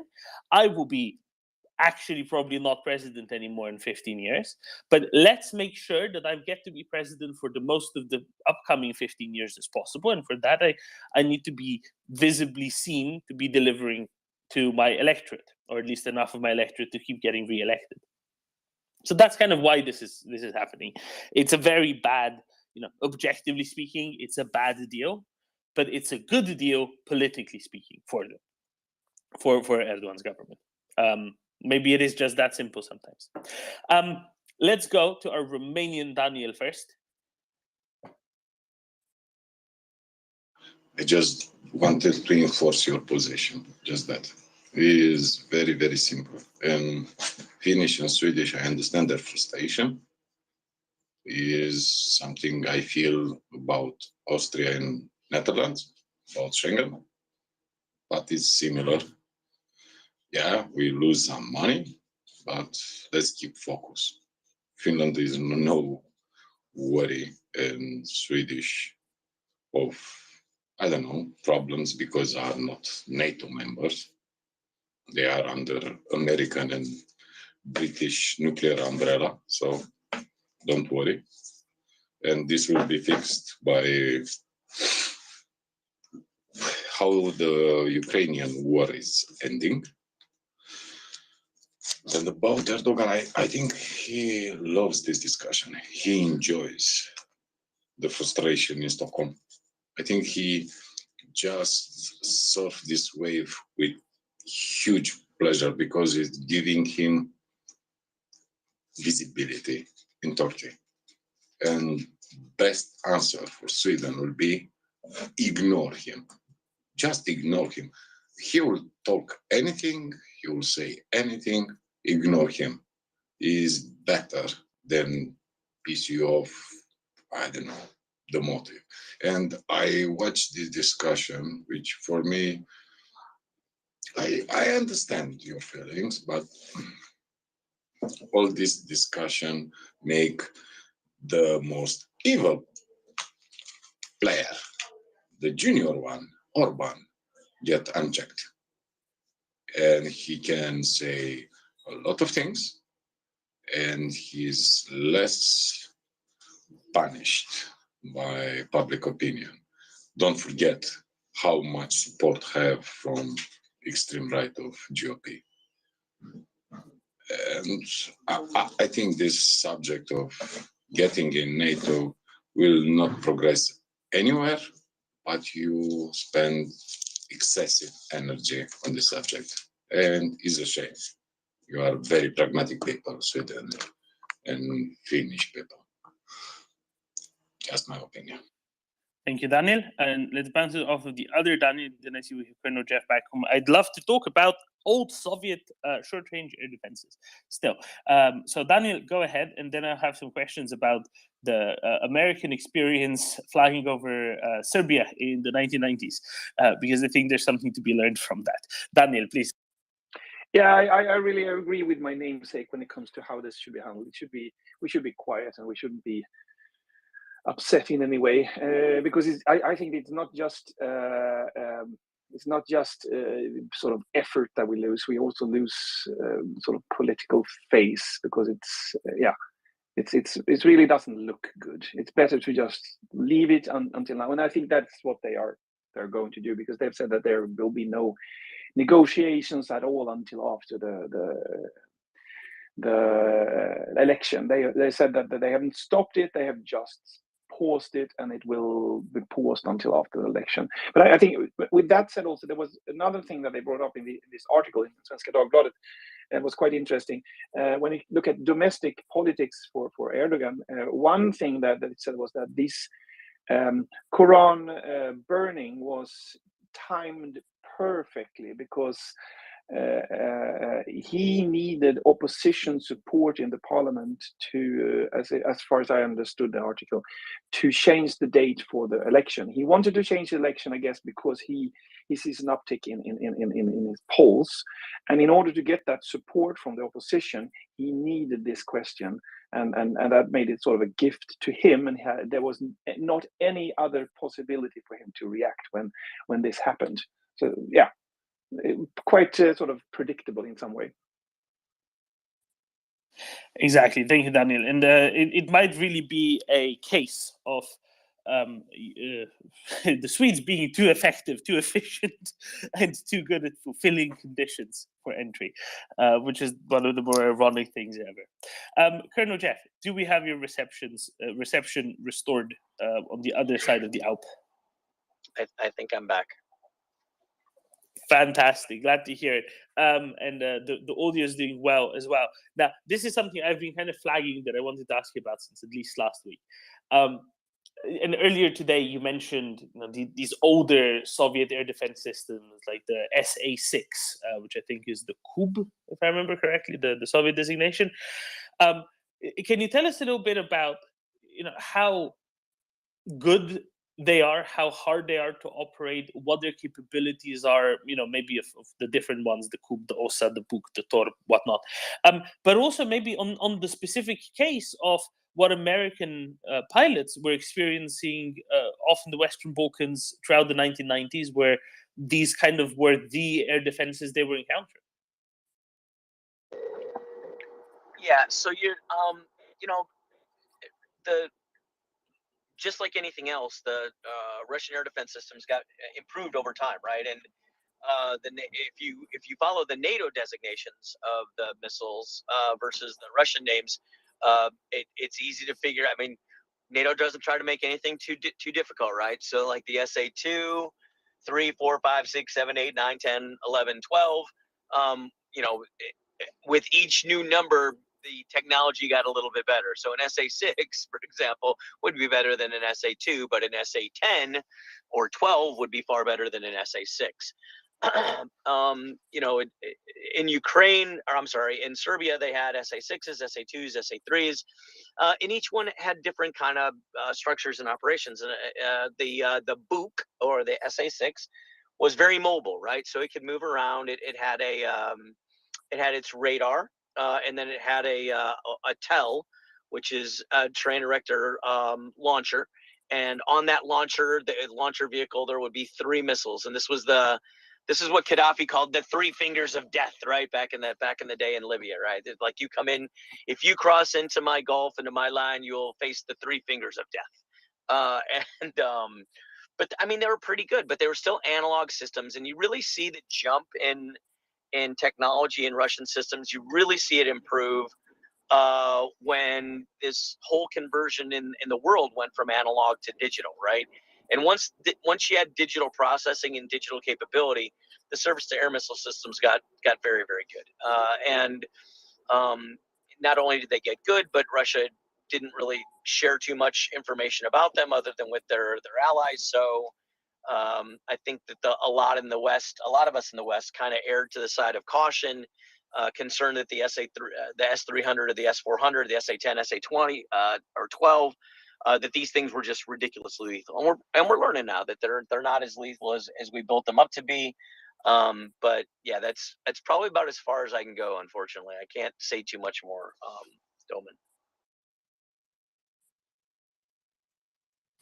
Maybe on kind of the pilot experience end, are there ways to systematically avoid them, or are they still pretty good at what they do? They might need several missiles to hit the target, but an experienced operator at the end of the day will be able to use them well against, say, manned aircraft regardless. Yeah, so if it's an SA-2 or an SA-3, or let's put it this way: if it's a system, right? Because it's not just a missile. There's a radar, there's a command center, blah blah. If the system is not very mobile, then yes, it's very easy to avoid them, right? An SA-5, which is their really, really, really long range missile. These things need berms and cement revetting, and like that. You know where it is. You're not hiding it. But it's got a really, really long range. You just got to avoid it.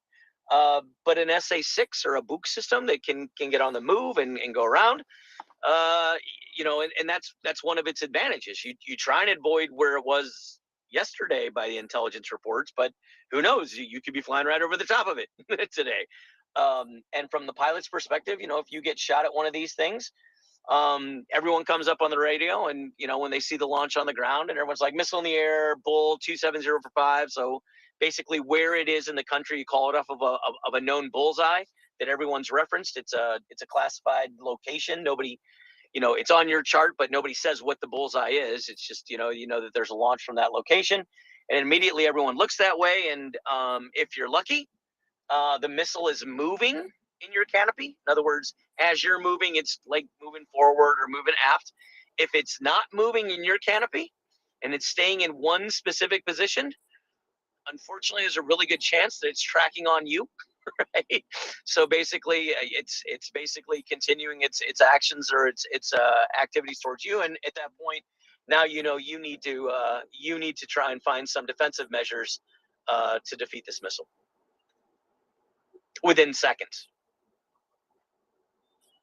Would you say that these systems, in order to be effective, require a lot of training, very skilled operators, maybe more so than, say, the S-300s? I think the older ones do, right? I think that definitely the analog ones need a lot of tender loving care. Old vacuum tubes and not only maintenance, but then controlling the systems. But I think when you start getting to like the SA-8, SA-9, 10, 11, and some of these are IR, right? They're not even radar guided. These are IR missiles. So when you get into that range, then these things get pretty good, up to the S-300, S-400, where, just like the Patriot, we talk about the training for the Patriot. Much of the training for the Patriot is actually verifying that the computer systems are actually tracking and seeing the right thing, and then also basically giving the final command for release, right? And although I make it sound like that's fairly simple, it's not. Like there's a lot of communication that goes into that. The last thing you want to do is shoot down your own airplane. When you know that your missile is extremely sophisticated, unfortunately, if it's shooting at your stuff, it's probably going to kill it too, right? So you really want to make sure that you're going after the right aircraft, the enemy aircraft.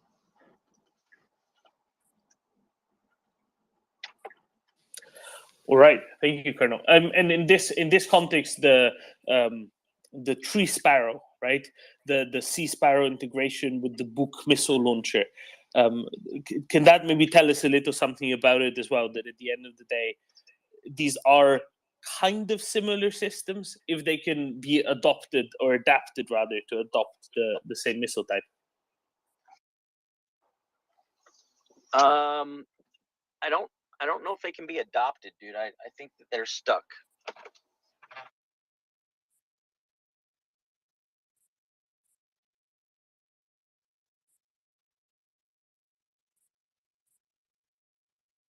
No, this is in regards, of course, to a few weeks ago when we heard that there's been somebody figured out how to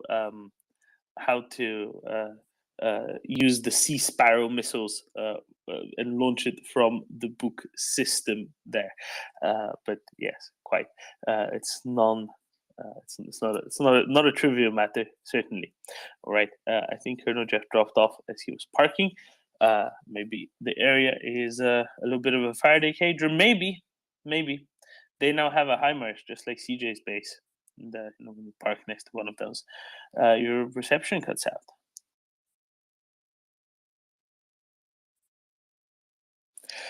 Daniel, maybe a question for you. So the thing that we were discussing earlier, the postponement seemingly of NATO accession of Sweden and Finland, how much do you think it might be affecting genuinely the shipment of weapons, of military aid to Ukraine from these countries? Or at this point, with the CV-90s going, with Archers going, has there been kind of a realization that Russia doesn't really have the capacity to go and attack even Finland, let alone Sweden, anyway? Oh, that's a hard question, especially since I'm not really in the know of that. I mean, there's probably very few people being that. I think in some respect it actually does affect, but in many respects I don't think it affected at all, because I mean we're looking at the long-term situation, and of course, because I don't think they think so much about releasing weapons that we need to exist. We are afraid that someone is going to invade. Of course, we will not in any way reach that limit. I think it's more a matter of we have degraded our military as so many other Western countries, and we need to build it up now. So we need to think about what do we need to keep competences, to build new competences, to build the units that we are supposed to have in a number of years. And if we send some stuff and we still can train new soldiers, and we can keep those that we have. They can train on their equipment. They can be stationed where they're needed. They, I mean, it's not just about what you really need to fulfill the mission. It's also about soldiers tend to like it to just sit and play cards. Well, that's not what they're going to do, but basically you need to motivate them also to stay. We have a real problem when it comes to pilots. I think I read something about very recently we had 20 pilots leaving, and that's sort of a catastrophe for us. So I'm not sure that they think so much about, no, we're not in NATO, so we can't defend ourselves, because I think everyone is seeing that it's not really that necessary right now. If it's something, it's Gotland, and Gotland is, yeah, it's sort of easier, and then we have to defend, and I mean, we have these security guarantees from I think from Britain and from USA. We have a defense cooperation with Finland and so on, but I think it's more about what kind of obligations are we going to have. We don't really know exactly how our role in NATO is going to be. What kind of capacities are going to be in demand? I mean, we have an idea, but nothing has been formalized yet. And I think that is more something that affects the politicians. And so I don't know. That wasn't really a good answer, but I really don't know more than that. I don't think anyone outside the doors of the government knows that much either.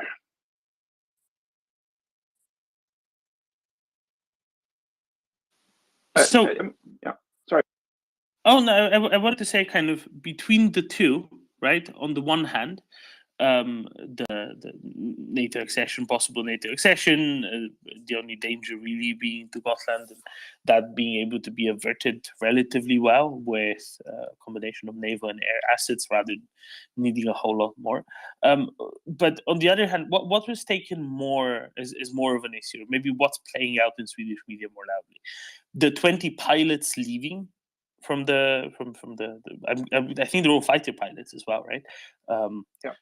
And or the fact that Sweden has kind of publicly said, well, we're kind of pausing the whole NATO accession thing now. We guess because we don't really have a choice otherwise. I'm not sure I understood your question, or if it was a question. It was a question. So what's bigger in Swedish media? No, because both things are let's call it a step back in Swedish security, right? On the one hand, having 20 pilots leave is a lot when your air force is the size of the Swedish air force. On the other hand, not getting into NATO seemingly for the next few months at least, and then possibly longer, is a step back in what was the advance, right? The security situation advancement. So which is seen as more of a problem by what has been done so far and what has been said so far? Because both of these things kind of came as news in the last 4 or 5 days. I think the NATO acceptance from Turkey, and it's not just about Sweden getting into Turkey, but also what is Turkey doing and why is Turkey doing this and how should we affect Turkey and so on. It's more actually from media point of view. It's more sort of attention to Turkey rather than NATO, I would say. A lot of analysis is about Erdogan and should we do this towards Erdogan? Are we doing the right things? What is his next move and why is he doing this and so on? But I think there's a huge difference between what media is writing and what kind of discussions are ongoing inside the government. I mean, that's they have to put that into their equations. I mean, politicians are always looking to media and opinion, but there is also they can do things that are not seen either. So it's sort of a double thing. But in media, it's Turkey that is the big thing. Interesting. So it's kind of more how do you solve the bigger problem rather than the one much closer at home. Curious. Denjan? Yeah, I agree to what Daniel is saying. I mean, definitely the NATO thing is the one in the media. I don't think the man on the street is aware of the pilots. And also, I mean, and that's not new. this came up sometime last year as well. I think now it's the second batch of pilots wanting to leave. So it's more than 20, I think, in total, 20 or 30. It's maybe 40, 50 in total. But I think the way people look at it is from another perspective. And I mean, I think most people think that Sweden is not able to defend itself, because there's been in media years ago that we would last for like I don't know, 5-6 days. I can't remember what was said. I think that was the previous Supreme Commander saying that. So I think that's why the NATO question is there's much more attention on the NATO question for the reasons of not being able to defend itself. I think that's what people think. Daniel?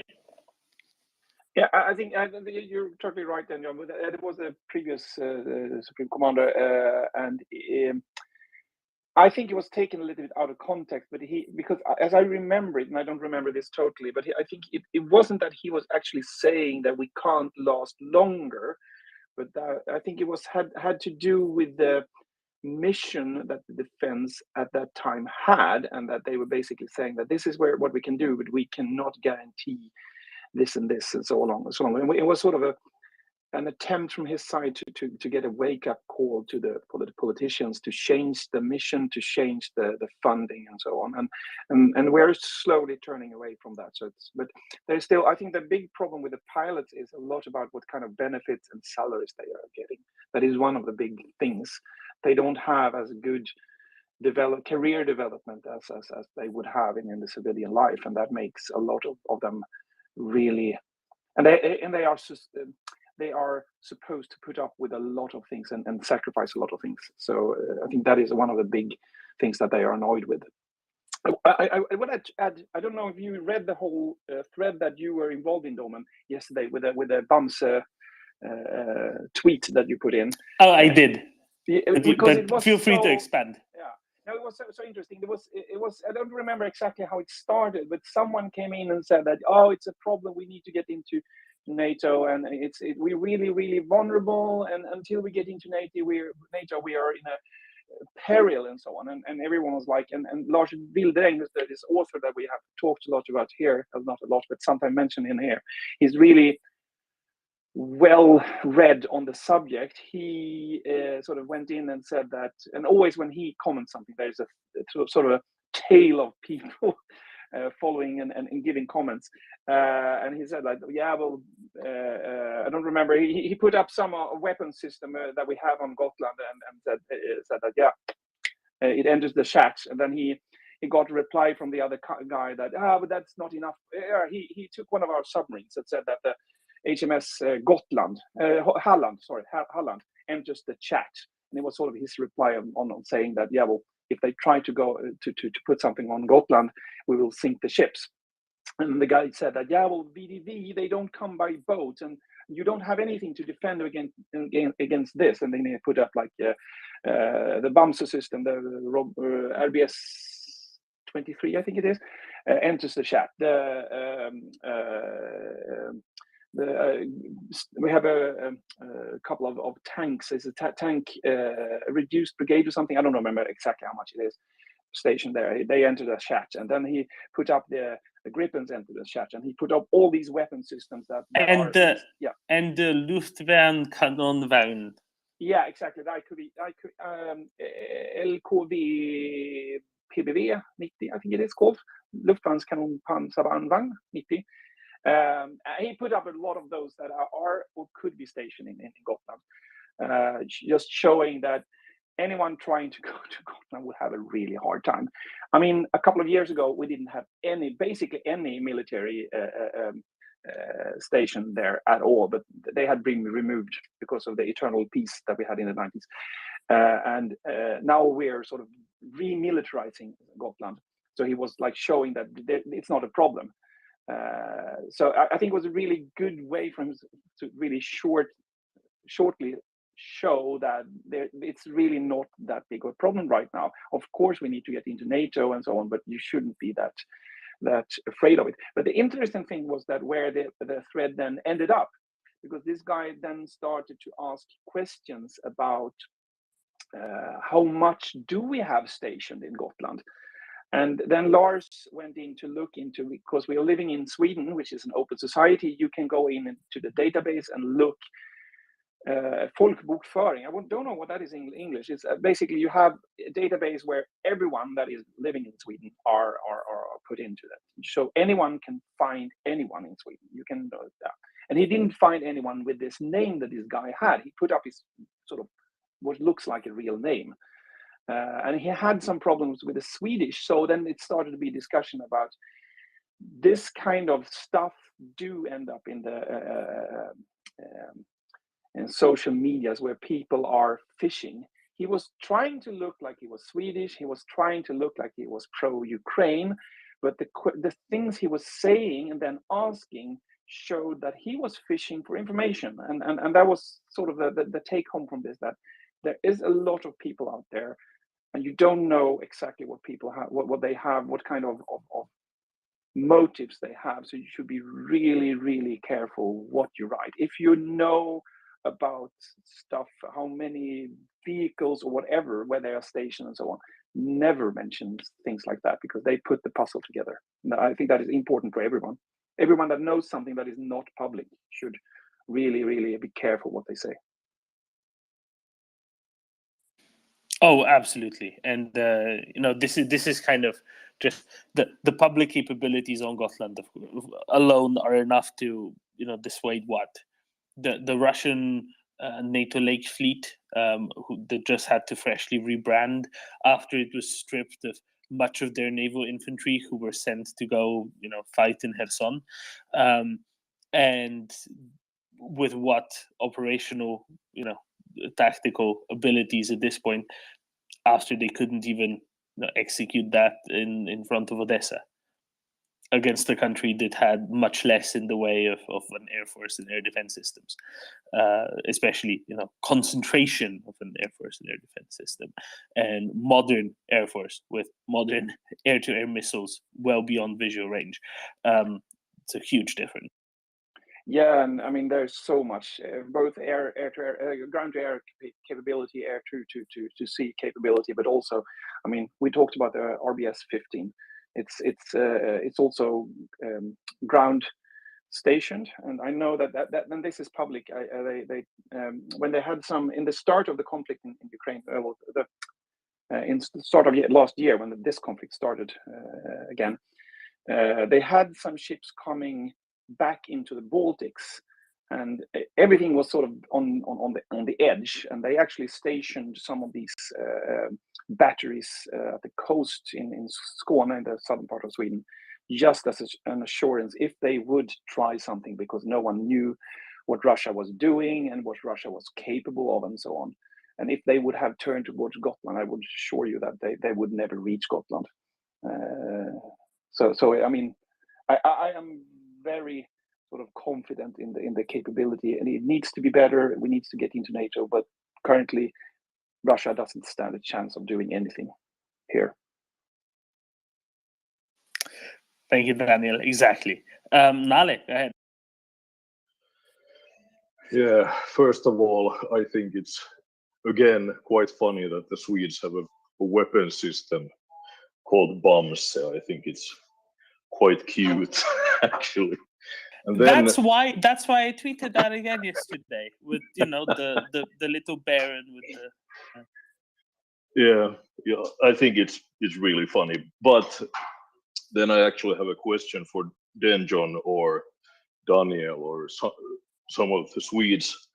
I saw a documentary about the Swedish armed forces, and they said basically that when you cut down your army because of you wanted to save some money, and there was, like you said, eternal peace in the 90s. That was quite well said, actually. So you actually didn't save any money Is that true or not?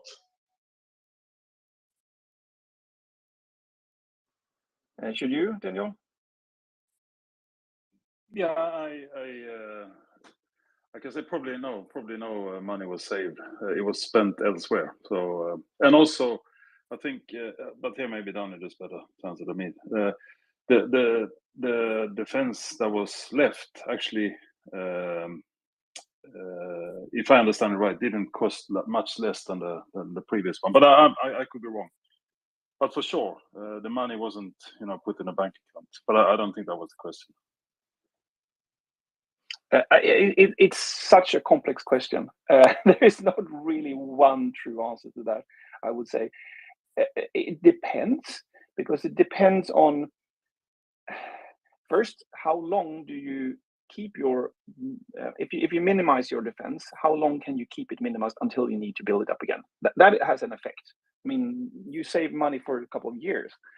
Then the question also is what would have cost you to, did you need to restructure it anyway, and so on. So it's and also if you reduce it, you save money, you use that to invest, maybe you might make more money. I mean, this is national economics. You might actually, like, taking a loan basically from your own defense. Yeah, but the big thing that you lose is really not. It can in some way be measured in money, but you lose competence. You lose. I mean, there's a lot of inheritance in the armed forces that have been sort of generation after generation built up, and you lose a lot of that, and that's hard to build up culture and stuff like that. At the same time, what we had in the Cold War was basically it was conscription army, and what we got afterwards were with bicycles, with I mean, we had an expression in Sweden during the Cold War. I think it was one of the supreme commanders that mentioned that. It was "sega gubbar." Is that something you remember, Daniel? Actually not, but it sounds good. Yeah, it was like a doctrine that we would have tough men. Tough sounds much better than seg. Sega gubbar is a candy. It's like this. It looks like a small man. It's like really chewy, and that was what we were supposed to be. We would have these really, like, a lot of people, and they wouldn't give up and so on, and rather than build good weapons and high technology. And that was sort of what we had in the 90s and got rid of. So now we have a sharper defense force, but at the same time it's much smaller, and you have to find a balance with this. It's really not as easy to say that it was a stupid thing to save on the defense. At the same time, it was. So it's such a complex question. So there is really not a single answer to that.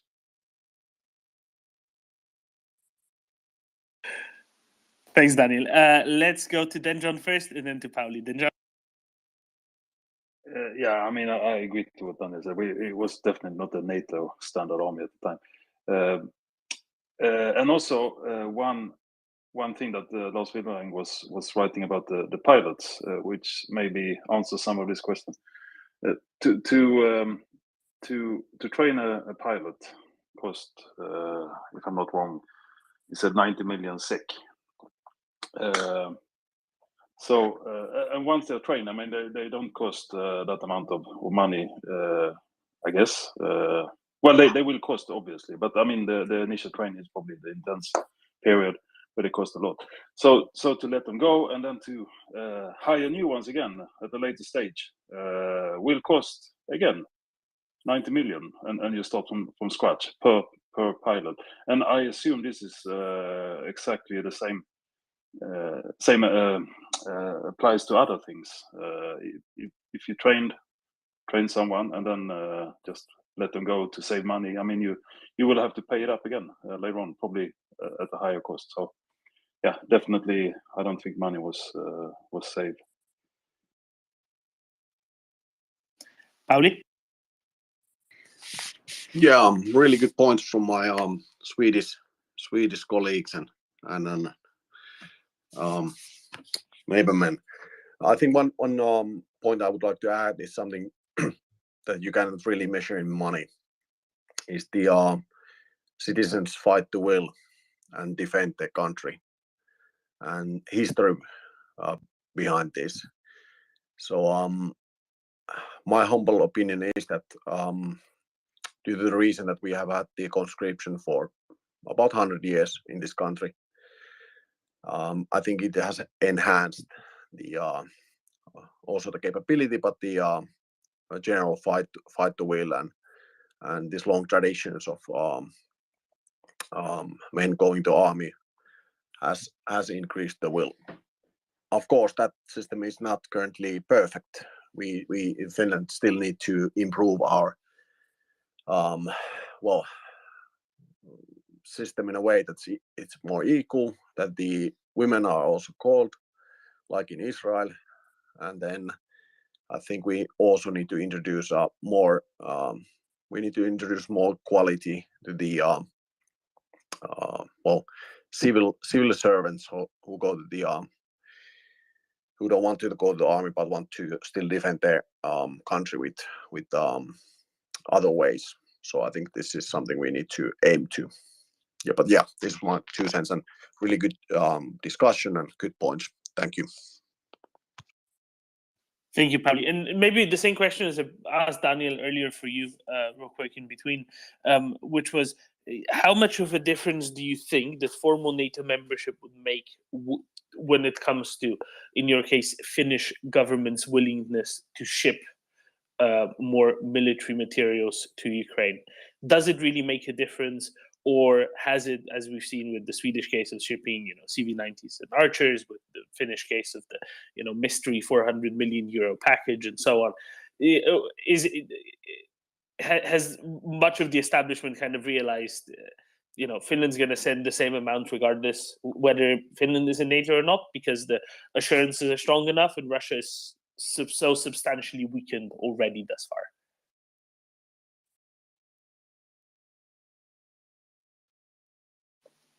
Pauli, that's meant for you. Sorry, I totally did not. I can repeat real quick.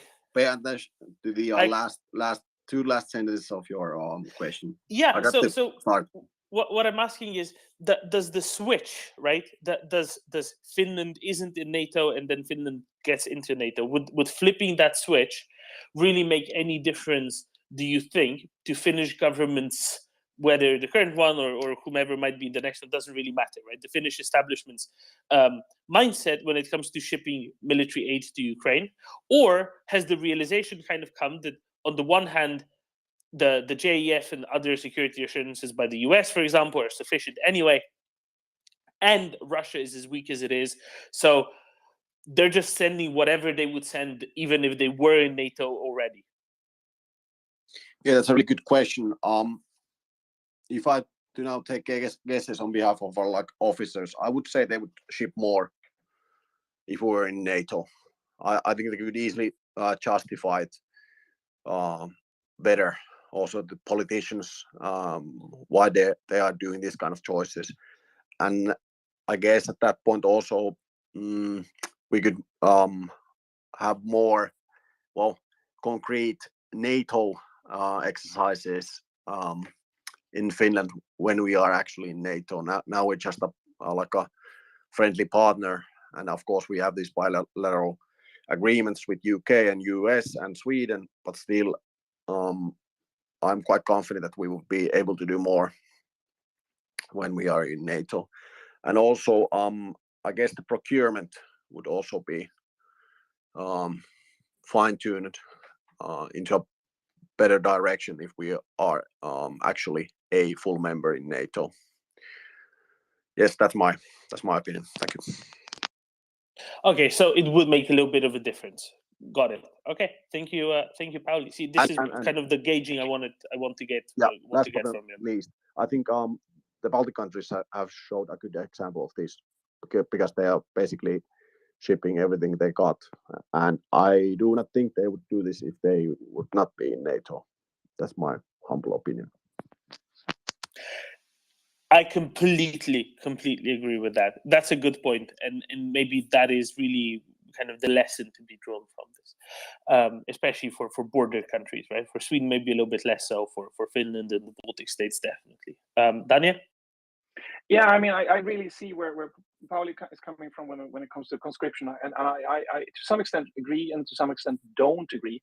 It depends, and I think that Finland, as you say, Finland has a different situation, being really on the front line towards the only country that it can be perceived as the enemy, but conscription is a double-edged sword, I would say, because as we had in Sweden, the post-war period until like the early 2000s, we had like a common conscription model where basically the whole defense was manned by conscripts, and basically you had officers, you had conscript officers at the lowest level, and you had the rest was professional ones, but they were more in a role of being like teachers, because the main job was to sort of to train troops. Every year you trained and trained and trained, and you never had that edge that you have in a more professional army. And I think that was something that we were looking for, to actually have tank crews that really knew their job and had done that for a long time and were really tight. And I think that is something that you do need today, because weapon systems becomes more and more complex. But it doesn't mean that you can't have conscripts also. But you might not want to man everything with conscripts, and that's what Sweden have done since then. We put conscription on pause for a couple of years, and then we realized that we couldn't really fill the ranks totally. We still have a lot of problems with recruiting people. So we now have conscription, but it's very, very far from what it was before, where basically every male above 18 did their military service, except for a few that then would like go to fire departments or daycare centers and stuff like that if they refuse to bear arms. Because if you have a common conscription model where everyone is sort of are going to have a weapon, then you dilute your army also. You have to make sure that everyone has a uniform. Everyone, I mean, we had a conscription army. I think it was like something like 700,000 people, or even more, that we could mobilize.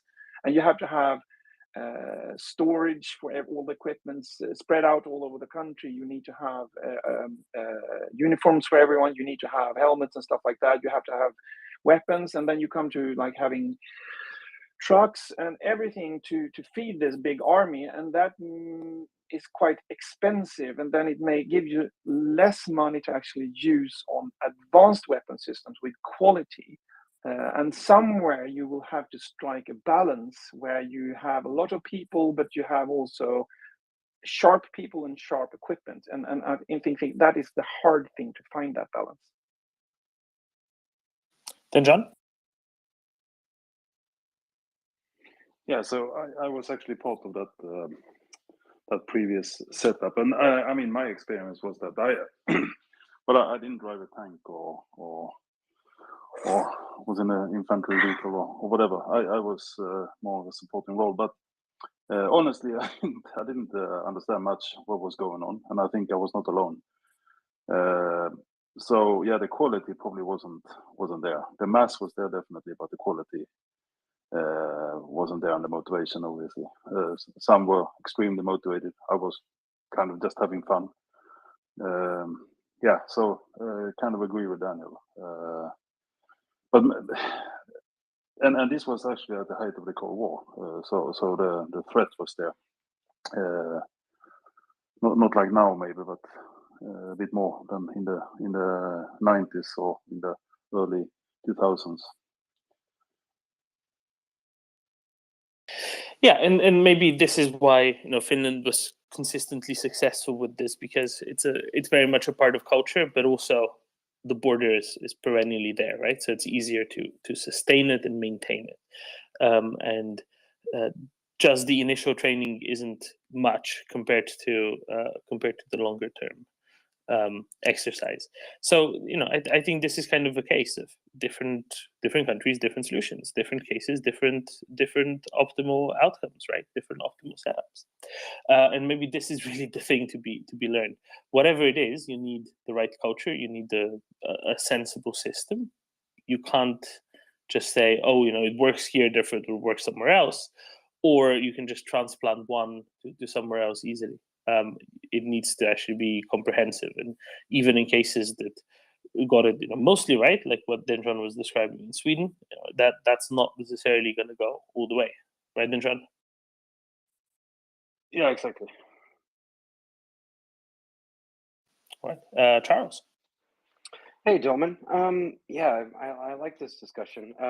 It's interesting to me because I can't hear you. Maybe it's a glitch, but I cannot can hear hear you. Okay, can you cycle down and back up, because I can't hear you.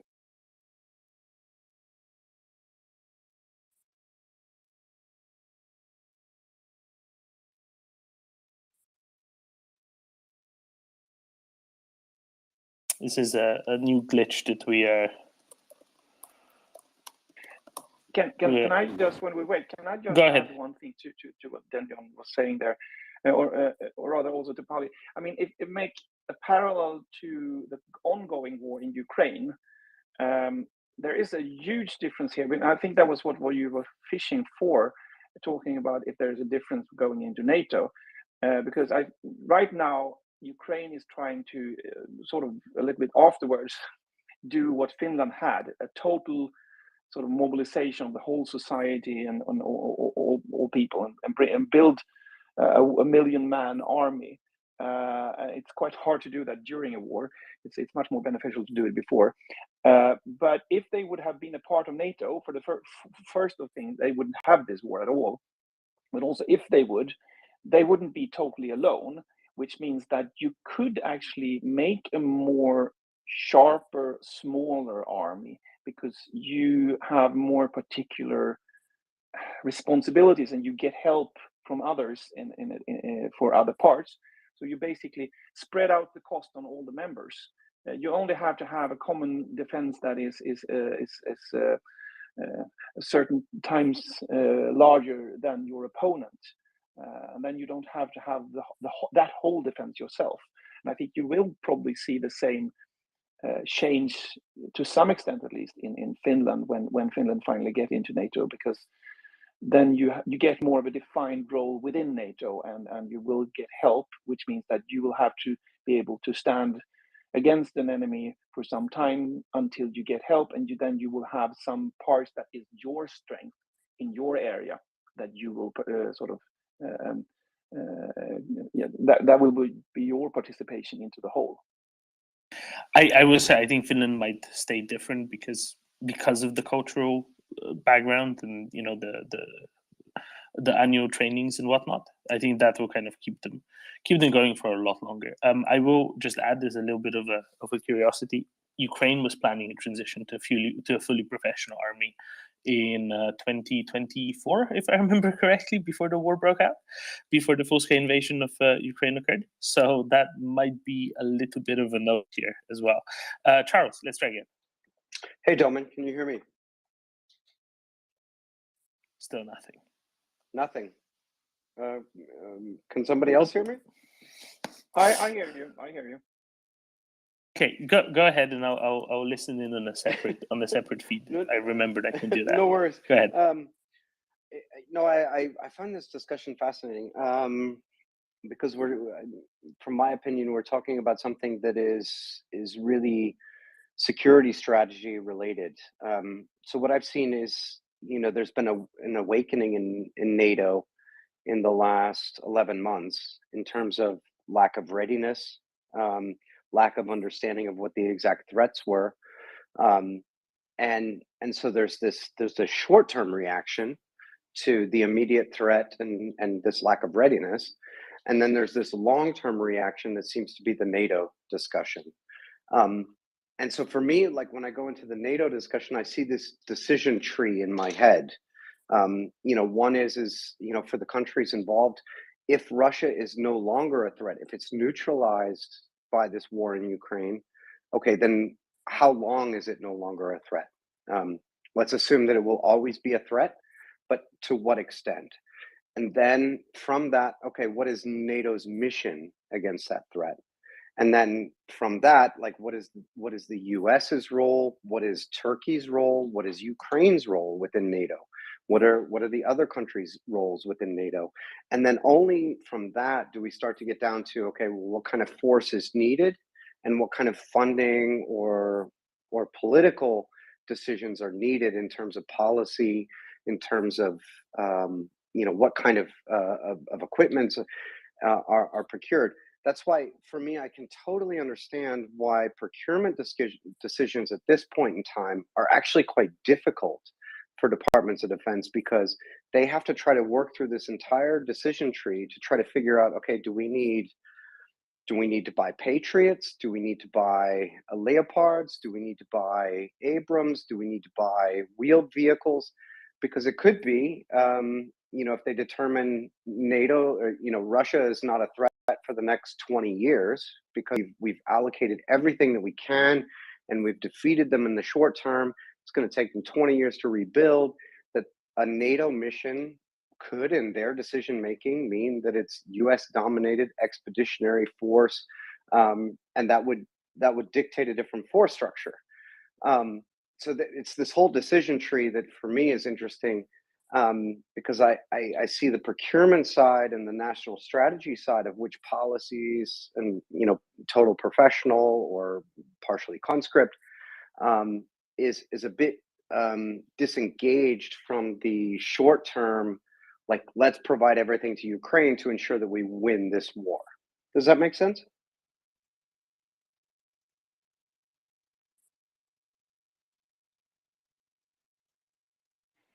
I don't think Doman could hear me, so I think he's just been listening to silence for a while. Okay, and I see that. Sorry, I'm a little bit behind on the listener only channel. That does make sense. I do want to say, to that. I think that in most countries, the focus to start with will be on kind of restocking, rearming with NATO countries, be it Germany, be it wherever. It doesn't really matter. Rather than going the way that is also not cheap of expanding the number of personnel so considerably with people on whom the expense of training and whatnot is going to be an expense, but not with a short-term return, right? So more funding, yes, but that funding is going to have to really be spent on reforming, restructuring, resupplying, as opposed to being primarily spent on going into a conscription set or some such. Just my thinking there, because that isn't without cost either, right? It just isn't without cost. And for Finland, it makes perfect sense. I wouldn't be surprised if some countries on the flank might try to look at the Finnish model and at least partially, work with it. I think for Sweden, it maybe makes a little bit more sense because up until not long ago, it kind of was the model, and maybe Sweden and Finland can work together better. Norway is already going that direction, broadly speaking, a little bit more, right? But in many countries, the equilibrium just doesn't make sense in the same way, and different countries are going to decide different ways, and that's fine, and that's the sensible way to do it. You can't have a one-size-fit-all when clearly one size just doesn't fit all. And you can say, okay, for Finland it works tremendously, but so much of this is a part of broader societal resilience as well. There was a really cool article in was it the New York Times yesterday, 2 days ago, a few days ago, saying Finland scored highest on societal resilience or like public resilience to misinformation, disinformation. Yeah, I'm not surprised. I'm really not surprised it did. And this is something that some Finns from the FIA, like Minna Olander and Henri Vanhanen, have been noting as well. Finland just has all of this resilience built in. And for Finland, it makes sense at a whole different scale. Talking of Finland, Pauli? Yes, Thomas. So I think what Daniel said previously, I fully agree that you need to have experienced and professional soldiers. That's important. I fully agree. And I think I'm on the side of having professional NATO army members, but also the conscription. Small countries need numbers. I think US can easily whip million man, but Finland, we need the conscription. And what I really like to emphasize, having the equal conscription would also treat people equally. That's a good base, solid base for society. And it would also be the, I would say, the last time when you're 18 to 20, when the society can like show you that there's some also some obligations and duties in this society, and also you will learn good stuff, good things, and maybe that's the place you also will have a positive experience on camaraderie and sports. Like many people in Finland will enjoy this experience, and I think you will possibly learn something about leadership. So I would not ditch the conscription in the Nordics if I had my choosing. Thank you. Thanks, Pauli. And again, right, society, culture, that helps a lot in the first place. I will already say, there's a big difference in, say, small countries need numbers. There's already a big difference between somewhere like Finland and somewhere like Denmark, for example, if you want to stay in the Nordics, right? Where for Denmark, an outsized investment into a navy and an air force is worth a lot more than it is into ground forces. And simply, you can't run a conscript navy and air force in quite the same way as you can run ground forces, right? So maybe there's already a little bit of a difference there, a little bit of a split there between one set of conditions and another set of conditions. And this is why I think it's really a good point to say different countries are going to have different solutions, and not one size fits all. But the people that say that conscription isn't a way, definitely look at how poorly the Russians are doing. That's ridiculous, because you have excellent examples such as Finland, which do it the correct way. But you also need, and as Axel likes to say, everything is downstream from culture. You need strong cultural underpinnings for it to work in the first place. And that's also why it works in Finland. And that's why it can very well work in places like Sweden and Norway. Maybe it might not work very well somewhere else.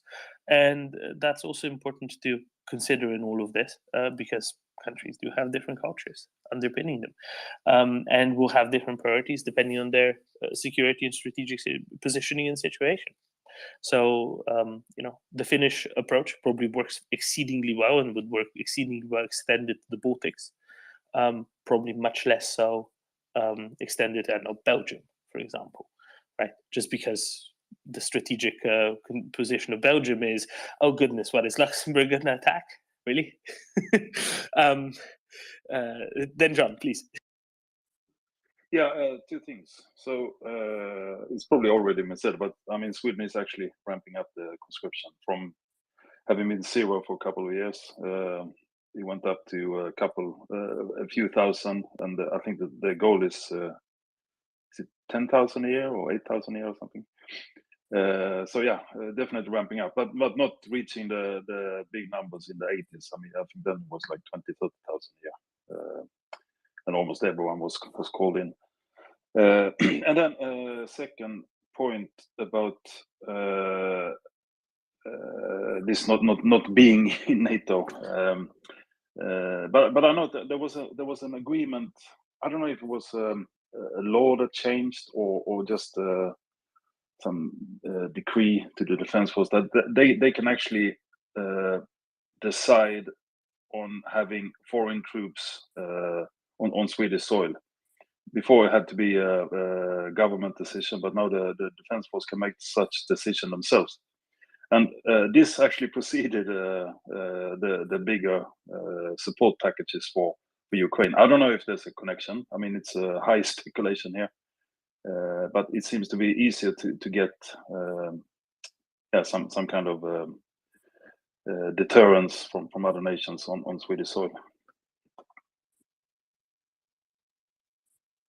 And that was actually quite interesting, right? So really delegating it out just to even out of the executive into the operational, which at some level kind of makes sense. And it basically says, look, we're just going to keep doing this all the time now. We're going to have joint exercises all the time in Sweden with all manner of countries.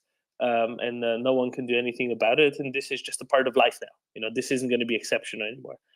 This isn't going to be an event. This is just going to happen really on a monthly basis, kind of, at a small scale at the very least. Daniel. Yeah, sort of. Then John basically said what I was going to. But what I was saying before, my point was that we didn't abolish, but we stopped the conscription. But we have started it again, and we are going to ramp it up. But it's not going to get to those levels that we had before. And I would assume that Finland would sort of do a similar journey, but on the other direction. They will not ramp down conscription totally, but I would assume that they would go to having some parts of their defenses more professionalized, because that would make a lot of sense. But as you say, every country needs to have something that is adapted to their situation. And I think that when it comes to Sweden and Finland, we have a sort of a similar thing where we have quite large countries. I think actually Sweden is like after France, Spain, and Ukraine, and if we don't count Russia, it's the biggest country in Sweden area-wise, but we have quite a small population. And Finland is not that far after Sweden when it comes to area, but you have even fewer people. So having a professional army handling the whole territory is really not optional. So you need to have some parts conscription. So yeah. And maybe you need to in Finland to have more than in Sweden, but a good balance is probably the most important thing. And also what hasn't been mentioned in Sweden, I think it's the same thing in Finland. We have this territorial defense, hemvärnet, home guard, and having conscription is actually to some extent actually beneficial for recruiting to the territorial forces, because otherwise you have to it's voluntary, and you would have to recruit a lot of people and then train them from scratch. If you get people from conscription, you have sort of the basics there already, and also the mental part of it, people willing to do it, the interest, the sort of understanding the subject and actually understanding the importance of it, and therefore taking the step to actually apply for the territorial defense. It's funny because I heard something of the first month or something after Russian attack last year. I think it was like 20,000 people applied for the territorial defense in Sweden in a month, and it was they couldn't handle it. I know people that have applied for it that still haven't got an answer because they have more than they can sort of get into the defense forces. Can I just note to that there was a chap who registered for the home army, the territorial army, National Guard, whatever you want to say it. That under there was I don't know if it was for real and somebody was joking, but it was making a bit of the rounds. And there's a form they had to fill in. And the questions is, who told you about this? Why are you applying? And a suggestion of a friend or a neighbor or some such that this would be a good thing. B, other, and fill in, complete the blank. Why else? They just wrote down Putin. When I think he probably got accepted immediately as the best possible motivation there. Pauli? Yeah, that's a good one. I just want to highlight like the Finnish system, that we have the territorial defense forces, and then also each conscription rotation, they have this readiness unit. So after they leave the conscription, some amount of them are assigned to readiness unit. So we constantly have the conscription going on, then the readiness units, then the territorial defense, and then the professional army. And I think now we're going to ramp up the NATO forces. And last but not least, I want to add that what we have been doing also for maybe last 20 or 30 years is that we also have these courses for like business leaders and leaders in the government organizations that are being schooled for the, how would I say, war times. So there's a lot of different training happening all the time in many levels.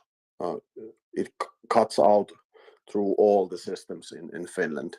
And then there's also, of course, the voluntary training that's hugely important and hugely popular. Yes. So, Pauli, that's really good, right? But can you go a little bit and explain this? How does that structure work? Because the reason why I'm asking is, we've heard about there being 100 Finnish Leopards 2A6, which are active, and then 100 2A4s, which are kind of in storage, but can be activated on a, I don't know, 2 days notice and something like that, with all of their operators being reservists. And if anything happens, they'll show up and they'll drag them out and jump in them and go off and shoot in Russians. So I've oversimplified, but kind of, can you put some meat on the bones of that? Yeah, I think that really illustrates the difference. I will not go into like really. Yeah, not the operational detail, obviously, but classified detail. Yeah, it's just if you have seen like any comics on Batman getting the phone call or the light, his logo in the sky. It's a bit like that. You basically get a text message and then you go.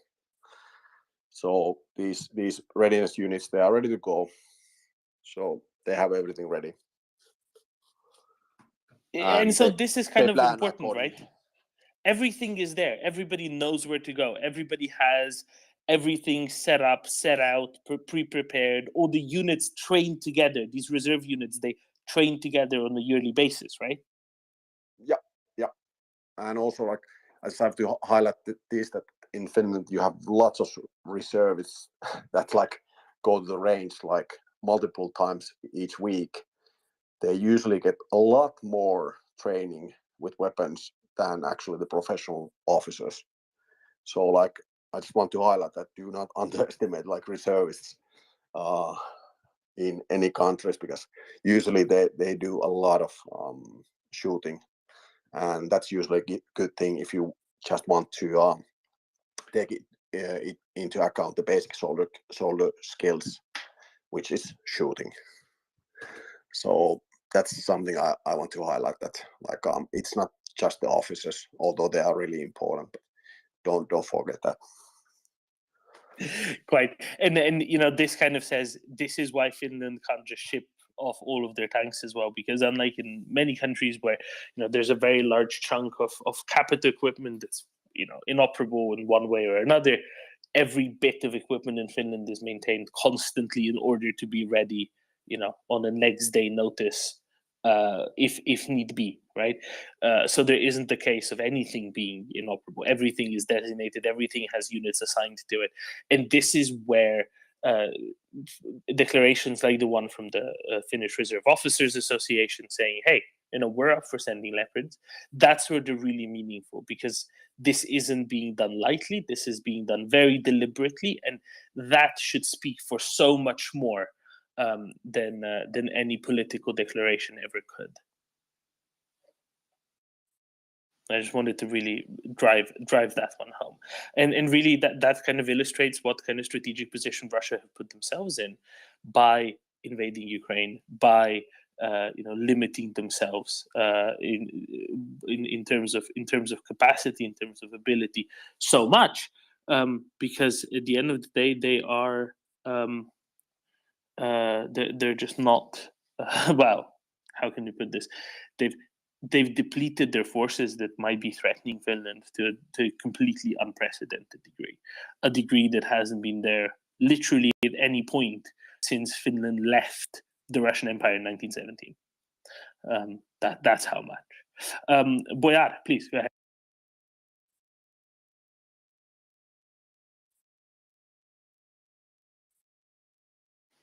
Boyar?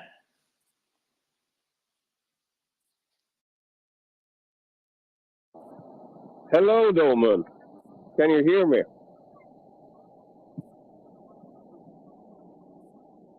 Yeah, my question was, I saw yesterday some numbers about the Greek leopards, that they could be sending anywhere from 40 to 80. I don't know if I pulled those numbers. I will be listening to him on a separate channel. Just Brad, just go ahead and I'll listen. Hello, can you hear me? This does not seem to be working at all. Hello, there's a lot of wind noise, so struggling to hear you a little bit. How about now? Is it better now? Better. Yeah, I saw yesterday. Struggling to hear you a little bit. I think I got the gist of where Boyar was going. How about and maybe we can deal with this anyway. So there was a question about the Greek leopards, which are destined for Ukraine. There was a large number considered. There were speculations of 14 leopard 2s and then possibly up to hundreds of leopard 1s, of which Greece has many hundreds in storage, and then. And then there were other considerations of there being, larger numbers of leopards to possibly send of the ones that Greece isn't of the leopard 2A4s that Greece isn't minded to be updating to a 2A7 standard. Mockers, do you have more details on the numbers? Perhaps maybe you've talked to George since I have last. Oh no, it was something else I was coming in with. My apologies.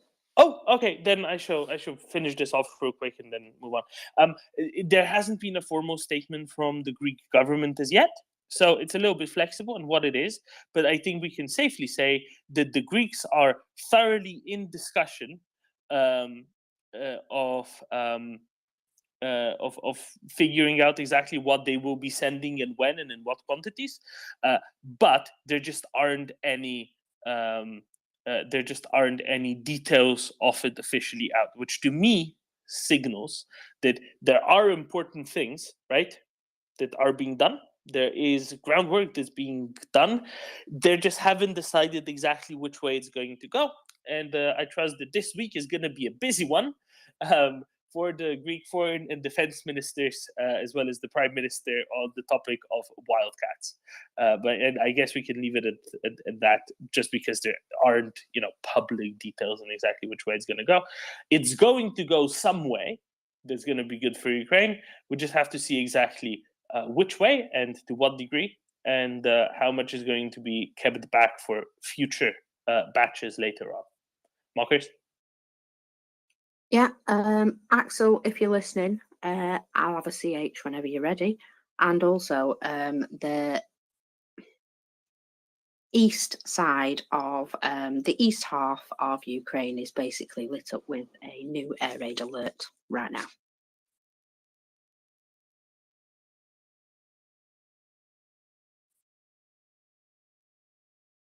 Just so you know. Of course, lovely. There was and by lovely I mean obviously not that, right? This is Mockers knows what I mean.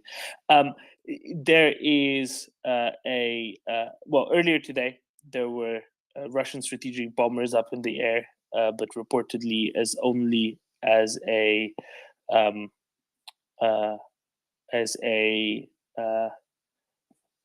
exercise of sorts, as training of sorts.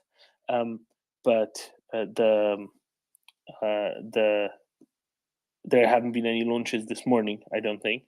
Whereas later on there might be, because sometimes they do this. They try some and then they don't, and then later on they do.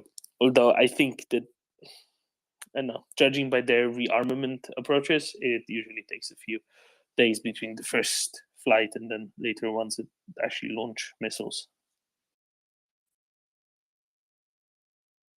Yeah, I think so too. It may be a false alarm, but it's worth noting that they are indeed terrorizing people.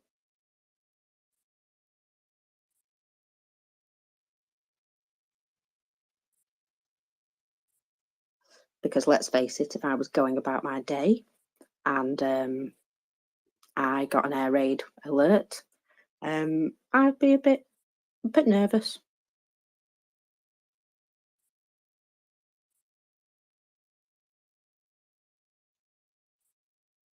Doman. Yes, sorry, I was furiously checking up something. Okay, there's a lot being said about some statements by Mateusz Morawiecki, the Prime Minister of Poland, regarding F-16s. And the way it's being put on the English language internet is, Poland is ready to hand over F-16 fighter jets to Ukraine in coordination with NATO.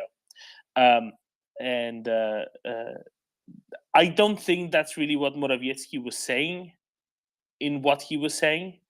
His statement seems a lot weaker to me.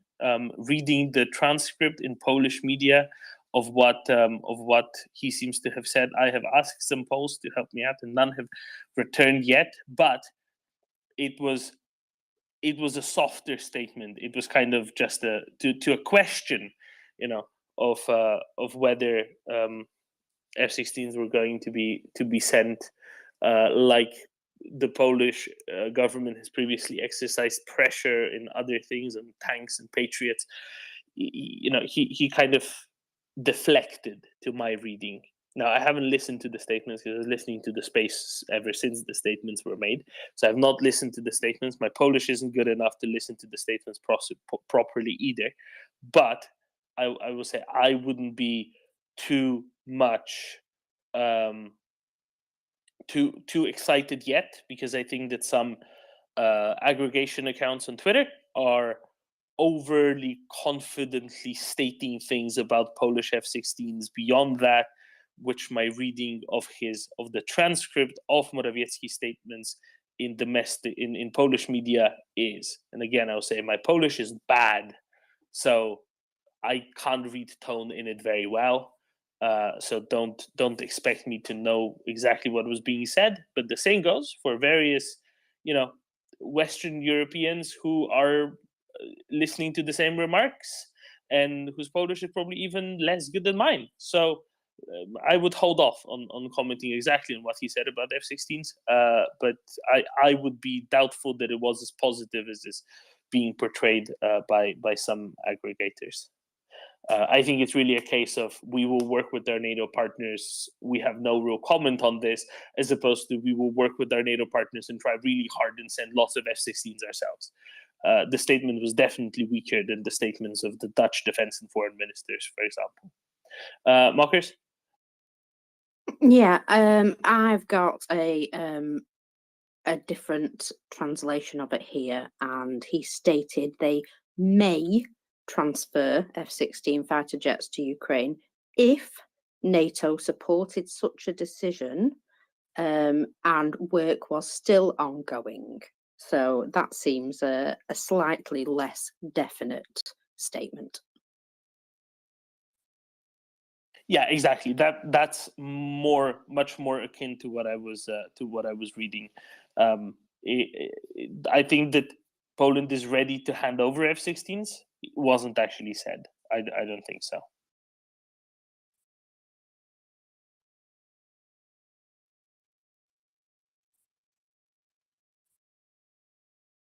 But anyway, we shall see, and I shall report back when I hear from a Pole, because until I hear from Poles about the details of it, I'm just not going to believe it.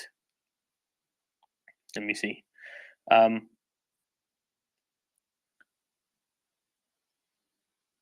So yeah, a Polish aggregator says that the words were overinterpreted, and I shall retweet this chap because he actually speaks Polish, unlike most of the guys who were saying yeah that's what they're doing.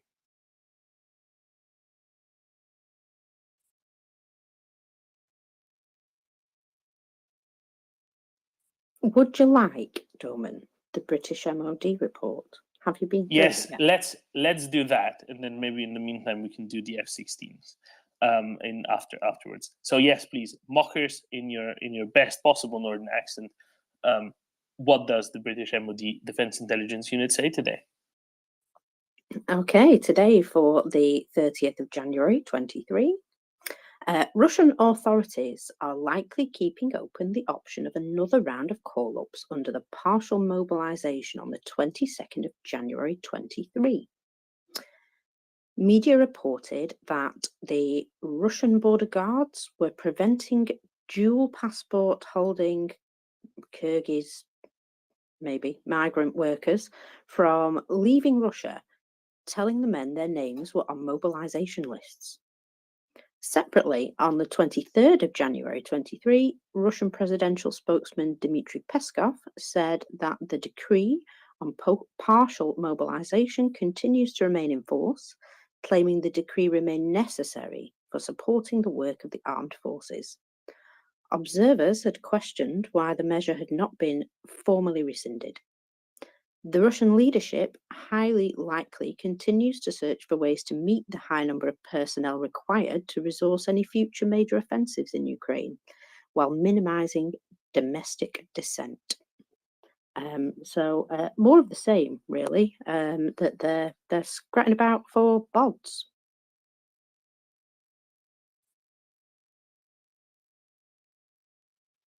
So the Central Asian Gastarbeiters, or guest workers in temporary workers in Russia, they tend to work in most cases in things like construction and then physical labor below that. A lot of street cleaners and whatnot.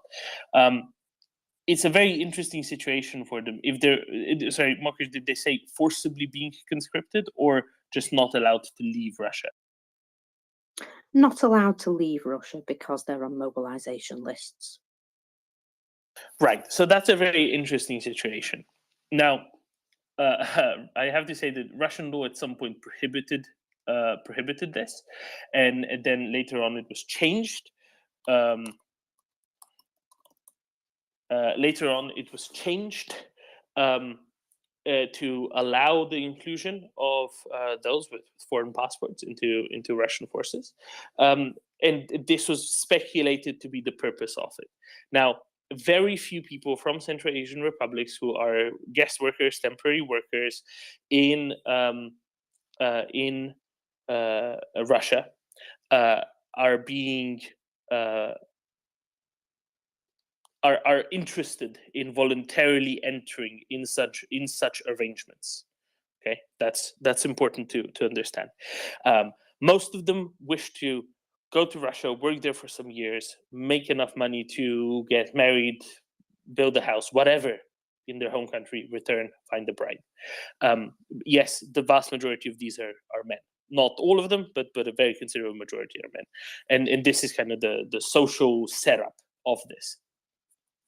In some countries, remittances are a massive deal. In some countries, remittances represent several tens of percentage points of GDP. When a quarter or even maybe up to a third of your country's GDP is remittances, that is to say money sent home by people working abroad or brought home by people working abroad, in almost all cases here in Russia, that's very important to your country's economy. This is why some countries, even when they were considering it, places like Kyrgyzstan, Tajikistan, even when they were considering, oh, maybe it's not such a good idea to let lots of our, mostly men, again, to go into Russia, where they will end up fighting for Russia in Ukraine, they couldn't really say, well, you're not allowed to go. What they did say is, if you do it, you might lose citizenship of Tajikistan, Kyrgyzstan, whatever country they initially come from. And this would really, mess with their intention. Because again, their intention is primarily to make money, go back home and, set up a house, family, whatever. As a basis, as a foundation to their future social standing within Kyrgyzstan, within Tajikistan. They're not interested in getting killed, right? They're not interested in being cannon fodder for Russians. Now, what Russians did as well was kind of say, well, we can, how about we give you passports, right? How about we give you passport, and then you might be interested to go and fight for Russia, because then if you survive a few months at the front, you get a Russian passport and you can go. Well, this isn't really interesting anymore either.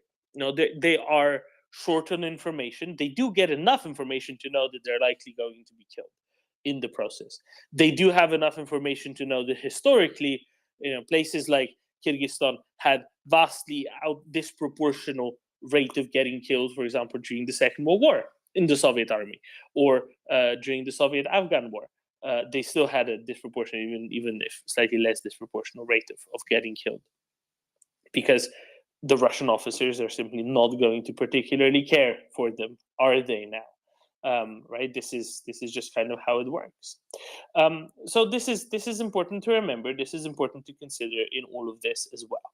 And these are really being forced conscriptions, forced mobilizations, and largely going to be used as cannon fodder.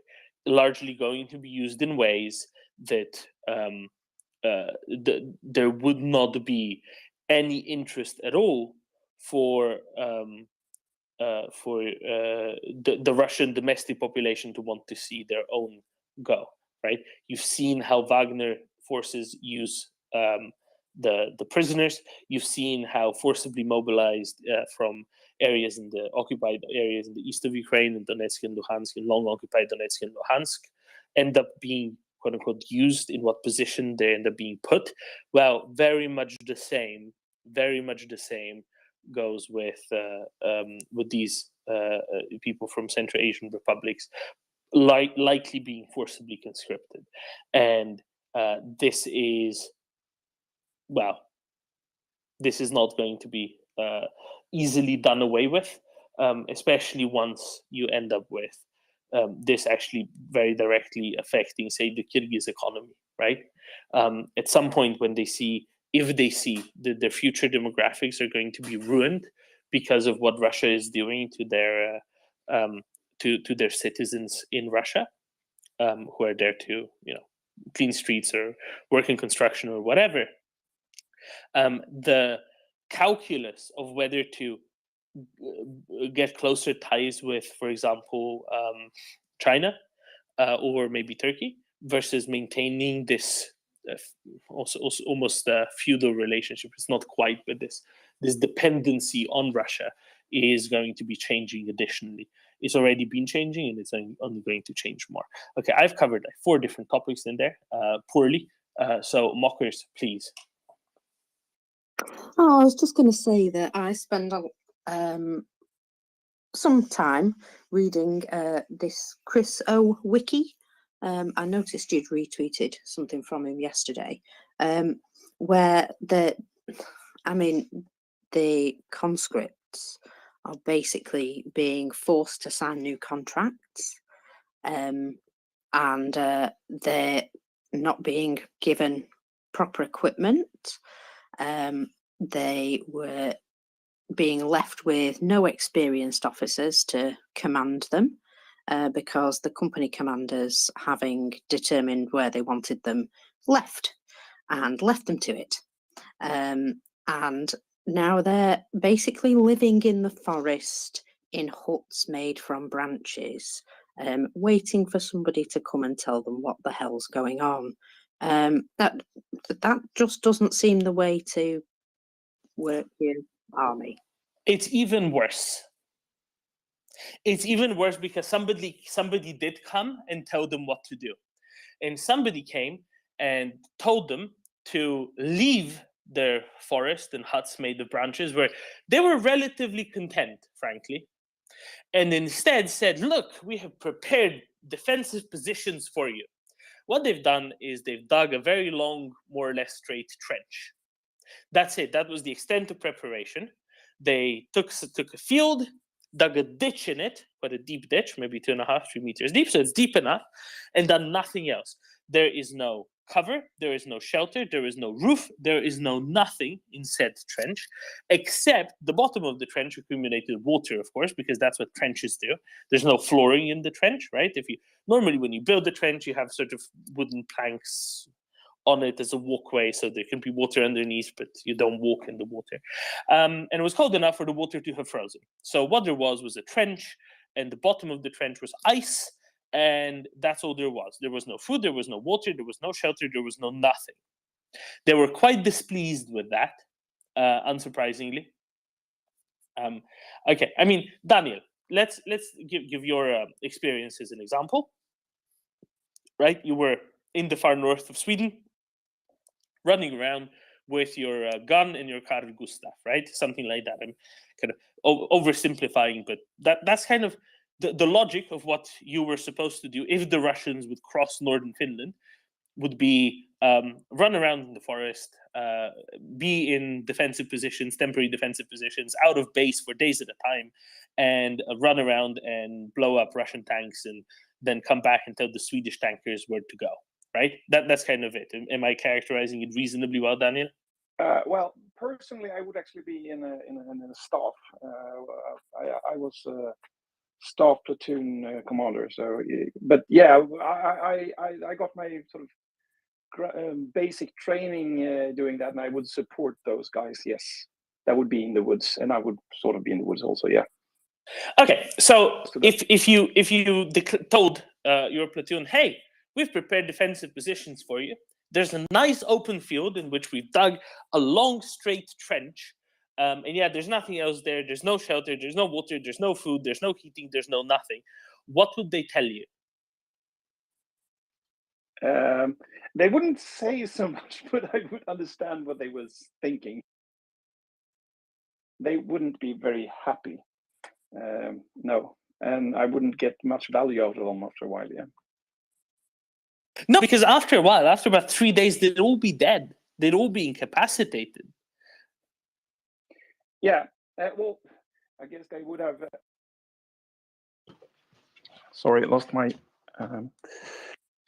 We can hear you fine. Go ahead. No, they would not deliver that much value. But I actually, one of the part of our training was actually to be able to survive on our own for quite a long time without anything. So they will probably just run out of the woods and say that hell with you, we won't come back. Yeah, they'd go back to their forest, right? Rather than be out in an open field in an open trench. Yes, yes. That's where you can survive. That's where you're not found. Actually, this is quite interesting, and this is something that you cannot see in Ukraine, but because they don't have that much snow, I had an opportunity to fly with helicopter over one of our exercises, and I mean it's vast areas with forest, and it's not this. In some areas it's quite dense, but in a lot of areas you have these swampy marshes, and you don't have that dense forest at those parts. And from above, it was so easy to pick out where people have been. If they were skiing or going by tracked vehicles, whatever, you could just follow them. You could find them immediately. So it's you really, really, really want to be in the dense forest if you don't want to be discovered.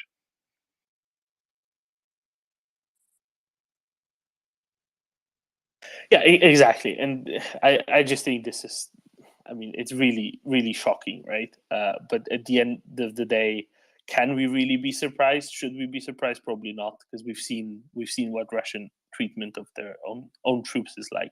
And then imagine what their treatment of these, Central Asian conscripts would be like after how they're treating, Russian even volunteers or Russian mobilized. Yeah, but I mean, it's so on sort of on their role. It's on par with how sort of the stereotypes. I don't know if it was here at MriyaReport or was it an article I read, but it was something about they are very sort of following the doctrine to 100%, and they basically Russian officers, they have these sheets where they can look up exactly if I have this kind of unit with this weapon and this amount of people, what can I expect to achieve with this? And then they just put it into equations and then they send them out. And when that doesn't really fit with the reality and they come back and are totally shut up, basically no one left, you don't report that up. You try to sort of cover it and you make something out of it, and then people further up in the hierarchy, they sort of look at their sheets and their calculations, and they're very rigid. So they don't adapt to anything. They don't think. So the only option they have is to really send out this kind of guys just out to be cannon fodder. I think that is sort of a logical conclusion of how their thinking is, their doctrines.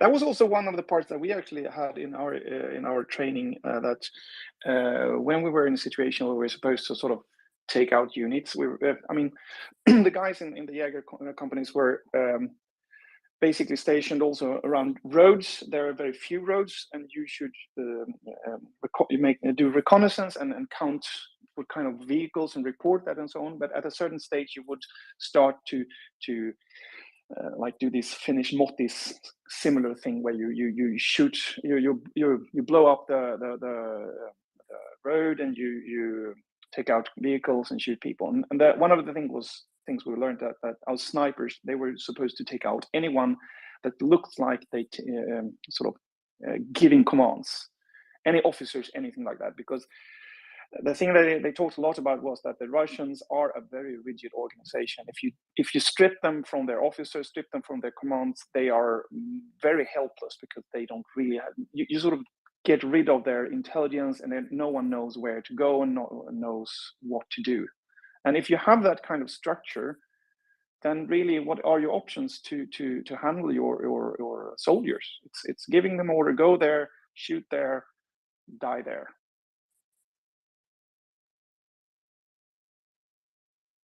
Daniel, imagine you have a ditch in a field, right? Because that's really what it is. What do you need to do to convert that into a defensive position? Like, what would be the first thing that you'd want there to be? Sorry, I missed the first one. If you see a ditch in a field, right? If your ditch in a field is your defensive position, 3 meters deep, 1.5 meters, 2 meters wide, but it's just soil and air and nothing else. And, well, the little bit of water in the bottom. What is the first thing that you'd want there to be done for that to be, more reasonable, more useful than just the ditch, and more survivable in the winter as well? And maybe think like, early spring, late autumn, rather than proper winter for Swedish terms. Yeah, I would have some kind of well, in the winter it doesn't matter that much. When we did sort of defensive positions in the winter, I mean, it was basically snow that you dug into, and then you put it up like the pile of the snow that you removed, you put in front of you, so you basically got more protection than you had to. You didn't have to dig as far down.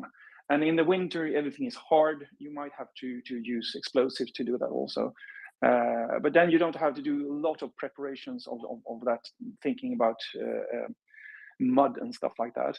What you do then is to connect them to the other ones. You basically start with your own, and then you dig outside sort of to the next one, and then you put them together to network. You dig behind you to be able to get supplies and so on. And you think about where you want to have crossfires and stuff like that. But in the not in the winter, then I would really like to have, like, we never did that, but I would like to have wood. I would have to have planks and make some kind of sort of drainage, so I don't have to stand in the mud. Yeah, exactly, right? This is the first thing that I would have thought, some sort of flooring and some sort of a roof, to some semblance of a shelter, and some semblance of not walking on ice or knee-deep mud, depending on the temperature. So anyway, I just think that's a big part of it here. Since Mocker has brought up the Chryso threads, there's a new one up that is very interesting, I think, very interesting, which has to do with Konstantin Malafyev, who's a Russian oligarch, who wanted to apparently put together some sort of a concern called the DMZ, and I don't think he meant demilitarized zone. He meant Donetsk Metallurgical something. Give me a second. What was it called? Somewhere, of course, I'll explain what this is about. You can find it. You can find the link to it on my timeline somewhere if you want to read it. But basically, the whole thing is about this very detailed business plan with slides and everything, explaining how as soon as they would Donetsk Metallurgical Zavod, something like that.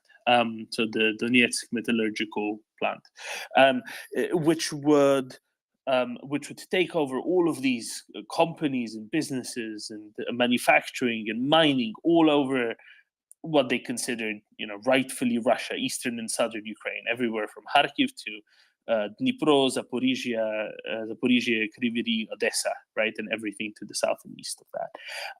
And they had a business plan laid out.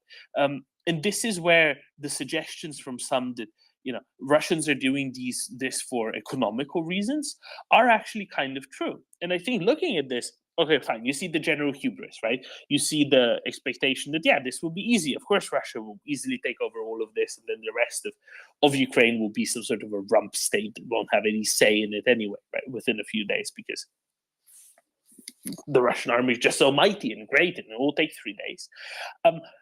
But the other thing that you see is also who was planning this, right? It wasn't those in the security state apparatus who were saying, yes, we're going to set up businesses and take over businesses, and it'll be great for our economy, and we'll populate this with people from farther east in Russia, from these depressed Siberian communities, and they'll come and work here, and it will be fantastic, and we'll expand Russia.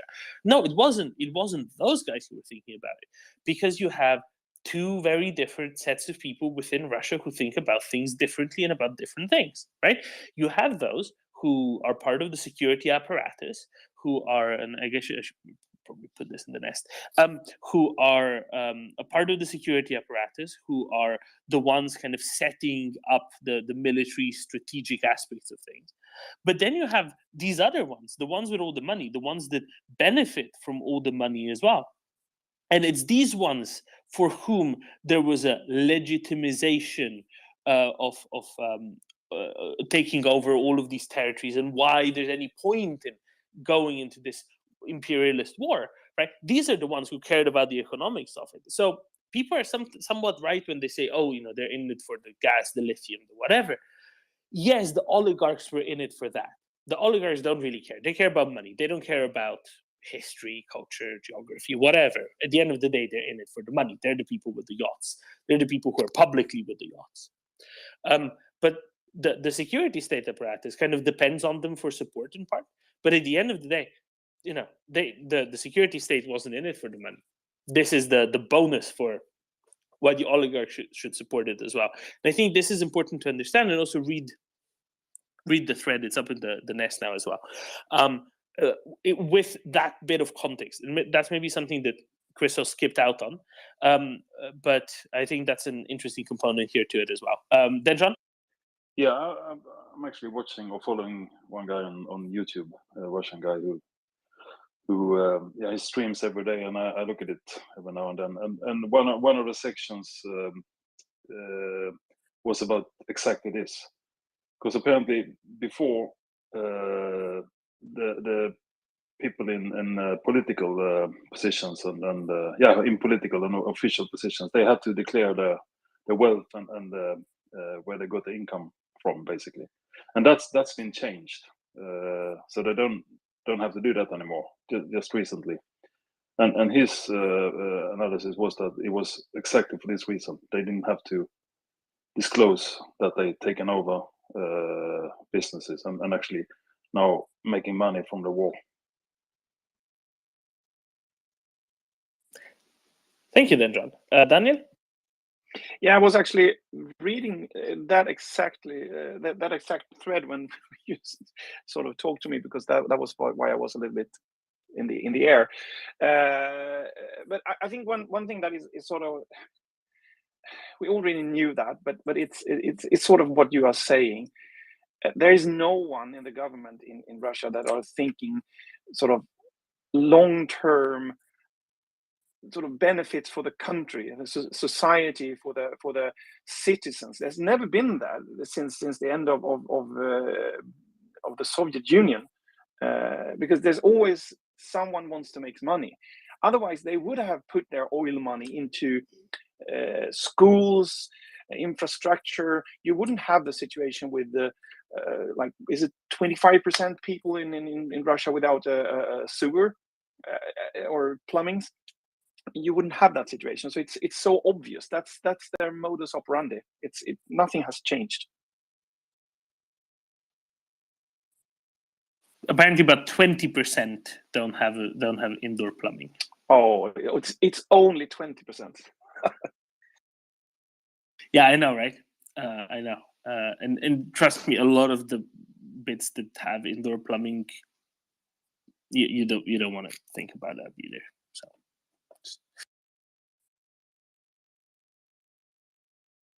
Yeah, quite. And this is where I think it's important to understand the distinction between different branches of the Russian state, really, right? There's the state that keeps the state running, and then there's the state that runs the extractive economy that keeps the oligarchs happy and kind of finances the rest of the state. And they're just two different parts of the state. And yes, both were important in this, but the support of one is needed to legitimize the invasion, but not to run the invasion. And it's little details like that that are kind of important to pick up on, I reckon.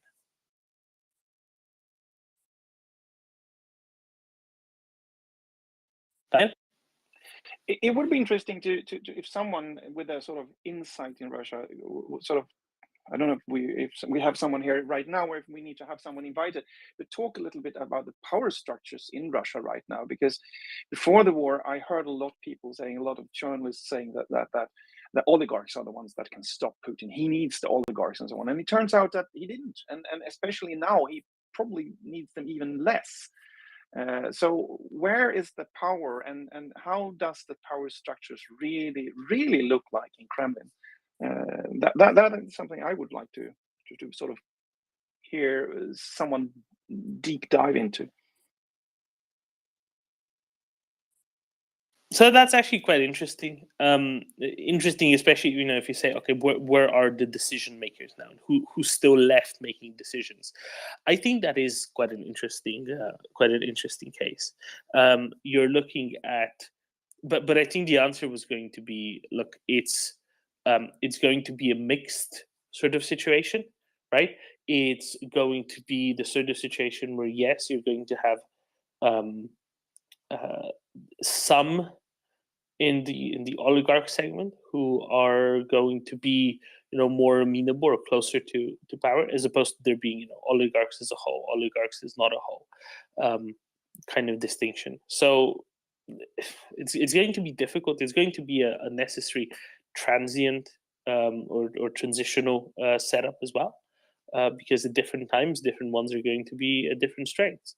The question of why did Shoigu took, I don't know, 9 months, 10 months before he sent his own private army into front lines, right? Maybe there's a component of it there as well. And it's certainly interesting. The question is, how much can we really learn of it, from it, about what the future capacity to either maintain the invasion, persist with the invasion, or something else might be? I think that's an interesting component as well, Daniel. And that's even harder to answer. Yeah, it also tells us. Yeah, it tells us where we are heading and might be heading. But it's also, I mean, to some extent, Putin is not a tsar that can do whatever he wants. He has restriction on himself also. That would be interesting to know what is sort of steering him, and what is it that he has to take into consideration. But also, I think one interesting thing is that it seems to be in the top part of the people around Putin, that there seems to be this loyalty that everything is sort of circling around. I mean, the invasion has obviously not gone according to plan, whatever Darth Putin is saying. But still... But he's the master strategist. Yeah, he is. But I mean, he still keeps Shoigu around him. He still keeps Gerasimov. He hasn't really got rid of any of the really closest ones, even if they are sort of really directly to blame for the failures. So what is it keeping him from not doing that? Doesn't he understand? Doesn't Putin get the information? Is he stuck with them for some reason? Is it that he doesn't his value loyalty more than anything, and that therefore they are sort of safe in that? As long as they're loyal, they can be incompetent. It's not a problem, but be loyal. What is it? I would really like to hear someone dive deeply into this. This is a really interesting subject. Yeah, I concur.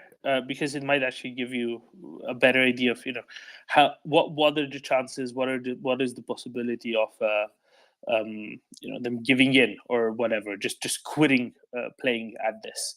And I think that's where the really interesting question lies. I reckon. Which, I mean, I guess we just won't know for a good while. But either way, no, anything is possible. All right. I see that there were some comments by Haavisto Niinistöö regarding Finnish and Swedish accession to NATO, and I think Nina might be wanting to talk about that. Hi, Nina. How are you? Hi, Domen. Well, actually, I knew that there was a interview. Pekka Haavisto, the foreign minister, gave an interview at 2:00 my time, but I didn't watch it, so I haven't read what they said, but it was obvious about the Erdogan NATO situation. Would you like me to start off by giving a summary? Because Yes. another Finnish listener kind of wrote a summary to me. But I would like to say to Daniel, who was, and to you, Domen, you were speaking about the loyalty and what is keeping Putin not to change these guys or let them go. Probably he doesn't have other people who are that loyal. And also those people, if they wouldn't be loyal, they know what the situation is, that there are many high buildings in Moscow. So, and also you never know what kind of afternoon tea you would get. So I think that's the answer to that. But please don't. Yeah, might be glow in the dark. Yes. Yeah. Domen, and please, if you have the interview, please go ahead. I do. And let me quickly run through this. Okay, so Niinistö and Haavisto have both been in contact with their Turkish counterparts. So the president and the foreign minister of Finland have both been in contact with their Turkish counterparts to confirm the statements from Erdogan from yesterday. They also have had close contacts with both Swedish and NATO counterparts following. Hello. Iago, hi. Hi. Good morning here in Spain. Hello. Would you? Hello. That's great. Can you Iago. hear me? Would you mind? Yes. Hello. Would you? I listen nothing. Oh dear God. Okay. Read my Okay. Twitter. That's My fine. tweet. We can. Yeah. Yes. Okay. People sometimes like being disruptive. Bye, Iago. This is an ironic name under the circumstances when we're discussing Russia, but hey, so it is. Where were we?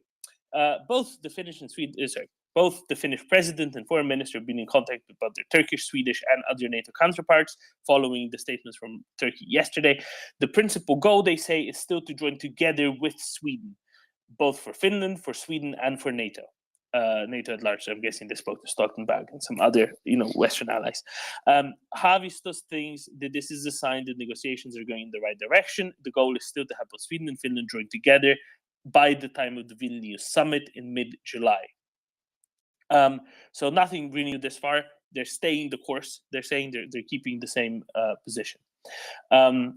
In the call with Turkey, Haavisto told the Turkish foreign minister that Finland and Sweden still want to join together, and Turkey apparently suggests that Finland has fulfilled more of the components of the trilateral agreement than Sweden has.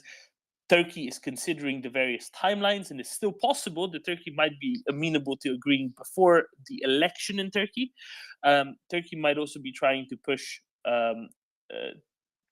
this over to NATO, as the Turkish foreign minister has stated today, that they're listening to what NATO wants to do with Finland and Sweden, and also that Finland can't be the one deciding on the Turkish schedule, and it's not up to Finland to agree to a ratification if Turkey gives the green light to Finland but not to Sweden, which is an interesting situation to which I think we'll have a lot to say.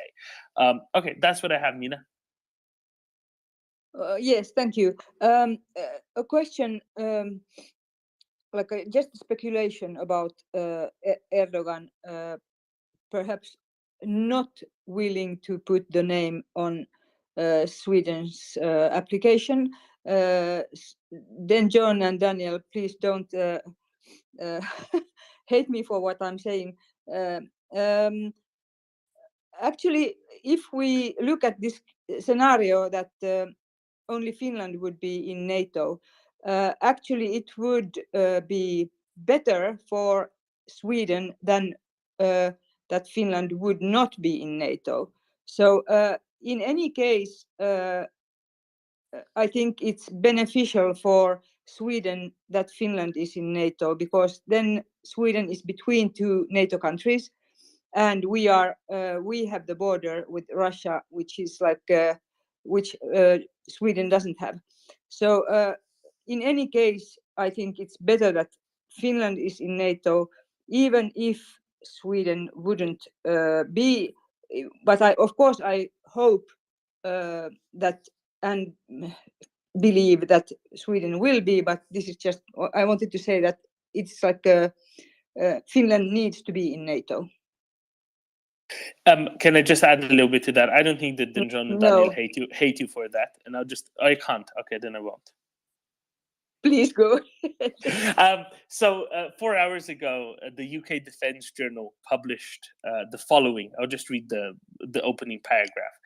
The Joint Expeditionary Force has increased military activities to provide greater levels of security assurance to members, deploying military forces to provide assurance to Finland and Sweden during their accession to NATO. Just wanted to read that out. This is a thing, right? There is significant security assurance already out for Finland and Sweden. This is why the Finnish president and foreign minister are towing the line that they're towing, saying, no, it's fine. We can wait till the summer, just ahead of Vilnius in July. It's okay. However, beyond that, Nina, I agree with you, because Sweden is a lot less exposed than Finland is in every possible way, because the only theoretical danger would be, a naval assault by Russians on Gotland, which everybody knows. I mean, even the Russians at this point realize isn't happening. There would be just dozens, if not hundreds, of little yellow cartoon bears who would be awaiting them there with jars of honey in hand. Nina. Yes, I agree about that, Domen, and also I know that Gotland is a juicy like a target for Russia, but also remember that when Finland is in NATO, there will be also NATO ships in the Baltic Sea. So it's not like a done deal that the Russians come and take Gotland. No, I don't think so. There was something I wanted to say more about this situation, but Domen, I don't know, is this happening ever to you when you are speaking about something and then you forget what you were saying? All the time. Okay, I will collect myself here. In which case, I will make a little comment on the other than John, and then we'll swing back to you when you've remembered it. I just want to note one thing. I'm quite interested in this whole Turkish approach of Finland can't decide whether Turkey's going to ratify Finland but not Sweden. This is all down to Turkey. I think this is a really good component. This is what we were talking about earlier with Daniel, right? Turks negotiate in a particular way. And for them, also, not just the act of not ratification, but also the act of ratification are components of the power play they're doing, which I think there's going to be a cool article written about that by someone going forward in the next couple of days, I think. Then John, please. Yeah, I don't like this ridiculing of our system Bamse. For you who don't know, it's the world's strongest bear. And well, actually, I can add, it's the world's strongest teddy bear. So don't mess with Bamse.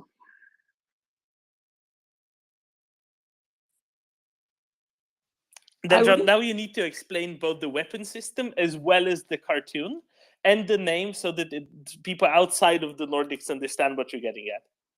What do you mean, Doman? They don't know? No, they don't. But please explain, because this is interesting and it's funny. And it's also kind of important, the weapons part of it. Okay, let me start with the bear, the teddy bear. It's actually a cartoon, and as it happens, I actually went to high school with a grandson of the creator of Bamse, so I have some claim to fame. But anyway, it's a cartoon that was created in the 60s, I think, and it's quite silly, very silly actually, especially the cartoon. The comic books I haven't seen, but the cartoons quite silly, very I don't know how to say. It's very innocent. This bear is his superpower is eating dunder honung, which is super honey, and then it gets very strong and basically fix everything, take care of all evil. So that's the cartoon bit of it. Is that enough?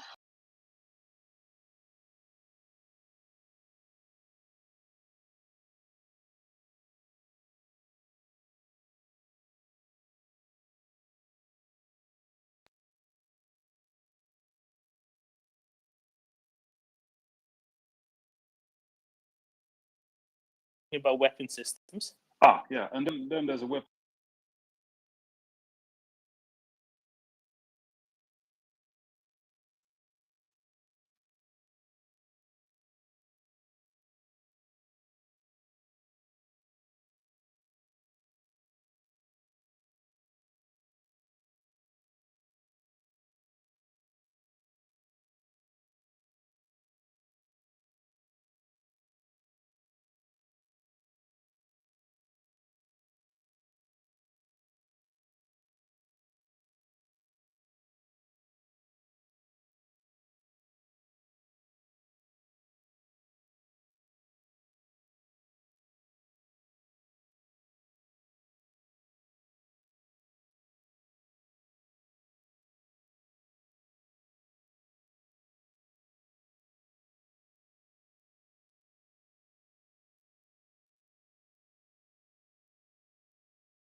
Called Bamse.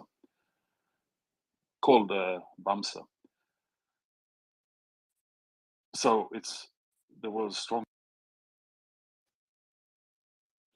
Not yet. Okay, then John, go ahead. Yeah, I just want to correct the timeline. I think what they've said is to have this vote in March, in Hungary. Oh, they've been shifting the timeline so many times. I mean, the first timeline was early October, and then it just keeps being moved back by a month every time it comes too close. So there's nothing new there either.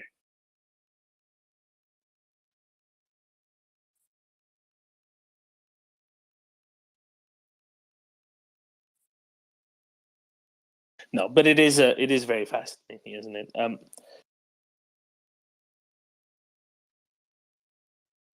So to answer Ivana's challenge, now that I've had a few minutes to kind of think about it a little bit, what would happen if Hungary authorized Sweden but not Finland, and Turkey did vice versa? First of all, I think it'd be pretty clear to everyone that Hungary is just playing at it, kind of, more than anything else. That's fine. Everybody would be quite clear on that one. There would be a lot of talk about the Gripens, because Hungary, of course, operates the Swedish Gripen. And and we'll see how that would turn out. But Hungary really wouldn't have, I mean, even with what Nina said, right? Hungary really wouldn't have really good reason to do it, other than kind of go halfway and try to say, look, we've shown willingness, we've ratified one of the two. What's your problem? No, we ratified the bigger one, the one that holds a bigger, longer purse strings on the EU budget, right? The bigger one with the greater, with greater voting rights in the EU Council. So surely this is a good start, right? This is a good start for us here as well. I think that's a big part of it. I think that's kind of what the Hungarians would. They try to get some money, basically, would be the answer. Then John. Yeah, I just want to add. I didn't remember it, or I didn't remember to bring it up before. But yesterday there was an interview in Swedish TV of John Bolton, the National Security Advisor, previous former National Security former, Advisor. exactly. Yeah. So he was interviewed in a program. Actually, half of that program was about the NATO process, and he was quite well. I use strong words. Pissed off with Turkey, and he had some really strong suggestions. Well, basically, he said they're not getting away with this, but there's no point to do anything before the election, as has been said here many times and in other places. No, there's nothing, no diplomacy to be done before the election won't happen. But afterwards, I mean, there's many ways to get them to do this. To accept, and if they don't, then they are not an ally. Basically, that's what he said. And he got the question, what could be done? I mean, there's no mechanism to remove them. And then he said, well, we could resolve NATO and immediately change the countries within it. Which was, I mean, it's not going to happen, but. So yeah, I mean, there's probably a lot of anger around the world about this.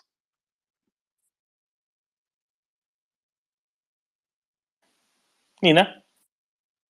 Yeah, then John, I think that would be a good idea, because what stops, for example, NATO or UN even, making new laws or rules? Because in every country, as I know, at least in Finland, if there is something, if a law is old and it doesn't function anymore, we change it. So what is stopping NATO or UN to changing the rules? Because if something is not functioning, you need to do something about it. So yeah, and as you said, then John, they are not allies if they are behaving like this. Yeah, but probably. I mean, that's not going to happen. I mean, if they were kicked out somehow, they will probably be on the other side instead, which will probably not be better, to say the least. So if they're allied with Russia instead, that will be a disaster, I guess.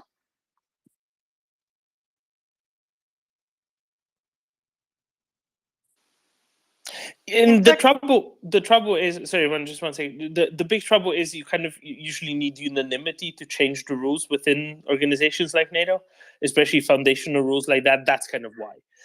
Sorry, Ivana, please.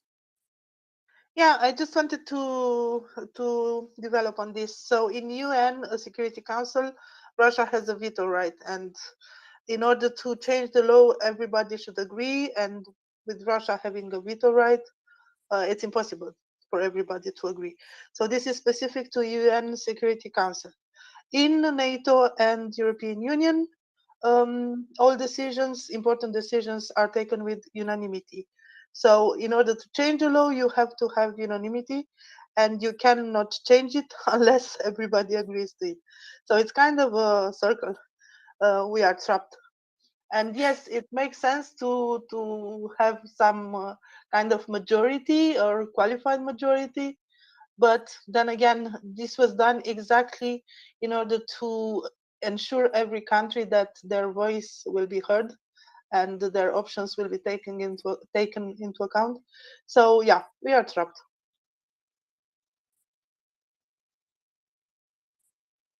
Right, and there's that, and also, just to be clear, not all the laws in the EU that change need unanimity. Not since Lisbon Treaty, qualified majority voting is enough for most, but those that do, you can't change that without unanimity, right? You can't change the requirement for those that do need unanimity without unanimity to change it in the first place, and obviously anybody blocking it wouldn't. And I think that's a big part of it as well. No, you can't do it too easily without that. That's what I wanted to highlight here as well. Then John, please. Yeah, actually, Mr. Bolton, he actually mentioned some kind of mechanism, some kind of mechanism. I can't remember what he said, but I will look through the interview and come back again when I know exactly what he said. He mentioned something that would be possible to use.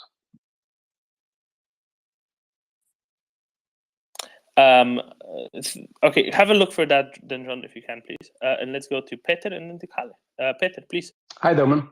I just wanted to voice my opinion on the the Hungary and Turkey issue as it relates to both EU and NATO. I strongly believe that if there is a concerted effort of political will and a little bit of creativity, then anything is possible. And I think that the other EU countries have been way too patient with Hungary, and now they are, so Orban has been emboldened and is increasingly brazen in the way he keeps the alliance hostage, and they should have put a stop to that a long time ago.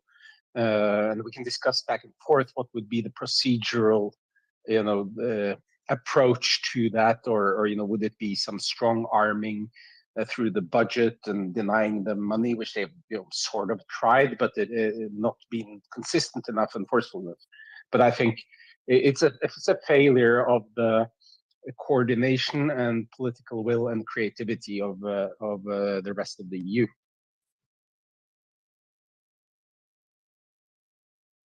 Thanks, Peter.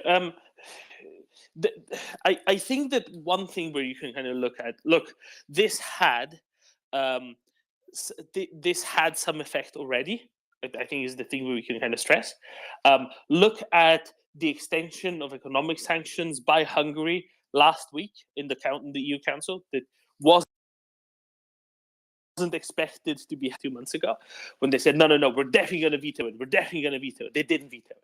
And I think that a lot of the political capital was expended on that bit already.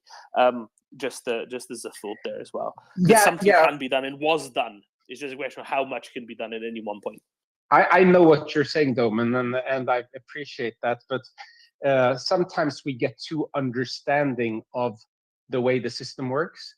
And but if you take a step back, the EU is a club of like-minded democracies that are trying to jointly develop. And it's been clear for many years now that Hungary isn't there for that at all. And so what do you do then when one of the members is not interested in the joint project of the club at all? And I think at some point you have to do something a bit forceful, and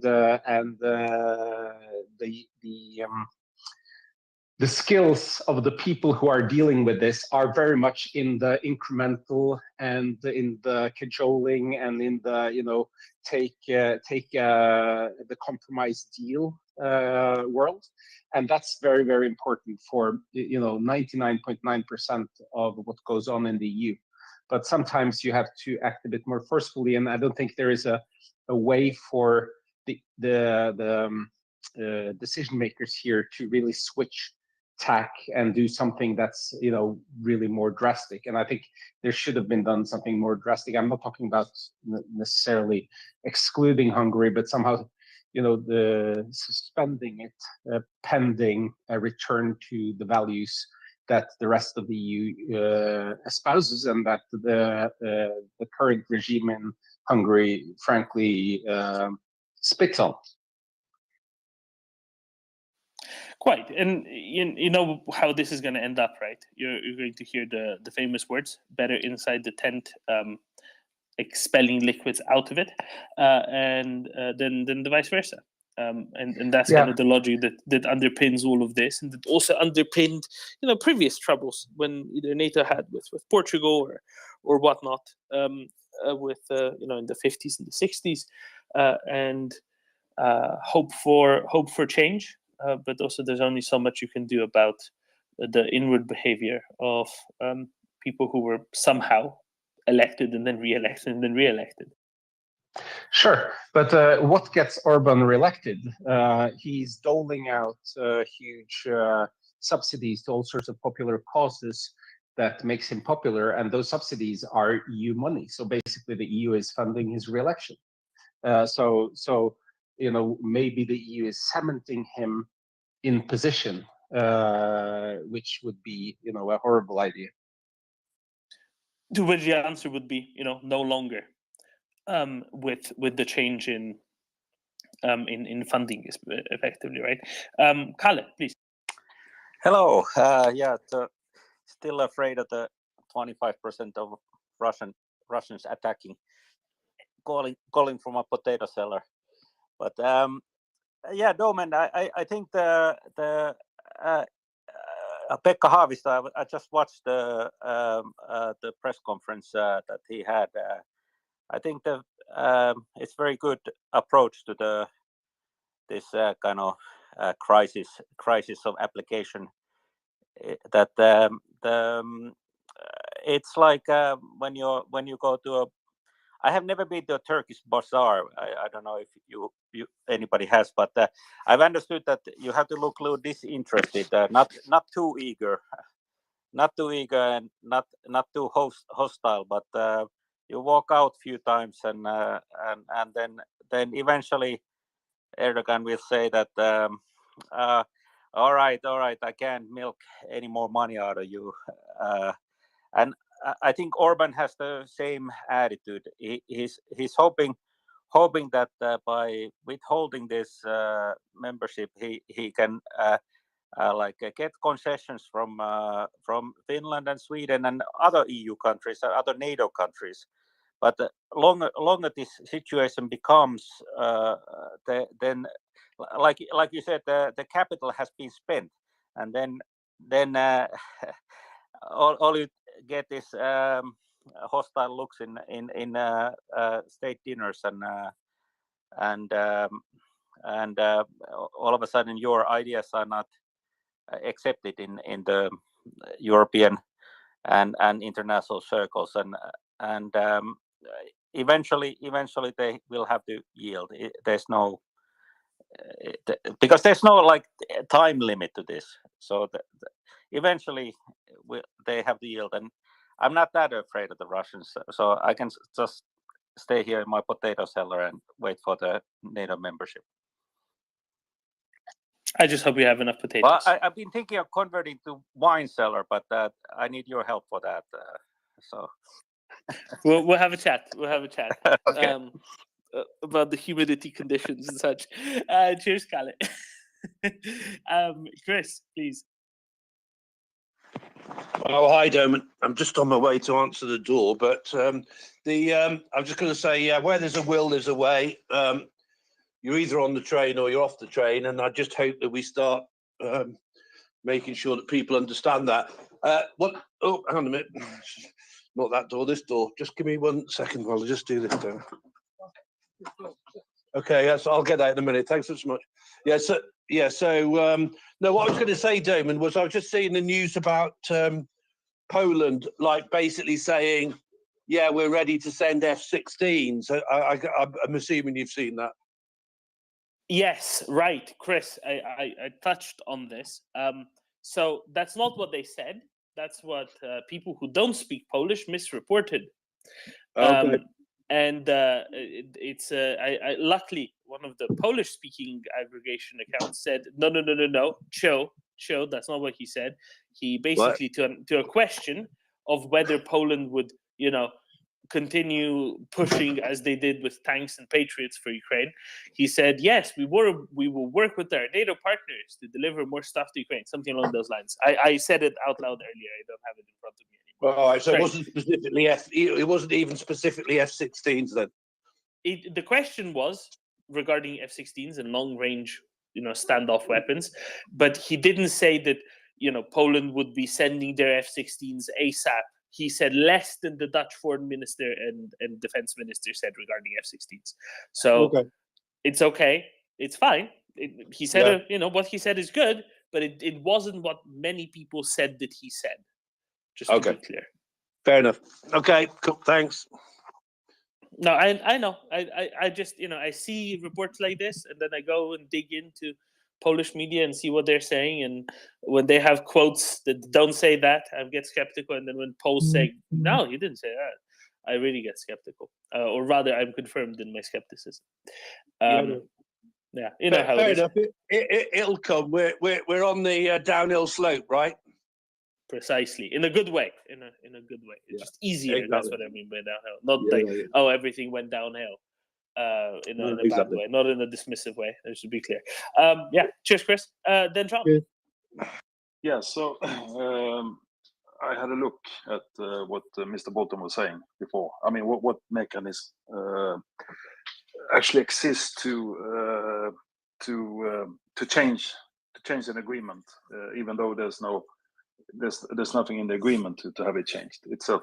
So there's something called rebus sic stantibus, which is a legal doctrine allowing, now I'm reading, legal doctrine allowing for contract or treaty to become inapplicable because of a fundamental change of circumstances.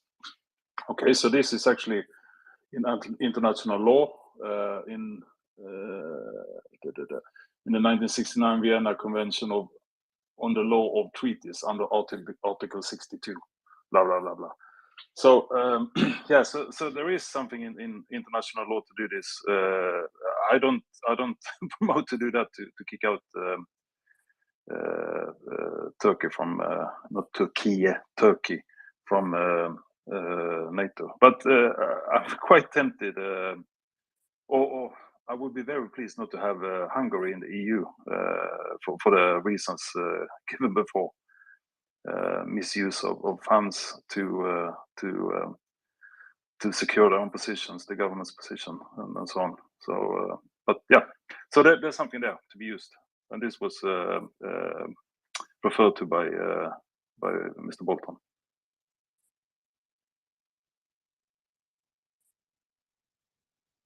Interesting. This would be kind of a last-ditch attempt. However, right, this is the last thing you try after you've exhausted all of the other options, and because of that, I just don't think it's going to happen in the context of, look, it didn't happen thus far. It's not going to happen going forward. If it does happen, it basically means that it's an admission of failure.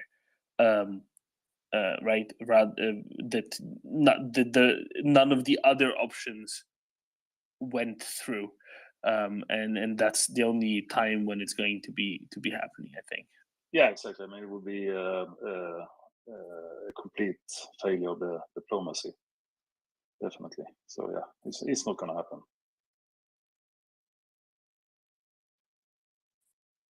Precisely, because again, keeping inside the tent versus outside the tent and all that.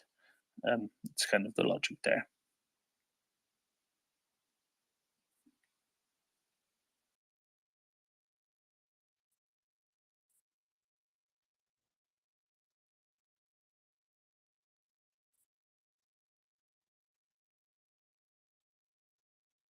Yeah.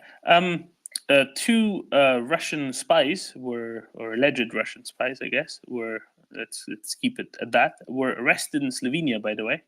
I guess I should be the one talking about that. I'm just surprised that they've ever found them out. Both had Latin American passports and specialized in real estate and antique dealing, apparently. and apparently somehow they figured out that they're Russian spies. I mean, what could possibly have given them away? I don't know. Definitely not the Latin American passports.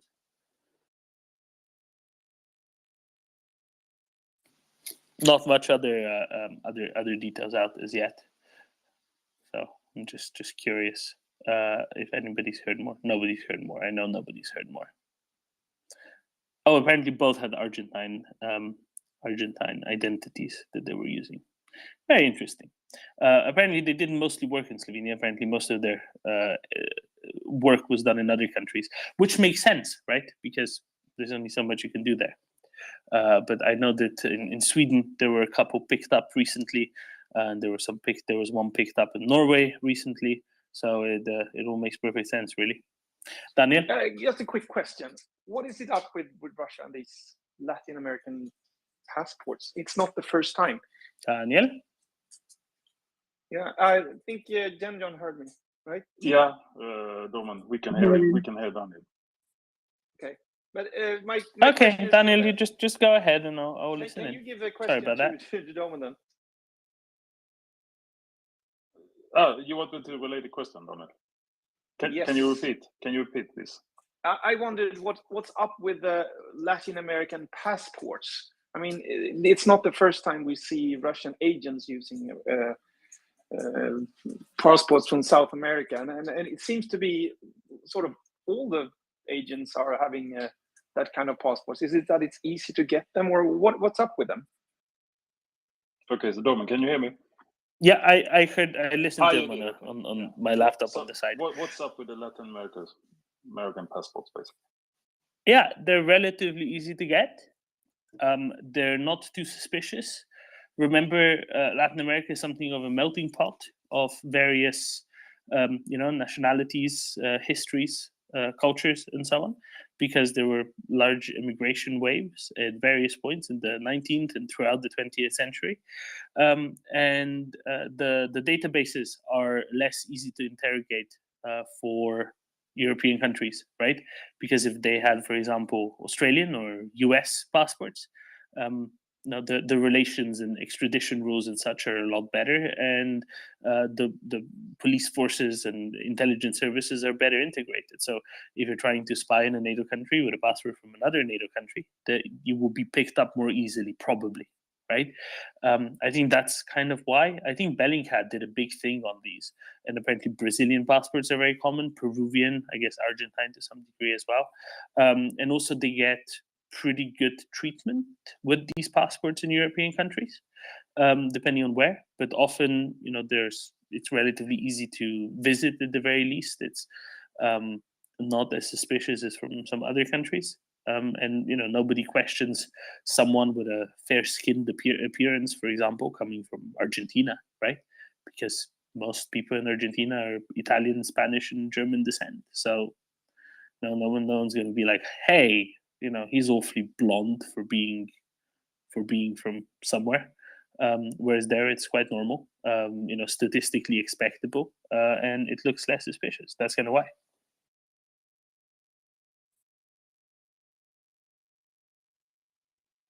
That's why the supposed professor in was it Tromsø, I think, university, or maybe it was Trondheim, who got picked up a while ago, had a Brazilian passport, I think. The lady in Italy a few years ago had a Peruvian passport, if I remember correctly. Also, I think is because Spanish, and to a lesser degree Portuguese, but especially Spanish, is quite an easy language to pick up and pick up well for a Russian speaker, much more so than, I don't know, I can't really think of others, but Spanish is generally one of the easier languages to learn and learn quite well. So that's helpful as well, I think. That might be a component of it.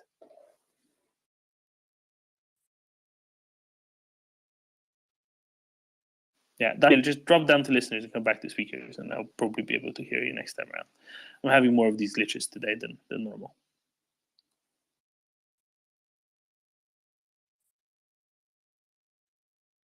And maybe in the meantime, Daniel can talk about the two brothers that were picked up in Stockholm not that long ago. Yeah, actually, they were sentenced, and the older brother got life, I think, lifetime, and the younger brother got was it 8 to 9 years? I can't remember. The older brother has decided to appeal his sentence, so don't know when that's going to happen, when that's going to go down. And the younger brother, so far, I don't think he has appealed. And I guess if he does, there's a risk of a longer sentence as well. So, but obviously, the older brother has nothing to lose. So let's see. But yeah, they were picked up. They were sentenced and quite harsh punishment, at least for the sentence for the older one. But then there were actually I can't remember if it was last week or the week before. A couple of guys who were picked up close to sensitive installations at 2 occasions. I think it was 3 or 4 guys were picked up. So yeah, this is an ongoing thing, and it's probably either it's intensifying or people are more vigilant, seeing these things. Well, actually reporting those things to the police. Yeah, I think that definitely stepped up a little bit since last year. Daniel, can I just hear you so I can see whether I can hear you? hear me? Excellent, perfect. Thank you. Sometimes it's just a little bit of a glitch, and then I couldn't. But I did listen separately, and I hope that I answered okay.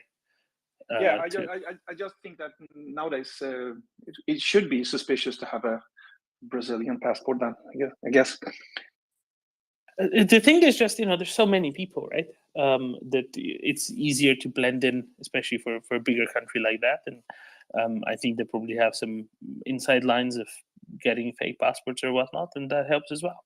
So that's how it's harder to find out, which is interesting. But it is how it is.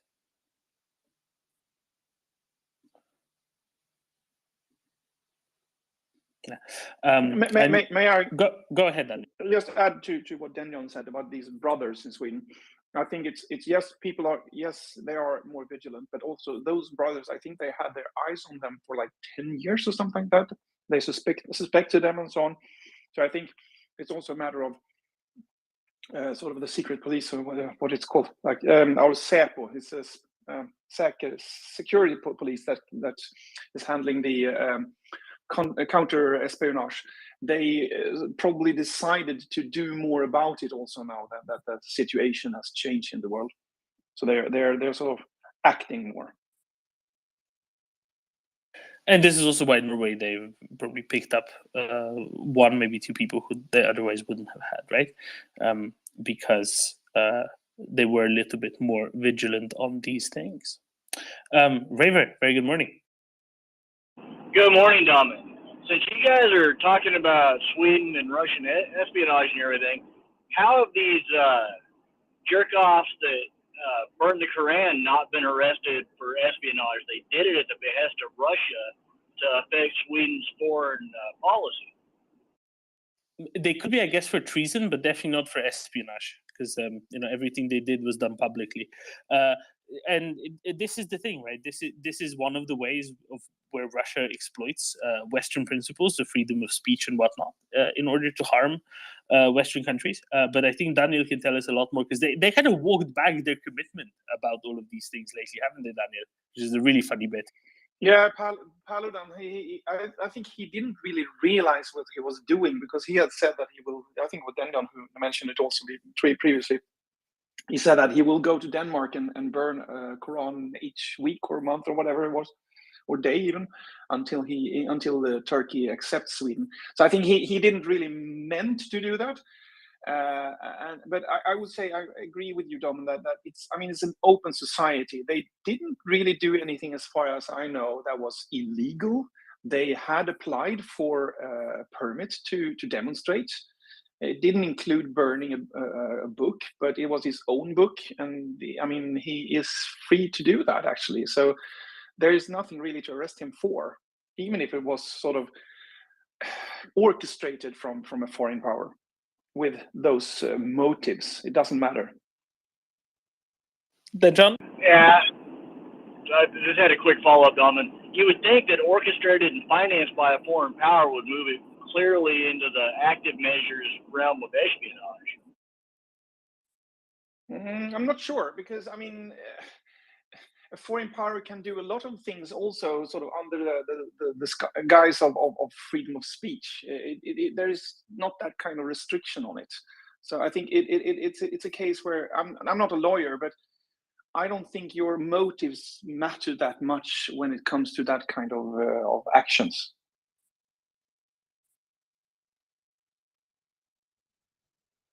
Then John? Yeah, no, I also I agree to what Daniel said, but I also don't know about that what about the law. But I don't think even if they were given money to do this, that's probably not a crime, unless they can dig up some, something else in conjunction. But just promoting it, I guess it's legal. But one thing that kind of irritates me is that when such a demonstration, which is what it's falling under, I think, gets approved, they also get police protection immediately, which is kind of a good thing, because on the face of it, it's a good thing, because if you're going to demonstrate for a good cause, you don't want to have it. You don't want to have violence. But in this case, I'm not sure there's anything saying that the police will have to protect such an action actively. Obviously, they need to move in if there's violence happening. But before the violence, I don't know if they really should do that. And also the optics of it is really bad.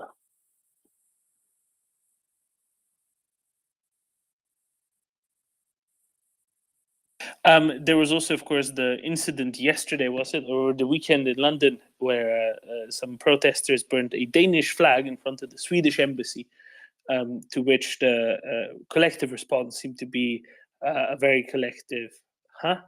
Yeah. Why? and then move swiftly along to more important things, such as I don't know, baking the cake for Monday morning meeting, right? Or Monday afternoon meeting. Okay, Daniel, please.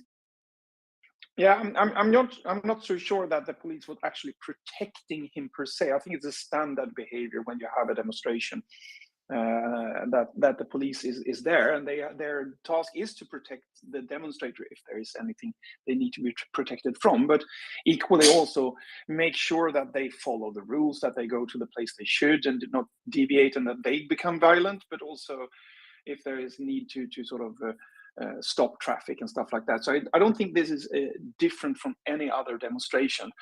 But of course, the narrative have been a lot that the police was protecting him, because that's how it has been perceived primarily from Turkey.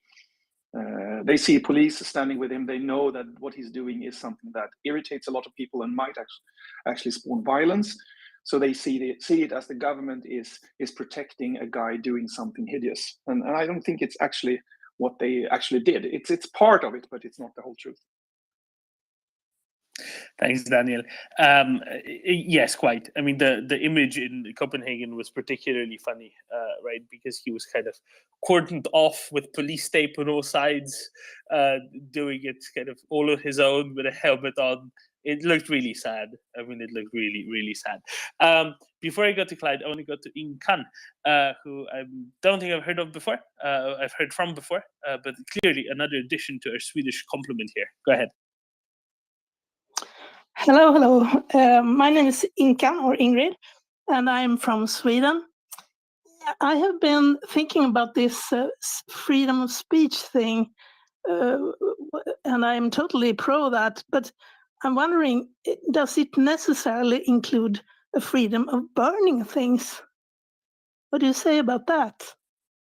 I mean, the thing is, you're not going to be changing legal statutes in Sweden over something like this, right? There's no way there's going to be political will to limit anything over something this silly. And that's kind of why it's never going to happen. You know, you can think about whether it's sensible, whether it's not sensible. You want, frankly, there's going to be certain, and I'm going to use a phrase I really hate, red lines drawn, and this is definitely one of them. It's just not going to happen, whether it's a good idea for it to not happen or a good idea for it to happen or whatnot. It's just going to be to persist. Simple as that. Sometimes realpolitik is really about just someone saying, no, we're not going there. And I think Daniel is going to affirm my words real quick here, that the government in Sweden nor the opposition are going to be up for any changes along these lines just because of this idiot. Actually, no, and I think that one, again, I'm not a lawyer, but it could be because as far as I understand, he did not apply for a permit saying that he would burn something. And maybe if he had done that, he might have not had it approved, or they would have said that he would have having to involve the fire department or something like that, because there are rules about how you can burn and watch. And I think this was so sudden and so little that no one really acted on it. And also, I mean, it's as far as I know, it's the police that is approving demonstration permits. So you don't go to the government to get that. Well, police is a part of the government, but it's handled locally. So the bigger political picture was something that they probably didn't realize and take into account. Because as far as I know, they can say that, yeah, you're allowed to demonstrate, but you cannot go to this place that you wanted because of these issues, and then they can give you another place. That has happened sometimes. And maybe they could fine him for burning in a public place or something like that without notifying the fire department. But I don't think they still could have stopped him, really. Yeah, exactly, right. This is a bureaucratic procedure at the end of the day, and it only has limits within that. Clyde, very good morning. Thank you. What are Sweden's what's their process been as far as recognizing Russia as a terrorist state? I mean, forget what he did, but if they could somehow get the money trail or communications trail, they could get the guy for basically terrorist activity. Right. Okay, that's a little bit more subtle, because the guy who paid for the permit, yes, he worked for RT at some point. The permit was like $300 or something, 300 euros, or also known as 3,000 Swedish krona, because they want their numbers to be bigger, so they intentionally, haven't switched to the euro and are keeping a currency with bigger numbers just so they can feel better about themselves, right then, John? So it's not like it was a lot of money, and you can say, oh, he couldn't have afforded it otherwise, because it wasn't that much money. And also, the concept of terrorist state or state sponsor of terrorism has very different meaning in the US legal system, where it has a very well-defined meaning. Even in countries elsewhere in Europe that have done it, it just doesn't mean anything other than, it doesn't have a legal meaning beyond moral signaling. So even if it had been done, I don't think it would have led to anything. Then, Yeah, no, I don't think so. And actually, it was more like 35 euros. I think it was 340 SEK, not 300 euros. But one thing is that if, say, the government really or the police really put efforts into to get this guy down or to bring him down, I think that would spur many copycats.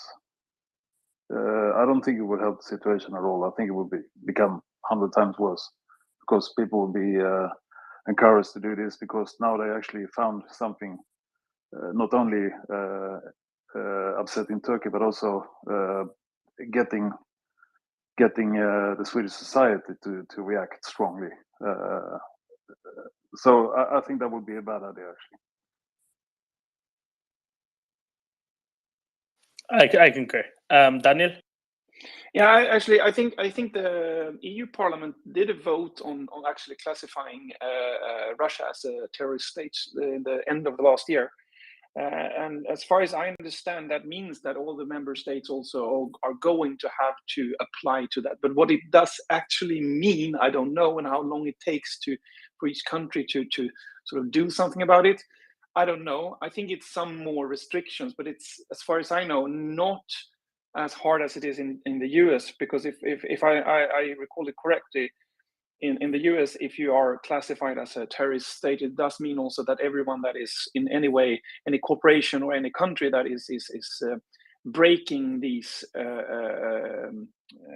restrictions, or how do you say,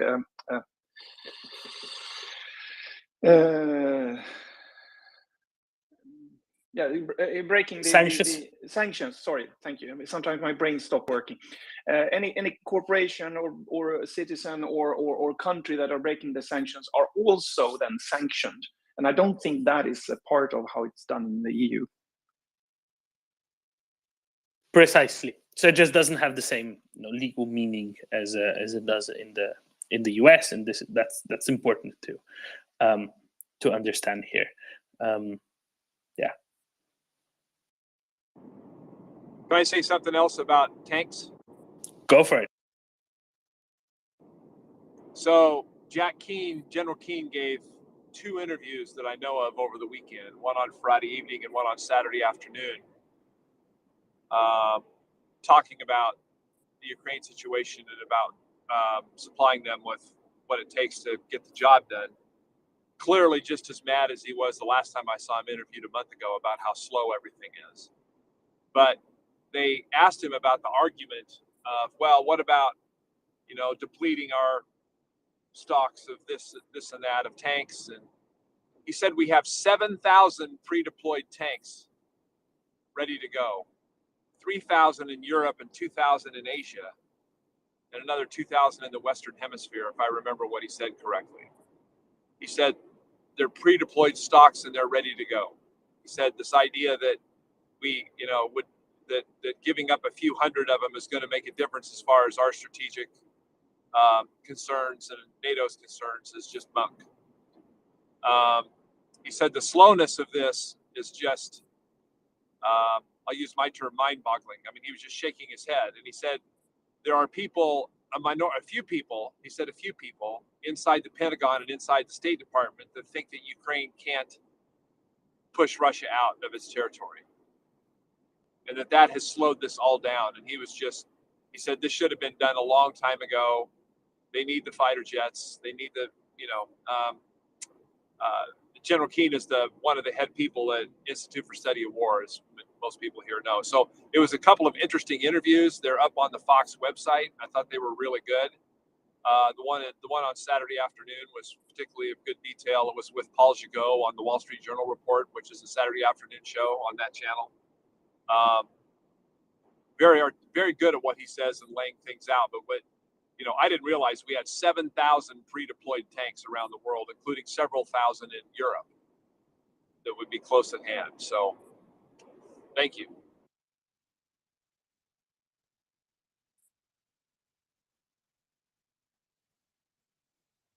Thank you, Clyde.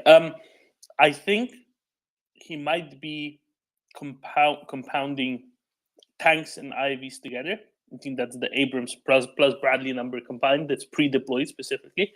And I think there's only about 6,000, 7,000 Abrams in U.S. service combined in the first place. Nevertheless, his point very much stands. The principal reason for delays here is that they want to send specifically export version Abrams that don't have the DU armor, as opposed to the ones that are in U.S. service, which frankly is a political decision. And yes, it could be done a lot more quickly. And yes, with them, Ukraine will kick the Russians out, and slowly but surely. I think Raver has a thought to this as a former tanker who I think knows more about tanks than I ever will. Raver? Yeah, I think there's only like 7,000 Abram hulls that were ever produced. The U.S., has 2,000-3,000 in active service. But if you look at the Army procurement, the U.S. tries to roll over its tank fleet every 10 years. So a tank gets refurbished, rebuilt, upgraded to the latest and greatest, goes to a line unit, and then it'll serve there for about 10 years before it'll go back to depot level storage until it comes up on the roster again to be rebuilt and 0-miled and updated. So the idea that there's 7,000 already built I think you misheard his numbers because there was only 7,000 ever made anyway, and some of those have been since sold off as foreign sales. So, Raver, 7,000 tanks plus IAVs pre-deployed combined, could that be a plausible number, plus maybe some other armor, APCs, whatnot? Yeah, that would be totally feasible.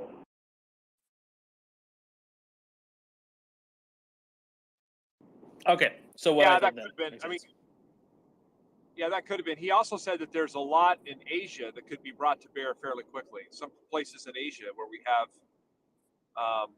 some that could be that could be applied to this that he thought were, and I don't know where in Asia. So, but thank you. I'll step down. Just like, yeah, East Asia. Stay. So Japan.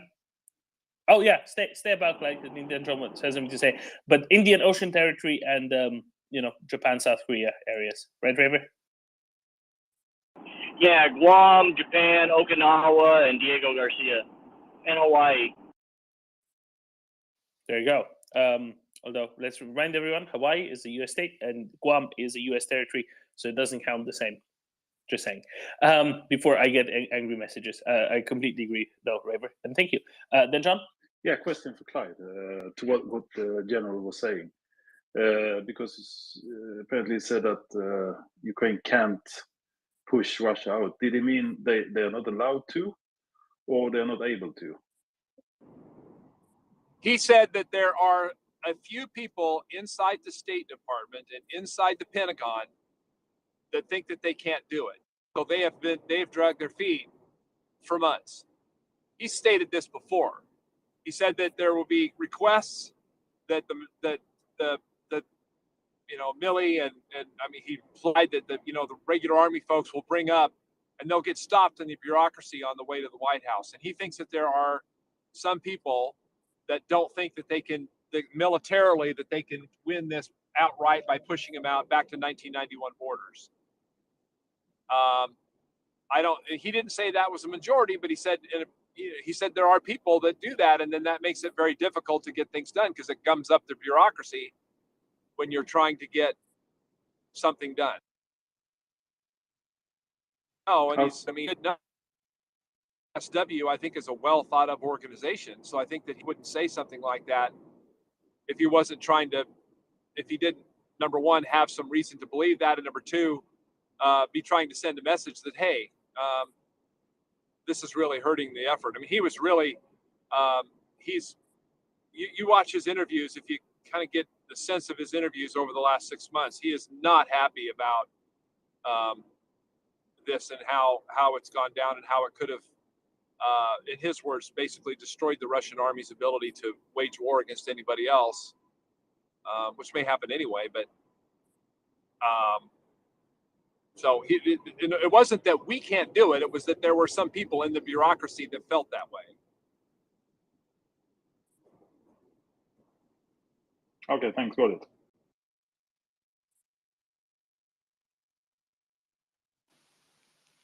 Raver, I got an angry message anyway, saying that apparently you said Okinawa and Japan. Well, Okinawa is Japan. I know what you meant, but see what happens.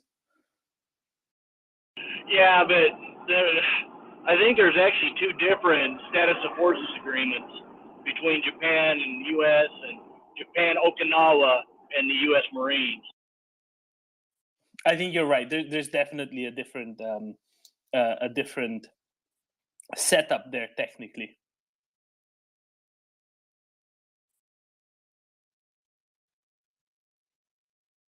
Speaking of terrorist countries, thank you, Chris Windley. The new U.S. ambassador to Russia, Lynn Tracy, just arrived at the foreign ministry in Moscow to a crowd surrounding the foreign ministry, shouting, "America is a terrorist country." So I think they figured out that they can do nice staged events as well.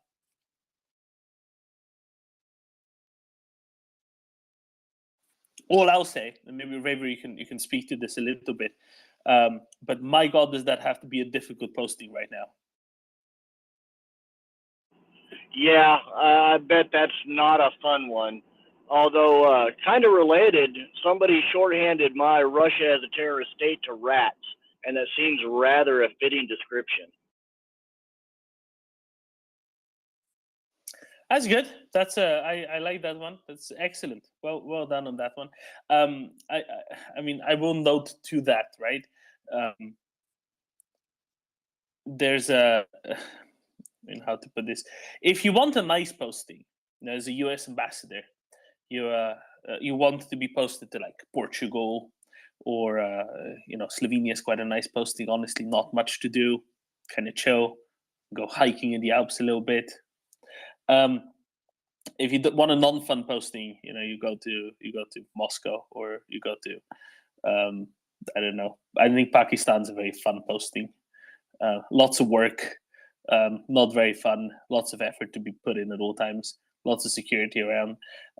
There's really differences. There's a wide scale, wide spectrum of postings you can have as an American ambassador. Chris?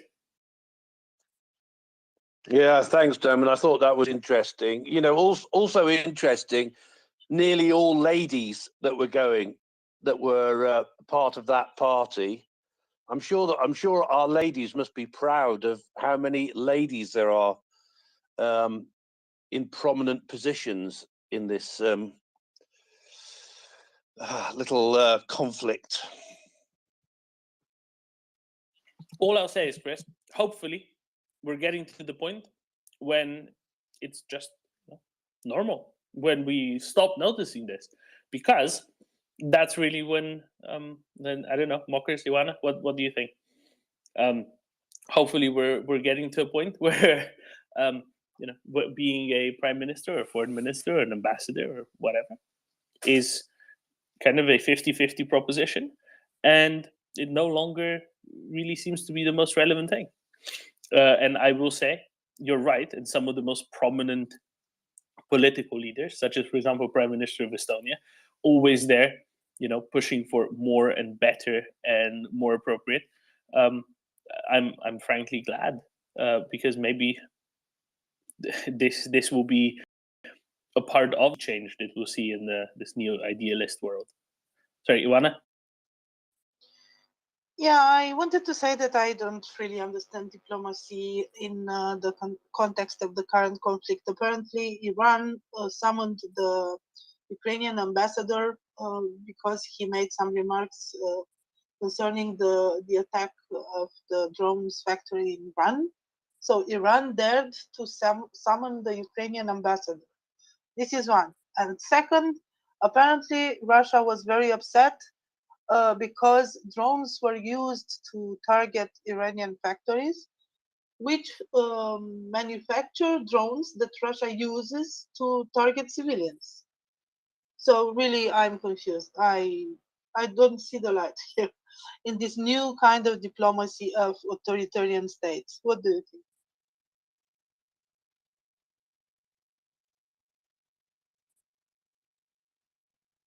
It's pretense, right? That's what it is. It's pretense and pretending more than literally anything else. That's why they do it. They go through the motions. Yes, and usually they are accusing the other side of the things that they are doing again and again and again. It's like, everything that they are doing, they are saying that, for example, the Russians are saying that Ukrainians have a second line that is supposed to prevent soldiers to retreat. It's exactly their tactics. And a lot of them, for example, I've just seen a video where they explain that even hospitals in the time of war are legitimate targets. What about the Geneva Convention? What about the pure humanity? Hospitals being of dual use in their mind. So really, it's so I don't know. It's overwhelming. This kind of discourse. It's like, we are on the bad side, and we are continuing to be on the bad side and doing whatever until, I don't know, until we are stopped. It's like begging the world to stop them. with these actions. And then they are surprised that after a massive missiles attack or after targeting a civilian building like they did in Dnipro, everybody is even more willing to support Ukraine. Of course, we are even more willing to support Ukraine. Let's remember that yesterday it was another civilian building that was targeted during the night in Kharkiv, a 4-story building. There was one person that died, an elderly woman, and possibly maybe another is under the rubble. And it was for me, sorry for prolonging my speech, it was for me so, when I see the pictures, when I saw the pictures of it, it was so impressive because you could see the building on fire and damaged. The top story was damaged, and on the other side of the building, the windows had light. Light was in the rooms, so people were in that building. And I remember that they used they used the S-300 that they adapted for air-to-ground targeting, and being so close, Kharkiv being so close to the border, and them having those systems really close, practically there is no time for an alert, because maybe it's a matter of minutes. And yeah, they are doing this every time, and still they are pretending that all the world is against them. Of course, all the world is against them. I'm stopping here. Thank you. Thanks, Ioana. Ray? Yeah, just going to point out that Putin has been complaining for years that the West is deliberately trying to unman him by making him deal with women in their respective countries' foreign services. He absolutely loathes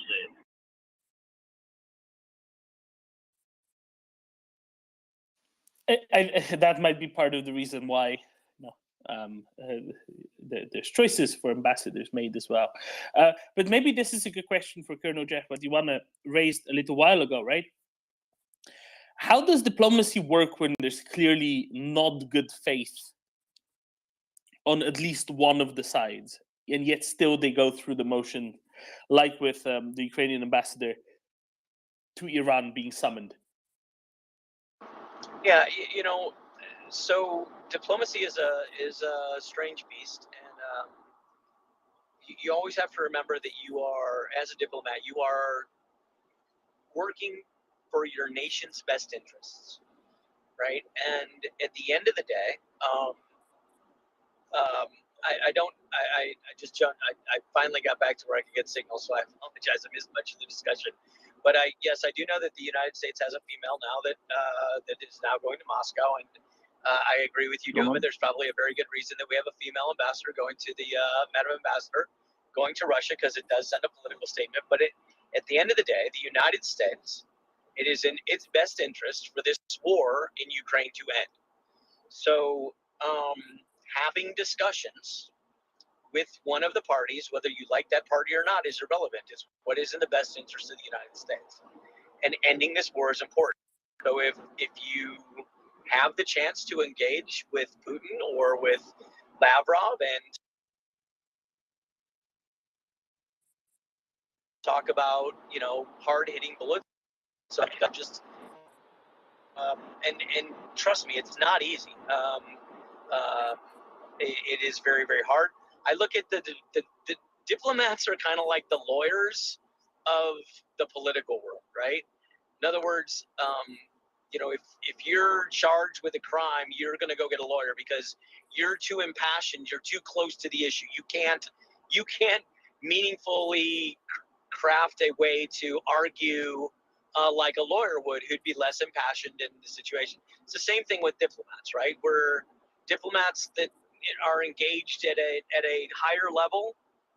It doesn't mean that they don't have some level of emotion or passion on the issue, but they're definitely not, the mother or the father or the brother or sister of Ukrainian soldiers that are being killed, and it's not visceral to them. So it's important.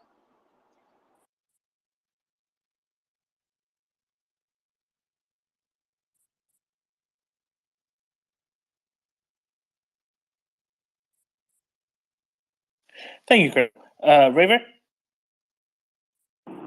Hey, Colonel Jeff, how do you negotiate with somebody though who's starting from a dishonest position? Take Russia or Iran.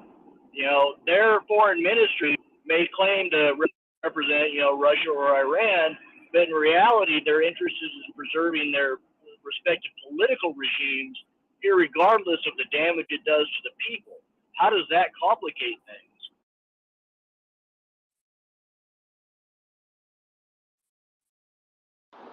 Yeah. So the way you deal with that is you don't acknowledge it. You know, if Russia wants to approach a negotiation from their perspective and the U.S. wants to approach it from another one or ours, or in many cases the truth, right? You ignore on how you both got to the location or to the negotiation part. You just focus on the negotiation. And Russia would like to, you know, they'll throw their zingers and they'll say, you know, when you negotiate between Serbia and Kosovo, they'll bring up many different things that you're like, dude, that's completely irrelevant. This happened in, what you're talking about is in 1999. We're now in 2023. If you want to keep digging these things up, we're not going to move forward. Maybe I'm wrong. It was my understanding that this meeting was supposed to focus to be finding resolution on moving forward. I don't want to move back. What do you want to do? And of course, if they do want to move forward, then they'll realize that, yeah, you don't want to talk about it. And, you know, that at the end of the day, it can become an absolute pissing contest if you want to let it, right? Like, dude, the way in which you remember that, you could tell them the way in which you remember facts is interesting. Not so sure we see it the same way, but no one served in trying to negotiate history in diplomacy, right? No one is served in that. You just want to say, hey, I'm here to talk about the first few steps of a ceasefire and some level of negotiation and discussion between, you know, Zelensky's leadership and your leadership. Do you want to have that discussion or not? Because and you point out why it's in Russia's interest, right? Open press is reporting that you've lost, you know, X number 100,000 soldiers. This is probably going to be unsustainable for you. We have intelligence that tells you that tells us you're in a far more difficult situation than you're letting on, and that's fine. If you want to tell us that you're fine and you think you're going to win this war, that's great. Congratulations. We don't see it the same way. We're trying to give you an olive branch and give you a way out of this. We don't need to tell the world that we think you're in trouble. And we'll find a way out of this for you, but it's the world's best interest for the war to end. Now, we can have a discussion on this show whether or not Zelensky and the Ukrainians are ready to have that discussion. That's completely okay. But at some point, if this is going to end, everyone does need to realize that there's going to have to be a big boy table between, you know, Ukraine and Russia, and there will have to be some level of compromises, and there will have to be some level of understanding of how we move forward. On that, Colonel, I still fundamentally disagree, because the assumption there is that this is still 19th or even 20th century diplomacy, but it's not, because Russians don't live in a 19th or 20th century information space. They live in the 1984 information space. And Doman, I love debating with you. And to be fair, this is one of those wonderful sites and one of those places where we can both agree to disagree. And I still think the world of you, and I think you're a great guy. I just see things differently. Yeah, that's fine. I'm perfectly fine with that. I'll just I spoke with a let's say Central and Eastern Europe hailing from security researcher over the weekend, who speaks Russian fluently. And, you know, we talked about this, and I was going to say that researcher was like, yeah, this is a perfectly plausible scenario. You know, is it the most likely one? Who knows? But it's a perfectly plausible scenario, because that's how messed up the Russian internal dynamics are, and that's how messed up the Russian information space is. And you know, I'm very glad to have had that conversation with that security researcher. But no, that's how messed up it is. It is, and this is the one bit where they're sufficiently big to be insulated from reality enough to be able for that to actually be plausible. And I think that's the big difference between, say, Serbia and Russia as well. Hey, by the way, Domin, I wanted to tell you, and I know I keep jumping in and out because I'm trying to run about a millionaires and I'm stuck in the middle of the Alps, but Politico, which is a very good outlet in the United States, was talking about F-16s in a recent article that's out today. And in that article, they said that Ukraine is actively, or I can't remember the exact words, but their inside sources are saying that Ukraine is seeking out options for actually leasing or contracting aircraft, which was the article that